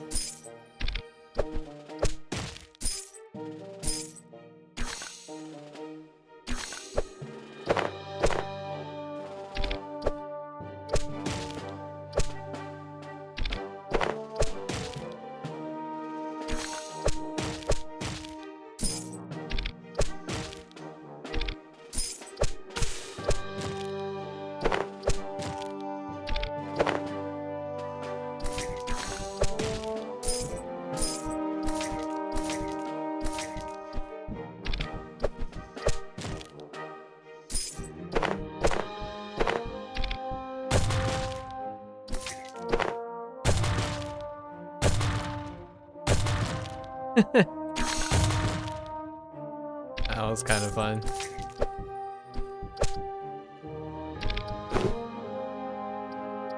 Yeah, give me spiders. Spiders are fun.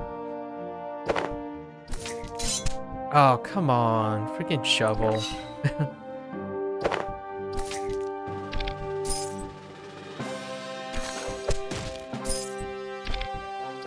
The heckin' shovel.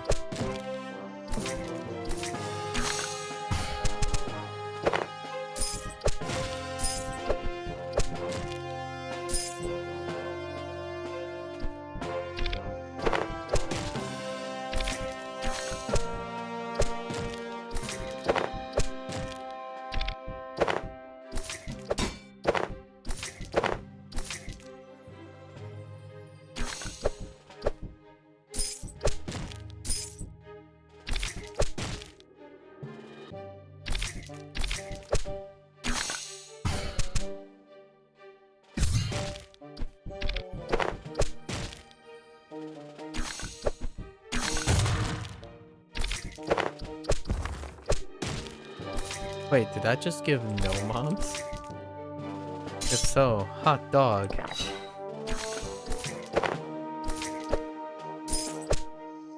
Okay. I mean, I'll take it. I hate you. I hate you. Get out.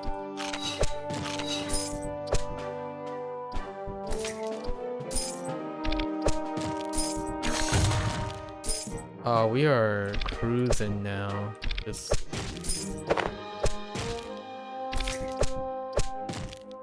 And before we're not.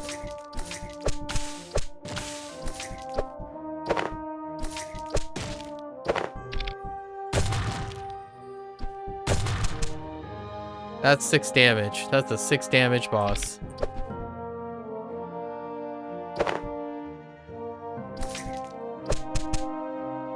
Uh-oh. We can't fight the guy.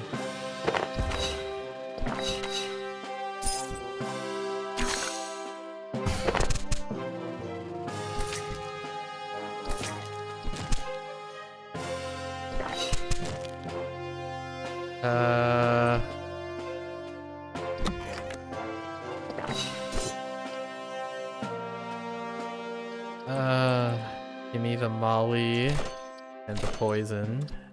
The poisonade.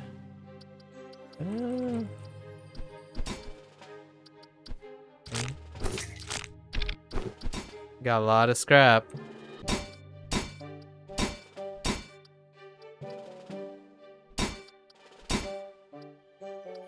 Just Line them up. I hate you. Nice. Get out of here. Picking up a skull mace. It's nice.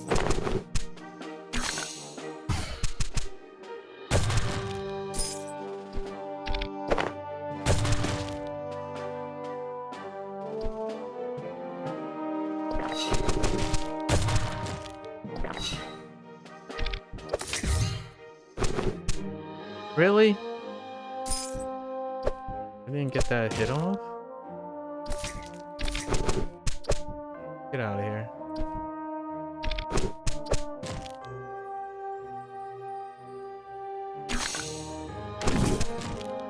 Oh. Right.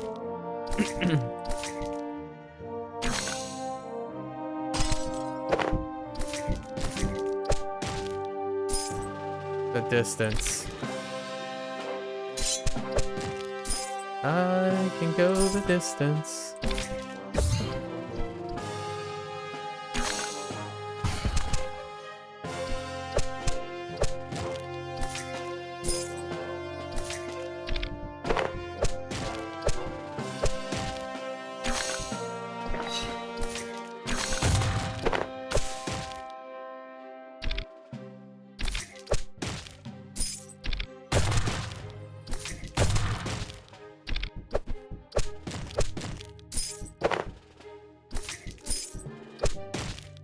Hello there, Sir Knight.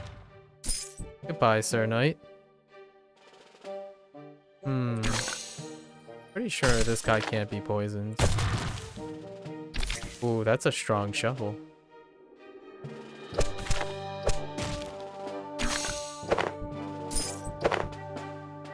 That's 8 damage. I don't know about that. Oops. I didn't mean to go into town. Wait. That's... Oh, wow. I didn't even know that interaction actually worked. You can increase the amount of the well's health. Oh, I should have dug for, like, scraps and stuff, but that was kind of interesting.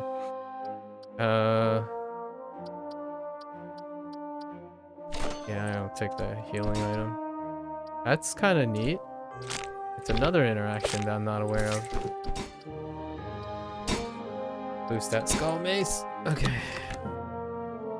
We're in trouble. This is disgusting.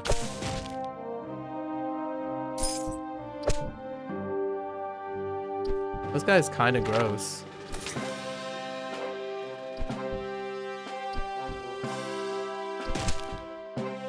I don't have a weapon. A branch is not good enough here. Game?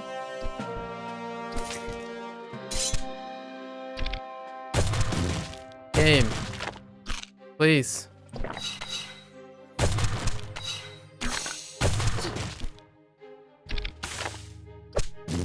Guess I'm gonna keep doing this until I...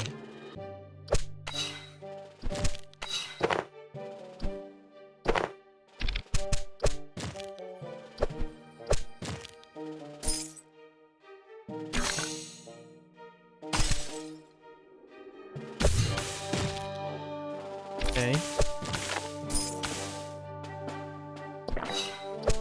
Heck you. Oh no. I didn't mean to do that. Wait. Heck you. Alright. Nice.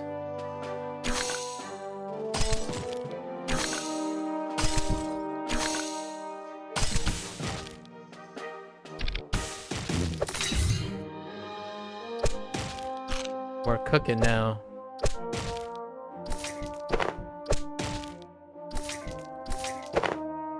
The cook. That was a mistake.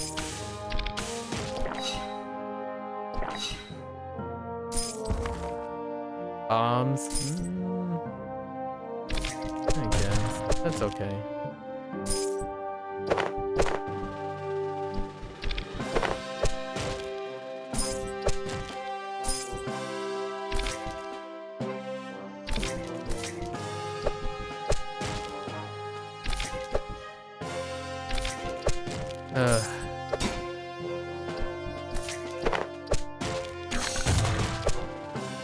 you have too many weapons on the field. Oh! Heckin' vampires. Oh, interesting. The dude turns into that dude. Interesting. I wonder if there's an interaction there. Wait. There is an interaction. Dentures, your next attack will heal. Oh, that's interesting. That's kind of cute.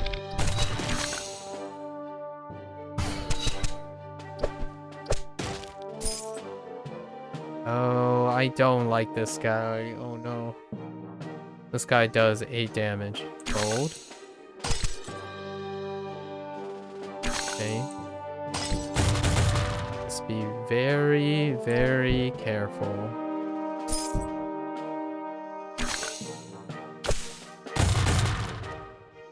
Okay. Oh no. Ow. There goes all my HP.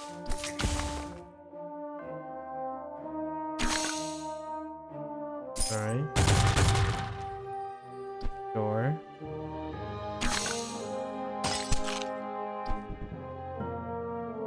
Oh, nuts. That's a rip. Yeah, that's a rip. Wait. Oh, the poison didn't kill me. Hold.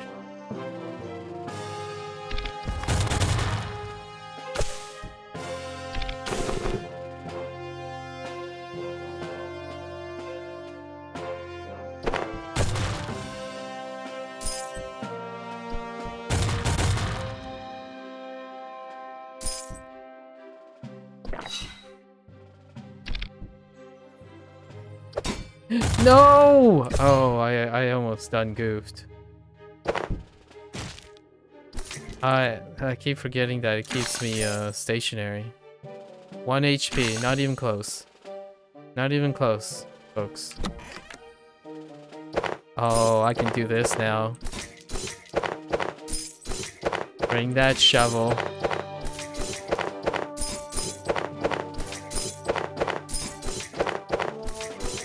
That's so satisfying. That is incredibly satisfying. Give me the molly. I don't think the charge helps out. Poison shroom. I think we're gonna carry the money, right? We're not at full health though. Oh, these things do carry. Okay.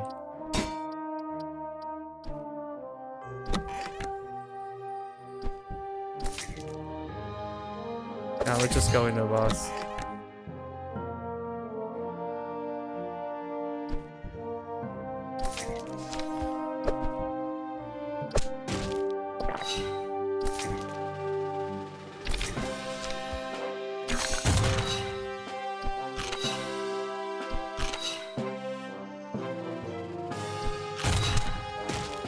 That's fine.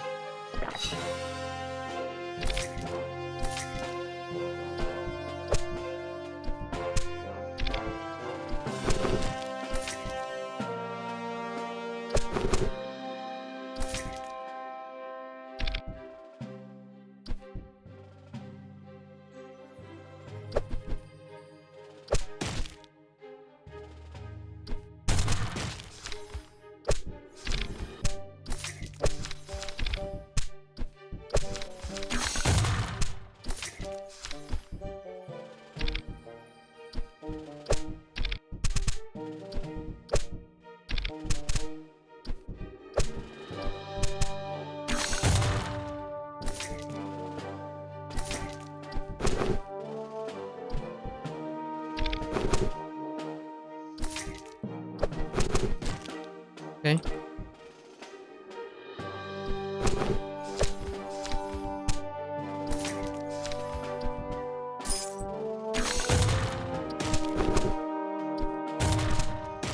Okay.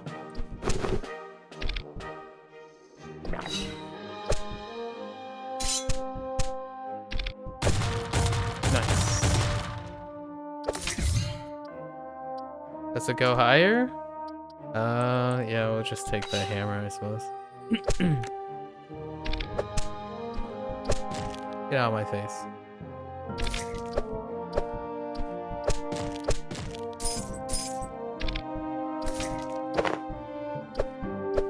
This is most definitely the run. Oops. I thought I had more shovel health there.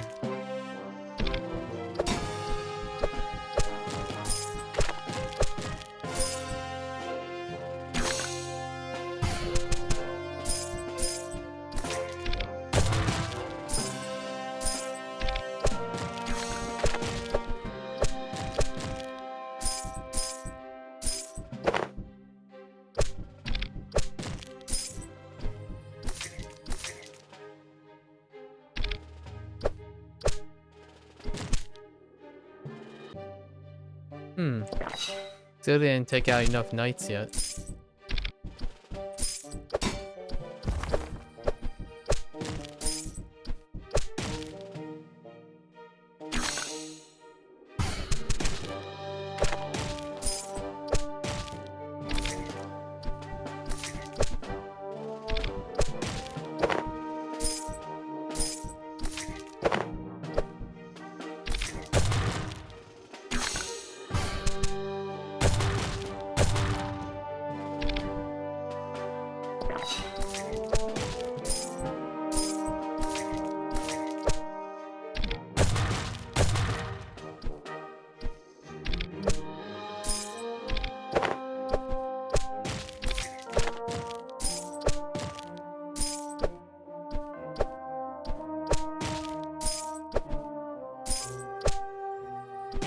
I'll absorb you. I ain't scared. I almost destroyed myself there.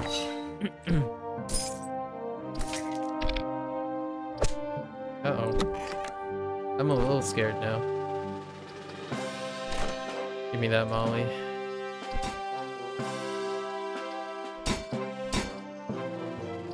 Oh, maybe they don't carry over. I kind of thought they did. But it might just be because of my upgrade during the same run.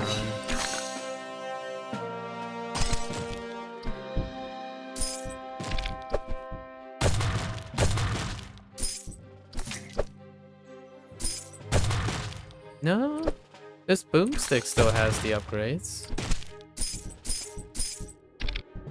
I think. Let me look at the... No, never mind.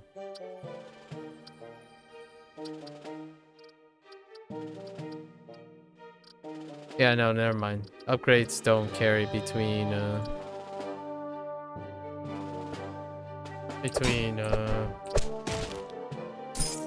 boss players.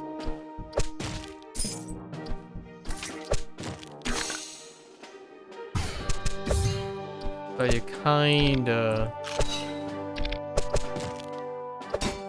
want to be conservative with your money. Oops. Oh no. That was 8 damage to my face.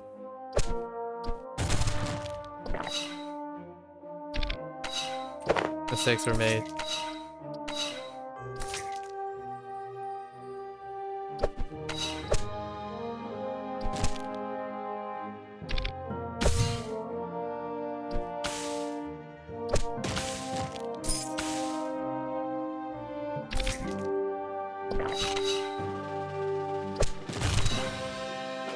Oh, that was a mistake. I regret everything.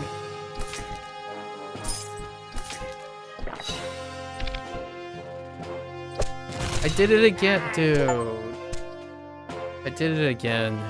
Alright, so we did defeat 25 knights. I keep doing that. That the attack stops you from moving. Because I have a weapon in hand. I did that, made 3 different mistakes for 24 damage. That's unfortunate. That's okay. Okay, so we only ended up playing 2, and these runs are getting actually longer. I still haven't Found the disco alien. So we'll stick with 2. Let's do this flame escape thing. Oh yes, I have done this before. Yeah, let's do a few runs of these.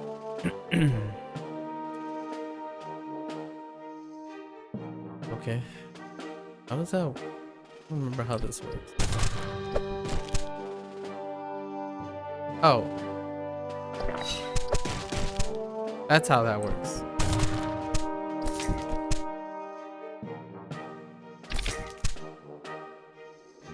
What is this? What? What is this thing? Oh, you can teleport anywhere. I see.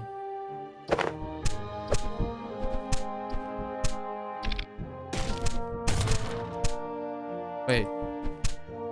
So...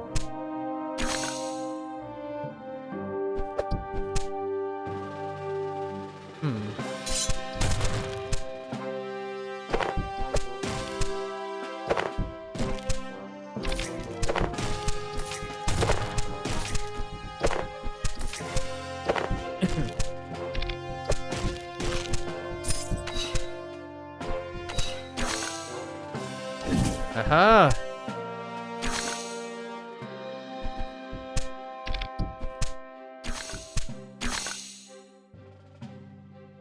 Is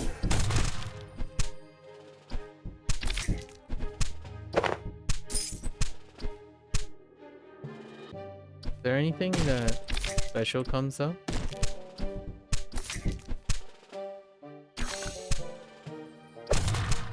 Oops.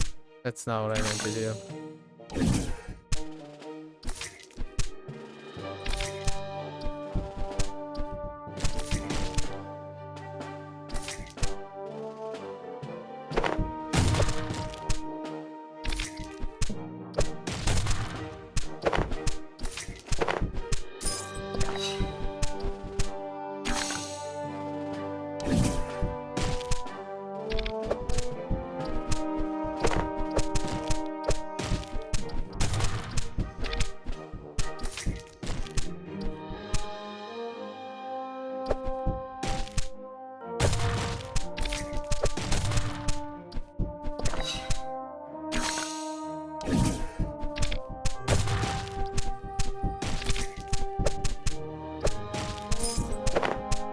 Uh-oh.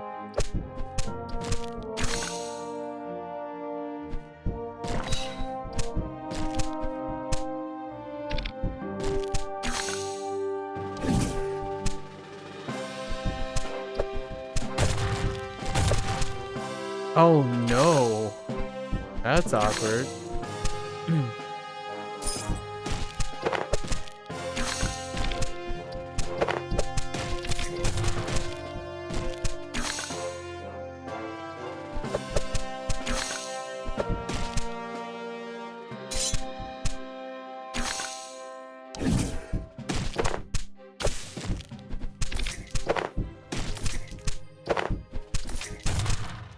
I don't get it.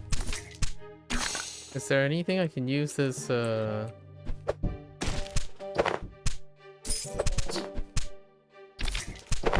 what do I need currency for?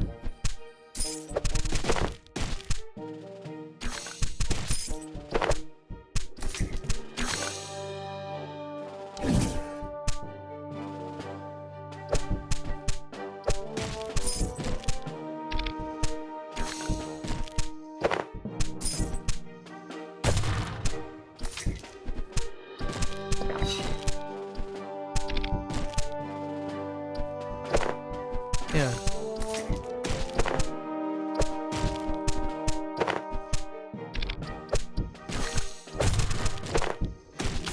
Oh boy.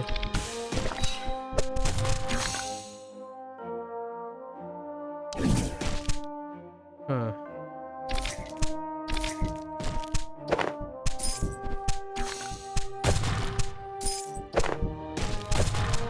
Oh. Boomstick. You are so toxic, Boomstick.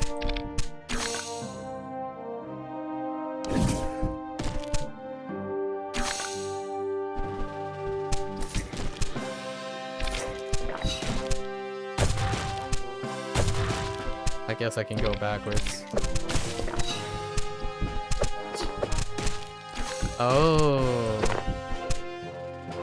The katana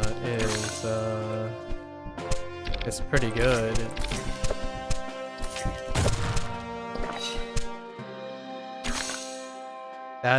You can advance forward with it at least. Man, this boomstick is dealing more damage to me than anything else.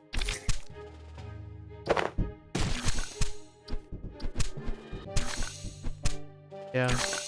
I just, ooh, see this.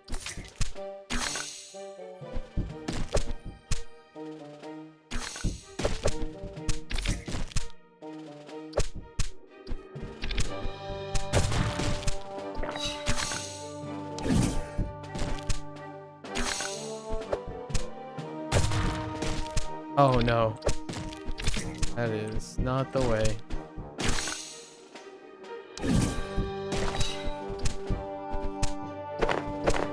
Yeah. I don't really know. Is there an end?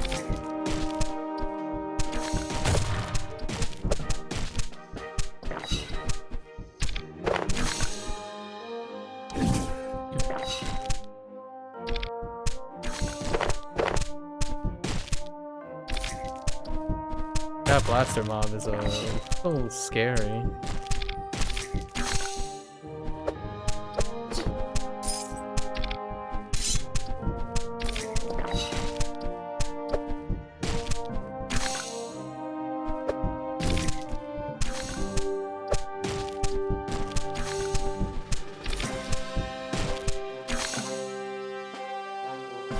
I don't know.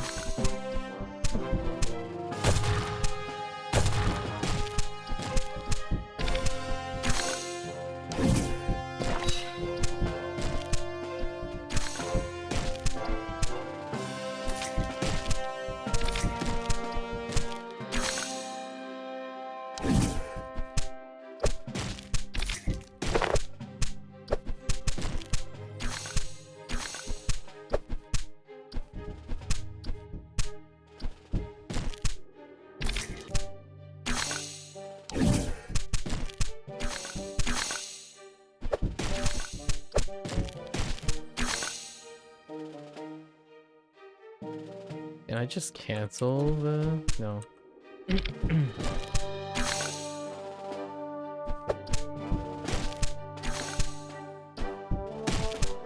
don't know.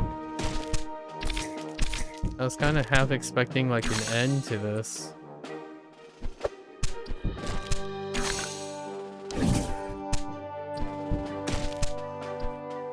The number keeps going up though.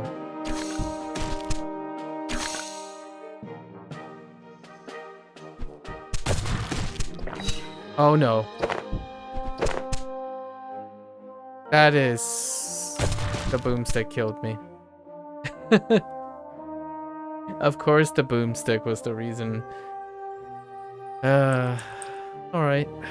That was okay. I was kind of expecting some sort of like end to it. like an escalation. It's okay. So we got 3 more. Wait. Okay, so I've actually played these 2. Oh no, maybe I haven't. Oh, I might have played this guy. Because the wrench is already discovered. Maybe not. It kind of reminds me of Portal Gun. Definitely not this one though. Some of the cards are discovered. Alright, that's pretty good for today. We'll try out the last 3. What does Donut do? Donut occasionally heals when not fighting. Repair. Repairs weapon after combat. Interesting. Kinda love that. Boring. Bores enemies to sleep. Oh, and I can... Oh, okay. So you can just choose any? Yeah, okay. Fair enough. I see. Alright, folks. There you have it. Kind of nice. Once we play, I guess we'll play like one more session. And then the rest would just be waiting for updates, right? What type of tasks do we have left for this game in terms of achievement doohickeys? Defeat 5 enemies which killed you before. We apparently did that 2 more times, so we only have to do it 1 more time. Find the disco alien, which we haven't not found yet. I've got to pet a slime, so I'll do that. That's an auto. Just find a slime, and then I need to capture a pretty smile from a slime, which is just to take a screenshot of a slime. So last session, we'll complete all the available achievements, right? And then wait for the next update for the time being. I'll hold off on closing remarks next time. Next time being probably 2 sessions from now. Yeah, 2 sessions from now. Because this person's actively updating, and it's only been 1.0 for 2 weeks. So give it a month or 2, and this dev is known to actually update achievements as things are becoming available. So I look forward to whatever interesting achievements this person comes up with. Alright, that wraps up for our 3rd session. Alright folks, thanks for hanging out. Thanks for chilling. You're always welcome to comment, share, and discuss your experiences with card games, right? And or grinding oaths, what have you. And yeah, until next time, stay safe, stay healthy, keep on learning, folks. And I'll catch you guys on the next one. Take care. Bye now.